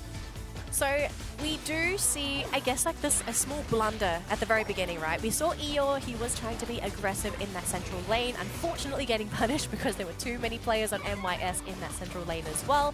I kind of wonder if this is something that may have happened in scrims, because it's very common for Eeyore to play for this aggressive central lane style. Now, normally we see it on other Pokemon like Glaceon, for example. Very strong early game, you can get away with this, but Metang is a different beast, even with a Comfey. It doesn't quite have that threat, I suppose, is what I'm looking for. Yeah. I mean, like, you can't sense any form of bloodlust coming on from him here in this game itself. It's very different. I mean, even becoming a Metang as well, you're not really online, so you need to make yourself into a Metagross to actually bring some impact. But I believe that by the time you actually reach that point, it's a little bit too late already, as you do see loads and loads of progress coming up from Team MYS. The Zoroark, the Inteleon. And I also want to mention too that, so this was the Levitate Metagross skill set. So Levitate Gyro Ball. Even though he was running Levitate, he was taking, look at that, he was taking so much damage in these fights. It was almost as if he didn't have any sort of damage reduction at all. It was kind of crazy. I was thinking, like, hang on a minute. Wouldn't you want to be a little bit more tanky than this, considering this is supposed to be a late game Pokemon at the end of the day? So it was pretty interesting to see this Pokemon in a situation where you've got so much burst damage and he just doesn't have the sustainability even with a Comfey. Going forward, I would be very surprised if Rise do consider trying the Metagross again, because they are down 1 game. They're going to have to win the next 2 if they want to keep that first place seeding. But at this point of time, MYS is leading with that 1 point. What they have to do is win 1 more game, and they will be at the top seed of the group. Now, I do believe that Team Rise is able to actually bring in the Thunder here for game number 2. And of course, they've already had some really good track runs here in the group itself. And knowing that they're up against Team MYS, they know that it's not going to be an easy feat over here. Okay, hold on a minute. High ones. You said bring the Thunder. Are you talking about a certain yellow Pokemon? Not literally Thunder, okay? But we've seen too much of what's happening throughout the whole week. Yeah, I understand. But yeah, I do believe that Team Rise is able to actually make this a tie for game number 3 upon Team MYS. Now, we're looking at the Indonesia Championship here. We've seen that they've definitely come back from some devastating moments before this, and we'll see. I think the people who is actually watching as well is hoping for a game 3 between these 2 amazing nations. Come on, everyone wants a game 3. Everyone wants a game 3. Yeah, I mean, Team MYS versus Rise. This is definitely the dessert we're looking for to just end this meal for the day. Now let's take a look at the player profiles before we jump into our next game of the day. And we've got AxeQ here. His goal is to become a first place winner in the Pokemon Unite ACL, and that is true. Unfortunately, Rise have not won the Asia Champions League before, but they have placed top 4, which is a very great achievement considering that this team only really formed at the very end of 2022. Because the qualifiers for Indonesia was in 2022. So it's still a relatively new team if you think about it. And they've done so well within the span of just over a year. It's kind of crazy. Yeah, but 4th place is not enough. No. Definitely not enough. It's never enough, sir. All right, so this is AxeQ. Let's switch on over to Nightmare Foxy to make a quick comparison. And we've seen this man before. He's confident in his skill, and I can't blame him. I can't blame him, yeah. I saw that, I'm like, now main highlight from all this, where our attention is mostly is definitely on that particular category, which is expert in Mew, 5 stars. But I think I said this last time, there's not enough stars for this There's not enough stars for this guy. You need a 6, 7, 8 star. Whatever stars his teammates didn't use for their cards, like, he'll just borrow those. Like, can you just top up on here for Nightmare Foxy? But yeah, we were not able to see Nightmare Foxy utilizing the Mew on that recent game. Itself, it got blocked off by Team Rise itself as they picked the Mew, which also serves as a strategy to prevent the enemy. Out of respect. Out of respect as well. You can't. You can't let this man. There's a reason why he has the name Mew in his name. Yes. Nobody else is a master of Pokemon and put the name of the Pokemon in their names. This player single-handedly might add another ban to the draft just so people can actually ban me. A good reason to beg the game developers, like, can we like add on an one more ban, but only when you go up against Team MYS or whatever team that Nightmare Foxy is playing in, because we beg of you, please. Okay, moving on. We're gonna look at the player introductions here for the teams, and we're gonna see Nightmare Foxy here. Incredible damage consistently across the board, does 22% of the average damage dealt for the team. He takes damage, he does damage. I mean, what's there to say? And the main archetype of Pokemon that he plays is pretty similar. He loves those skill shot snipers. Yes. And Inteleon and Mew, very similar play styles. It's his thing. You play like Screen, Solar Beam, and if you can pull off that one, Inteleon should be way, way easier as well. So. Yeah, so Nightmare Foxy, this is a player that you're going to want to keep an eye on if you have never tuned in to the Asia section of Pokemon Unite, because Asia is pretty lit when it comes to Pokemon Unite. Let's take a look at Axew, however. Two vastly different players that do play the same role. They are both bottom lane attackers for their teams, and Axew's Pokemon, very different. Alolan Ninetales. This is a signature for this man. Axew loves running the Alolan Ninetales, mainly for the secure. This is one of the most comfortable Pokemon he can play. The alternative to this has been Espeon. We have seen this, I believe, once in the one game that his Ninetales was not available. And I think it was because the Ninetales was banned. Yes, they had to ban him out of respect here for AXQ itself. So I guess, Rigabov, I would say, I think the thing is you have to pay close attention to these kind of people, because they bring in all the action here during those matches itself, and they play a very important role. Yeah, 30%. If I'm not mistaken, I think Nightmare Foxy is roughly around 50-ish K for his end as well. He was a little bit less. Just a tiny bit. It was a couple percent. It doesn't really matter. Yeah, it doesn't really matter as well. Because if you were to compare like the Pokemon choices that both of them have, it makes sense that EXU would actually have it higher as well. If you run in Pokemon's Alolan and Ninetales, even Espeon for I would love to have additional stats. I know this is going to be impossible to calculate, but I would love to see stats where you have percentage. The percent chance of this person actually getting the objective, because normally your attackers are going to be the ones that have high percent accuracy when it comes to getting things like the Regis, the Rayquaza, those kinds of things. Those are additional stats we would love to see, but in general, Axew and Nightmare Foxy, these are the two guys that will mainly focus on the objectives for the team. Yep, that's true. And of course, you really need this guy to actually get the secures as well, which would actually amplify the advantage that the team would actually have and snowball from that point forward, especially when we talk about the Regis. Not just into the Registeals, not just in regards to the Regirock or even the Regis, but also in terms of the Regieleki happening on the top lane as well. Now, wow, what a game number one. And we're going to be... I can't believe that we're jumping to game number 2 already. Coming with nice, like... to be fair, I mean, Unite's just 10 minutes long. It's not like we get extra time. And I believe that production's giving the thumbs up over here. We are ready to jump into the drafts of game number 2. Danny, I'm always excited about the bans somehow rather than the drafts. Who isn't excited? Come on. Oh, Rice. They are banning the Inteleon instead. This time, we will allow you. We will give you the chance to grab that Mew for yourselves. Well, the thing is, the Rise could first pick the Mew here, unless they want Nightmare Foxy to take the Mew, which would be very strange. Are they willing to go up against? We'll wait for this first pick. Wait for the first pick, yeah. Is it the Mew? If they're going to take their time, then Rise is definitely having a team talk right now, because they're thinking like, guys, what do we do? Oh wow, this is okay. So they're going to. I like that long pause. Everybody's like, okay, it's not instant. Just hold your breath. Say, like hold your breath. Okay, so you're going with a Hoopa.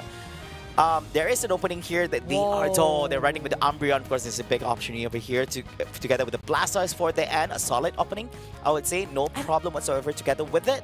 What? Really? They're gonna go for Espeon for Axew? So I guess they're worried about even just setting up for the Ninetales. Because one of the issues with Ninetales is that unless you have a very great front line, Ninetales can struggle. Yes. So it looks like it's going to be the Espeon, probably going to be stored power. That is the go-to build at the moment. And HT is going to lock in his Pokemon first. Nightmare Foxy will be last. So Glaceon and Blissey is going to be the call for Team MYS. And what is the last 2 picks here for Dev and Eeyore? I feel like they're saving something here. Yeah, I'm guessing that they are trying to catch people off guard here with this pick. So Rise, Are they trying to? No, they're not. So I thought they were trying to run the Zoroark instead of Team MYS with this one. So it's going to be a Sylveon What? and a Venus. Wait. Triple attacker. So, wait. So Triple attacker. support, triple attacker. Good luck to Slowbro, man. He's like, solo all day. He's like, guys, I'll sort this out for you. It's I'll okay. He has amnesia. Yeah, He's like, where am I again? Pokemon Unite. But this is such a ballsy play coming in for Rise because they are going all out attack, hoping that they're just gonna blow MYS up before they can do anything. Now here's my concerns here.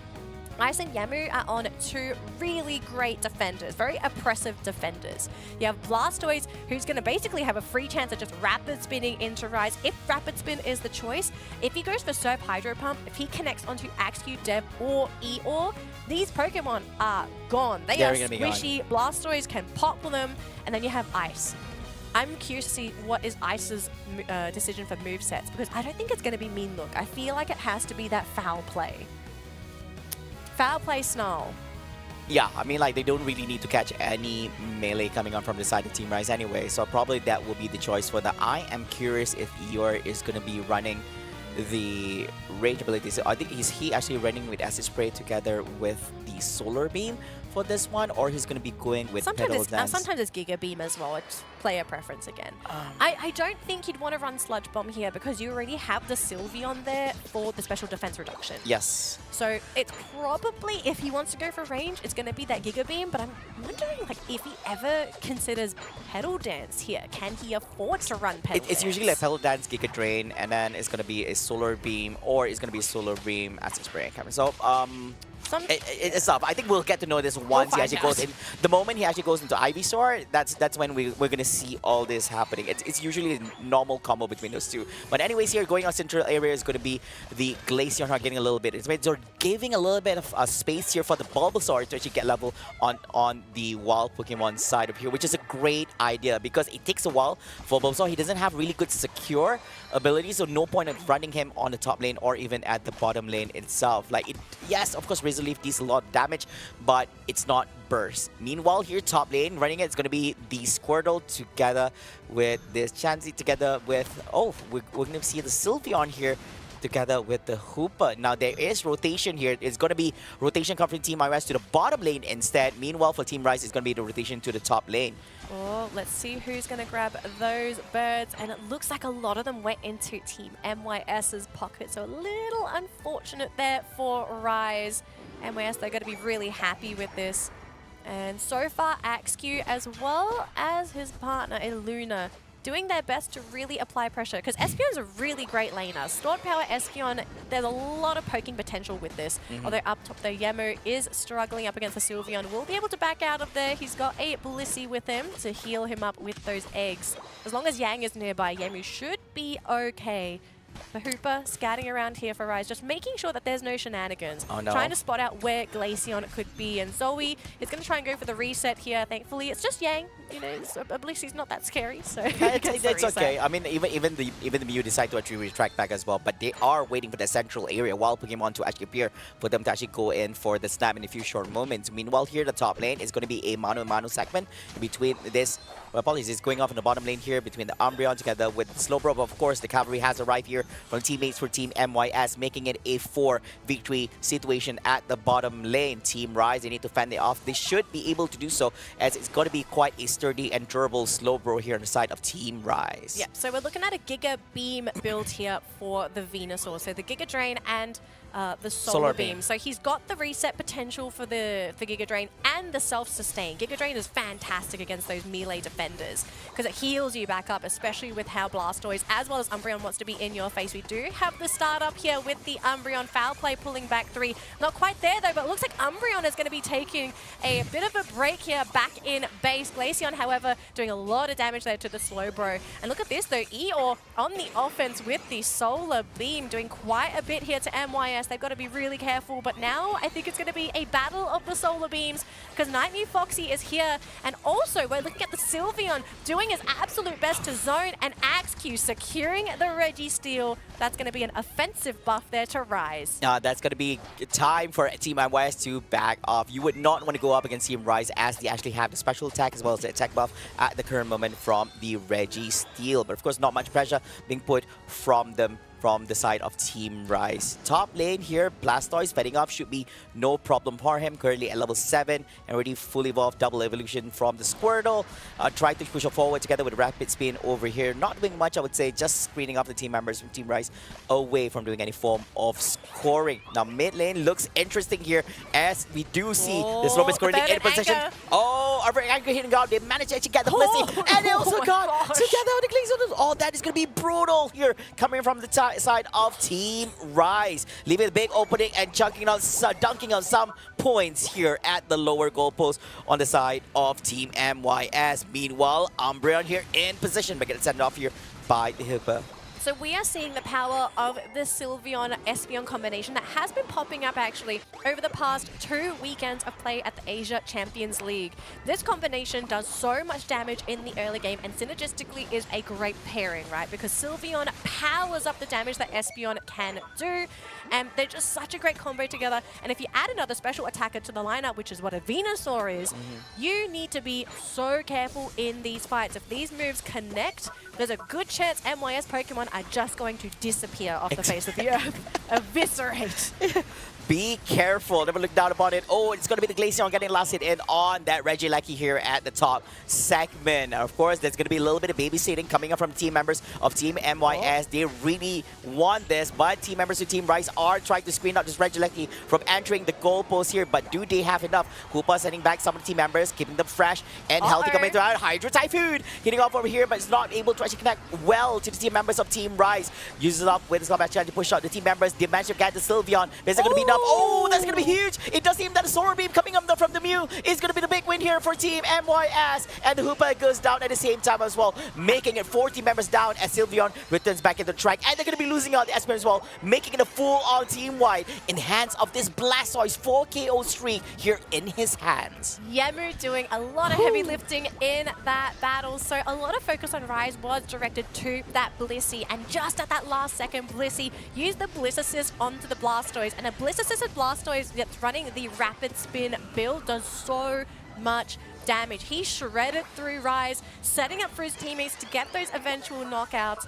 And then, of course, softening them on their goal zone, allowing them to eventually break that up. You have to be so careful if you're Rise. A Blastoise, if you don't blow him up at the beginning of the fight, if he's able to survive and just sit there and Rapid Spin, he will burn through those squishies. He will eventually set up for someone like Nightmare Foxy and even the Glaceon to just potentially finish them off. It looks like they're not done yet here. Team MYS is charging through here, the bottom lane in the goalpost. Here comes a little bit scoring. It's going to be plus 15 here by the Umbreon, but it does seem that the Blastoise will be able to actually clear out the Venusaur. Basically, it doesn't matter if a water Pokemon goes up against a grass Pokemon over here. It does not apply. Meanwhile, charging off, coming off from behind as well. And they're going to be clearing out the Espeon on the side of Team Rise. And also, they're going to be getting hands on the Slowbro as well. Glaceon making himself 2 KO streaks. Now, this Venusaur has to be careful. He's quite fragile at the current moment. Basically, all you can let out is just your Solar Beam from back and just stay there, stay put.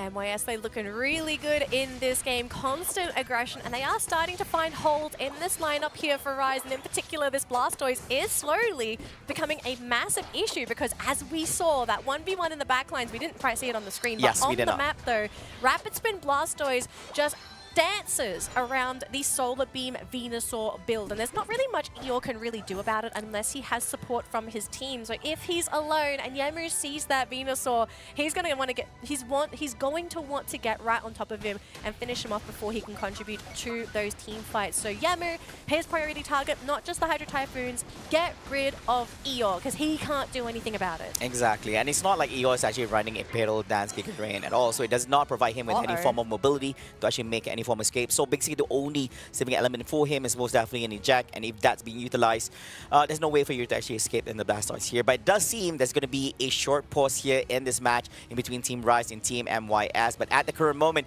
we're only 19 seconds away, Danny, from the Rayquaza appearing here at the Thea Sky Ruin Stadium. Yes. Now, we do want to apologize for that pause. Unfortunately, I think we are running into a potential technical issue, or one of the players might be running into a problem here. So again, we do want to apologize. Thank you so much for sticking around. Hopefully we can get this sorted within the next couple minutes.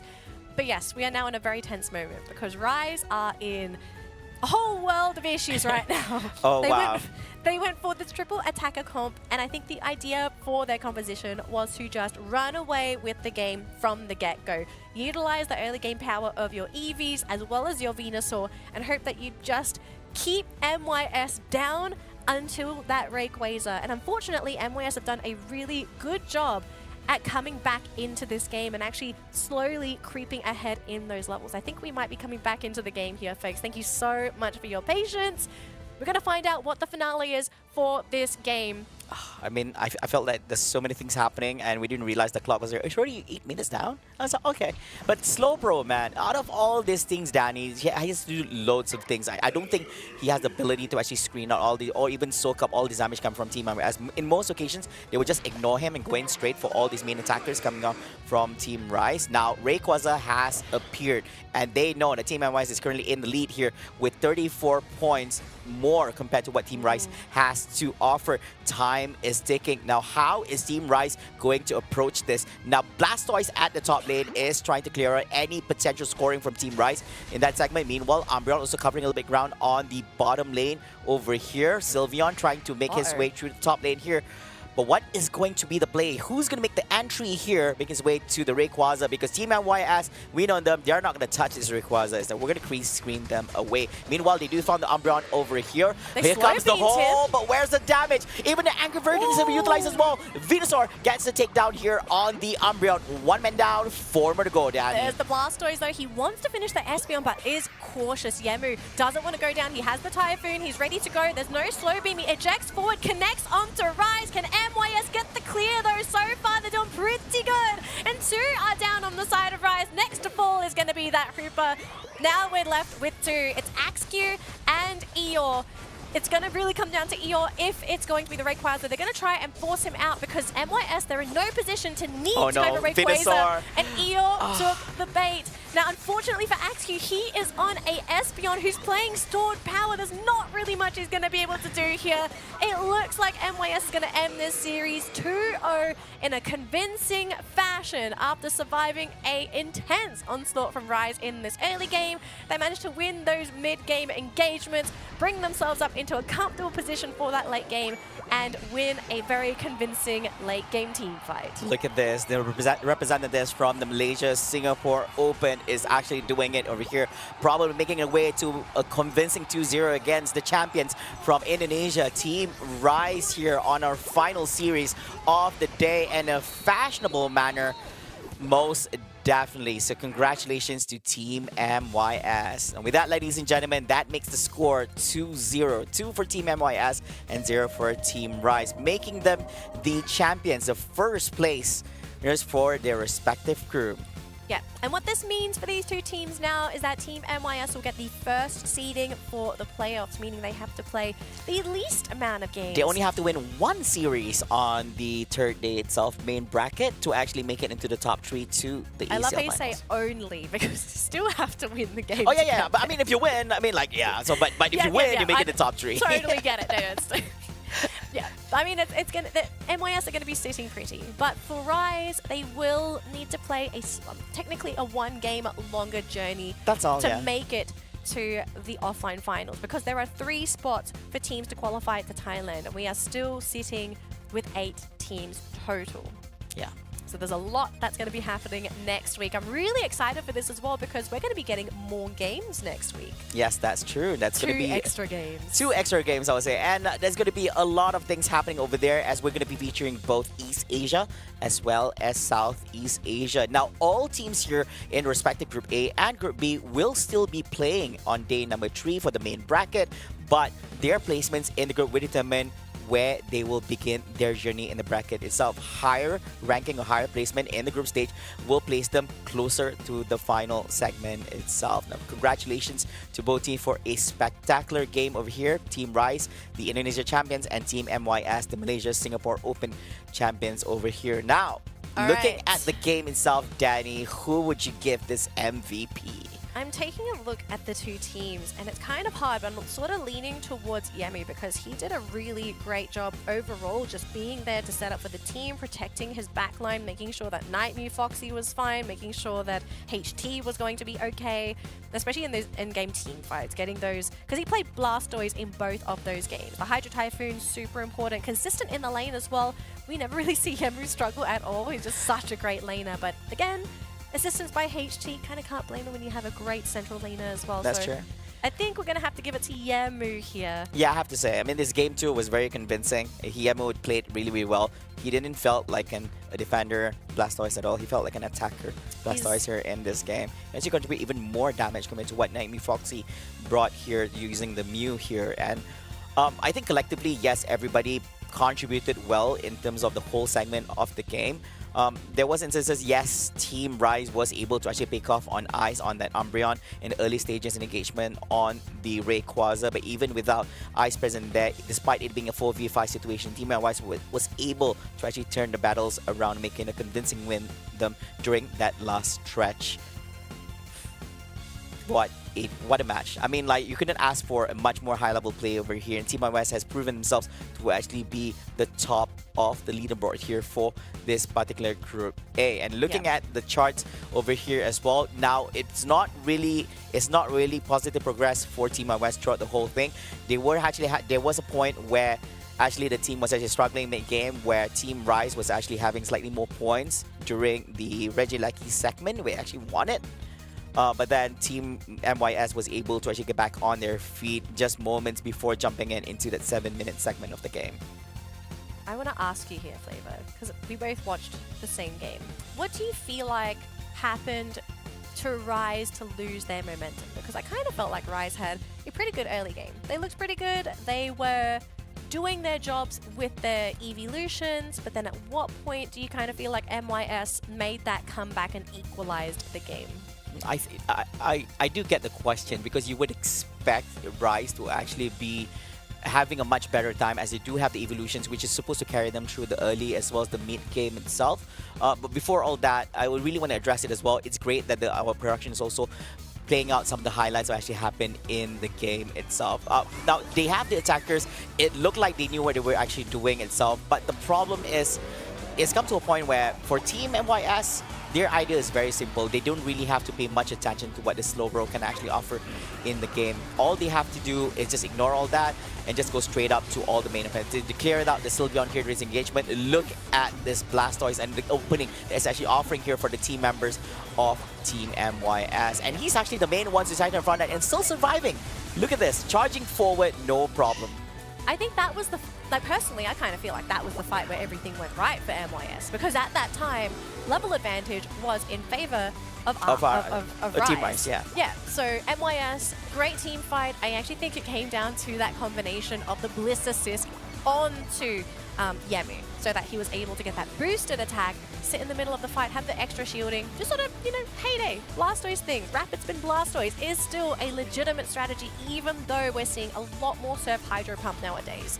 So Yamu, massive opening, but he also was a key component, I believe, to the success for MYS in this series. And unfortunately for Rise, I think the concept behind their draft was interesting. And I think in some circumstances, you might even say it could be right, but the execution, they really couldn't afford to lose that 5-minute fight.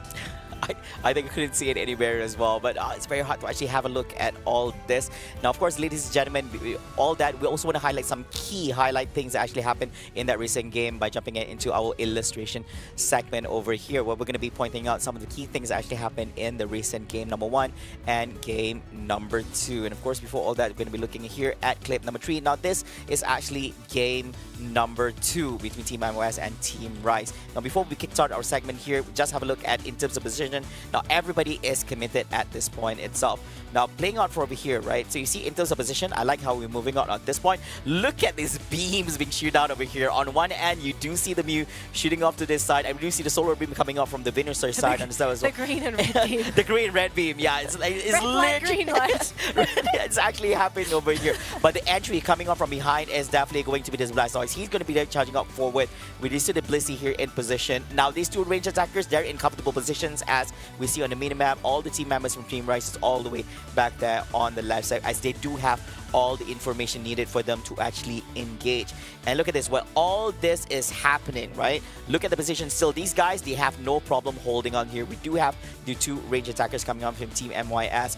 Blastoise doing Blastoise things here. Here comes the hole hitting off on the Blissey. Now, here's the thing. This is a great body block over here. Now, if you're actually not on the way, you could actually have a hole in either the Mew or even actually their Glaceon, but that's not really the case over here as well. Unbound should be utilized as well, but there's no team members over here. But Blastoise making his way here into the fray and trying to bring in all the action for team members. Hydro Typhoon has already been utilized. It is hitting a multi-member zone. A great opening here, but Hooper getting hit from all this and getting chased down by all the team members. There was nobody actually providing any form of support for him from behind. So he's literally on his own at the current moment. Meanwhile, you see here Dev. He's in trouble, low on HP as well. Even with Slowbro here at the frontal as well, he's not getting himself safe at this particular moment. So as we're charging forward over here, he does make an escape and tries to return back, but Venusaur, he couldn't join in anymore aside from contributing with the solar beam as he's very low on HP. It's either that or he needs the Hooper to send him back so he can actually join in Levi and actually do more here in this trade-off. And as things happen out, look at this screening coming on from this Blastoise. There's no way this Hooper is going to go anywhere. The only thing he can actually do is just run away. And that's what has actually transpired here in the Rayquaza pit exam. And all that is definitely history for Team Rise. I want to remind people as well that while all this was happening, Ice wasn't even there. Yes. He was KO'd. He was in the Pokemon Center. He was asking. See, all this, he's still there. He's making his way. He's like, guys, I'm coming. Yeah, he just came back. So the fact that MYS was able to pull this off without their Umbreon, it just goes to show how good of a position they were in this game. They were confident that the Blastoise would get the initiation. Because we saw that Rise, immediately Hydro Typhoon goes down, the entire team backed off. They were too scared to engage because they just didn't have... You have a Slowbro. That's not really the kind of front line that you want to use when you're dealing with a Blastoise. Yeah.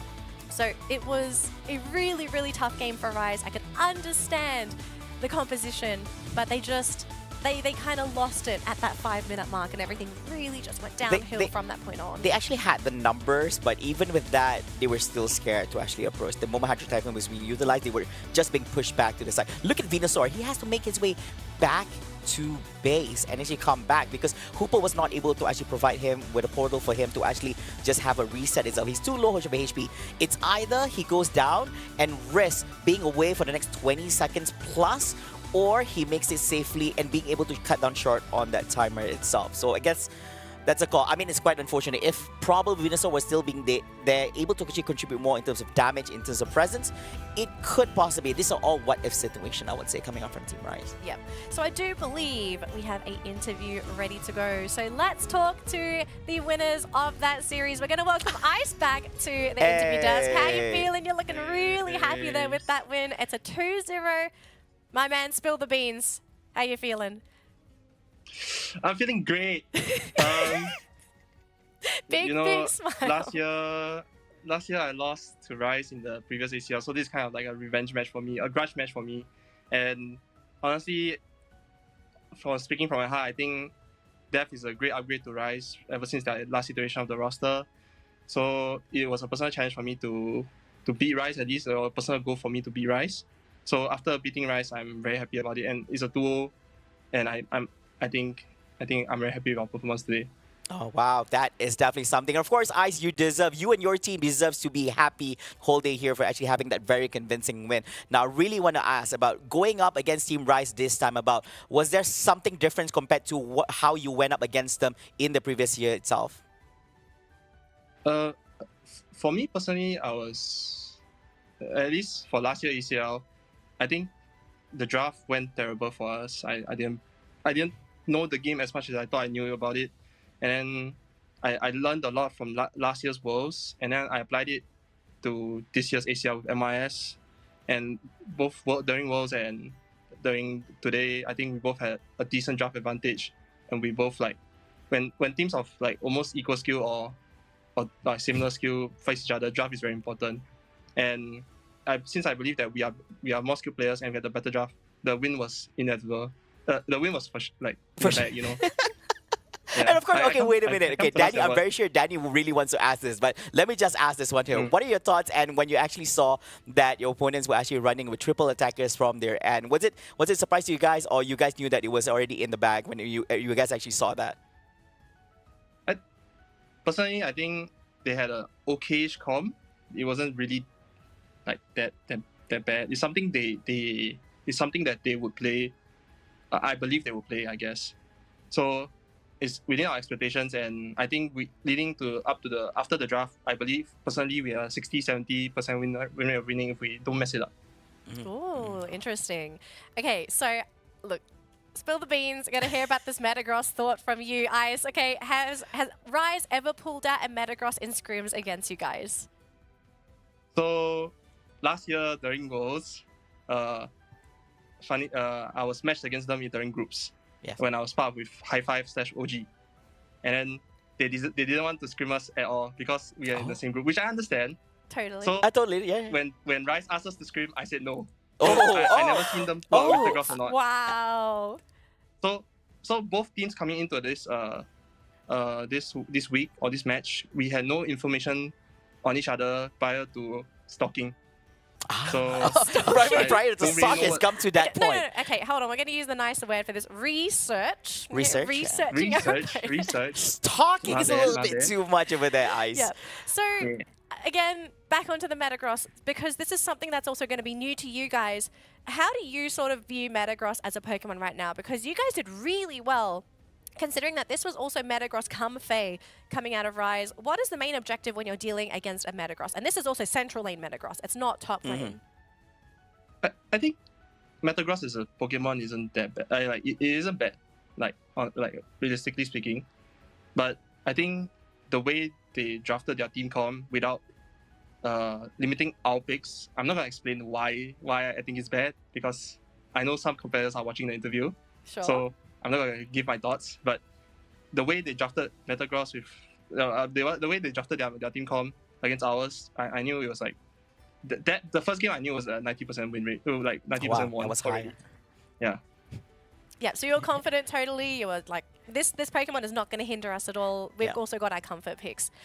Okie dokie. Yeah. All right, thank you so much, Ice. Is there anything else you'd like to ask? No, I'm good, man. Ice, it's so comfortable to see you guys have this win together with your whole teammates. Hopefully, you guys have a great journey in day number 3 itself. And thank you so much for joining us here at the studios for this interview.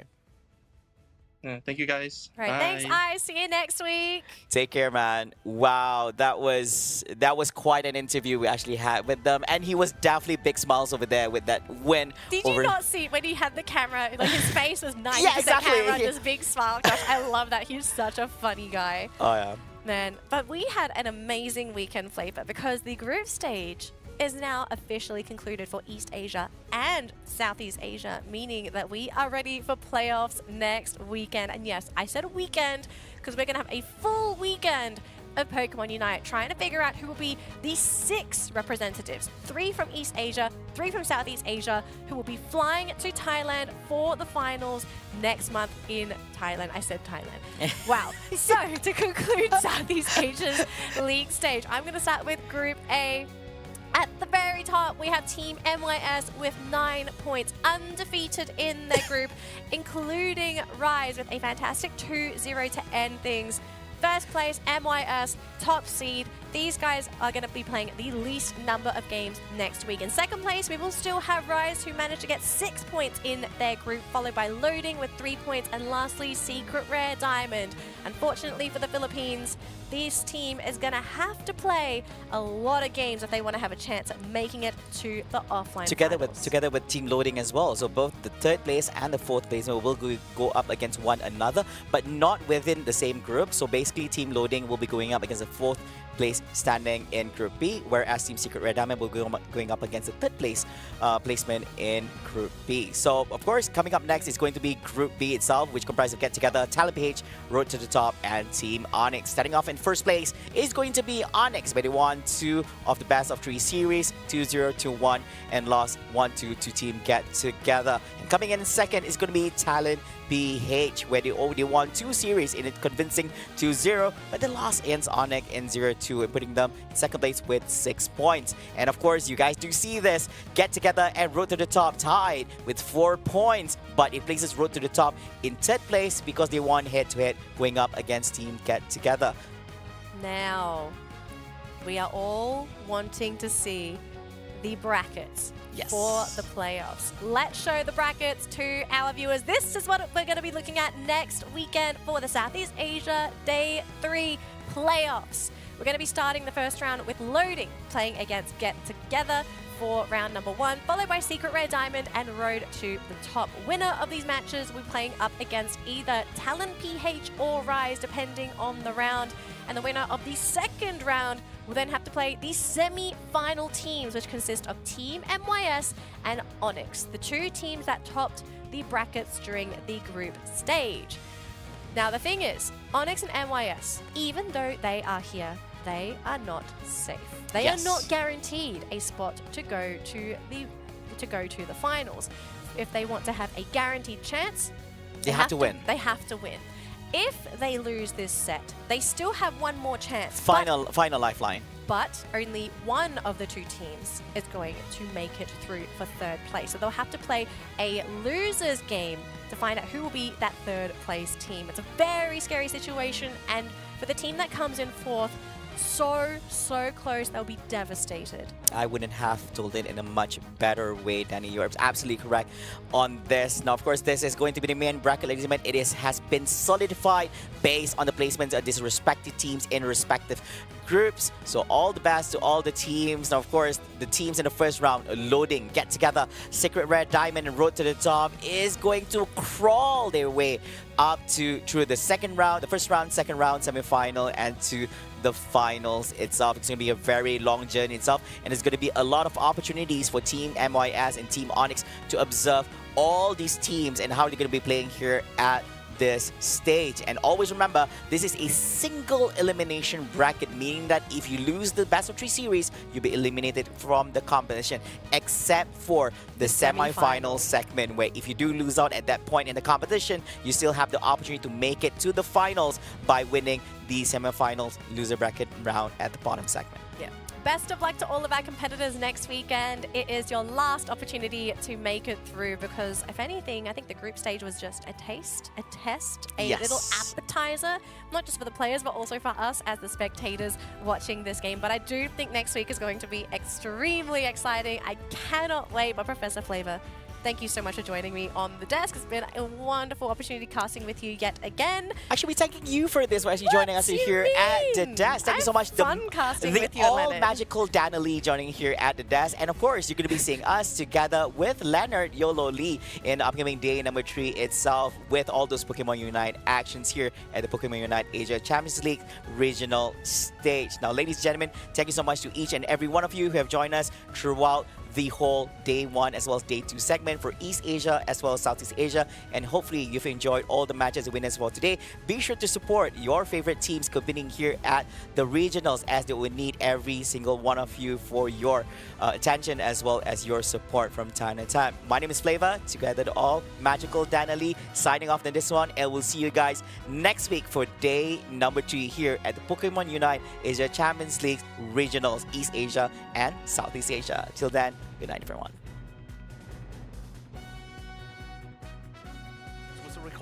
But here comes the serve, jumping into the mix as well. Can they force out the ultimate coming from our react? But here comes the massive hydro typhoon. Imagine they can knock them all 4, but guess what? The Crustle is here, wraps around to the backline. So, to completely deny their forms of escape here, they managed to get one. Thank God for the Hoopa Unbound, was able to help reset the Buzzwole. But guess what? No Unite moves. Now they can slowly turn the fight. The counter initiative currently begins. And there is still no Dodrio, and it looks like Loading want to use this opportunity to potentially go for the Rayquaza for themselves. but they do need to remember they're dealing with a Night Mew, Foxy Mew, the king of secure. So if they can actually do this, it would be a fantastic lock. But it looks like bottom fight.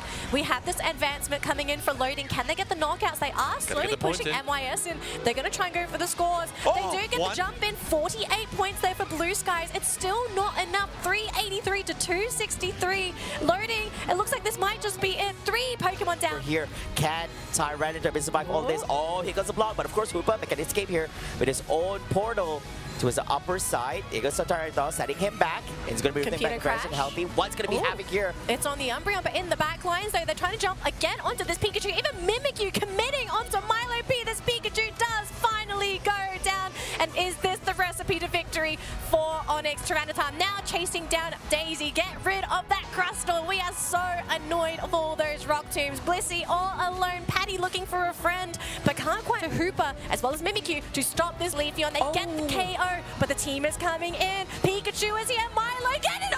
For the side of Secret Rare Diamond, but Sam is still going to play around the Rayquaza. I mean, trying to be a nuisance, trying to buy the necessary amount of time, but also keeping an arm's length so they don't easily get picked up, because more openings means an opportunity. A Leafeon is definitely a big pickup here. But then again, it's only left with 25 seconds on the clock. Rayquaza is currently has begun. The attempt is without the Leafeon, without the Trevenant now, there is only one person, the hero, the protagonist of this story for the side here, Secret Red, beginning here. But remember, look at the Pikachu here. The Pikachu is the main goal. Someone needs to keep it in check, and then comes in with the Sylvia. He needs to get the final pick coming. They secure the Rayquaza. 10 seconds left on the clock. Team loading. Finally found a chink in the armor, in the defenses here. And now they're going to get all the dunks here. 1 down, 2 down, 3 down. To road oh my god, this could be horrifying. Oh, the Typhoon. It connects onto multiple Pokemon, but they're just so spread apart. The rest of the squad, Venusaur still has his ultimate. Love still has his ultimate. Pretty much everybody has their ultimate for this Rayquaza fight. Conditioning for Talon was flawless, and it looks like the Slowbro is going to go down. Talon PH maybe on the back foot here. Now also losing the Venusaur. It's going to be down to 3. Hooper and Talion, as well as that Buzzwole. Can they finish a Thunderstorm going down? But this Buzzwole is so fat. He is so tanky. So I don't know if it's enough. They do eliminate that Buzzwole, but the Snapshot. But is cautious. Yemu doesn't want to go down. He has the Typhoon. He's ready to go. There's no slow beam. He ejects forward, connects onto Rise. Can MYS get the clear though? So far they're doing pretty good. And 2 are down on the side of Rise. Next to fall is going to be that Hooper. Now we're left with 2. It's Axew.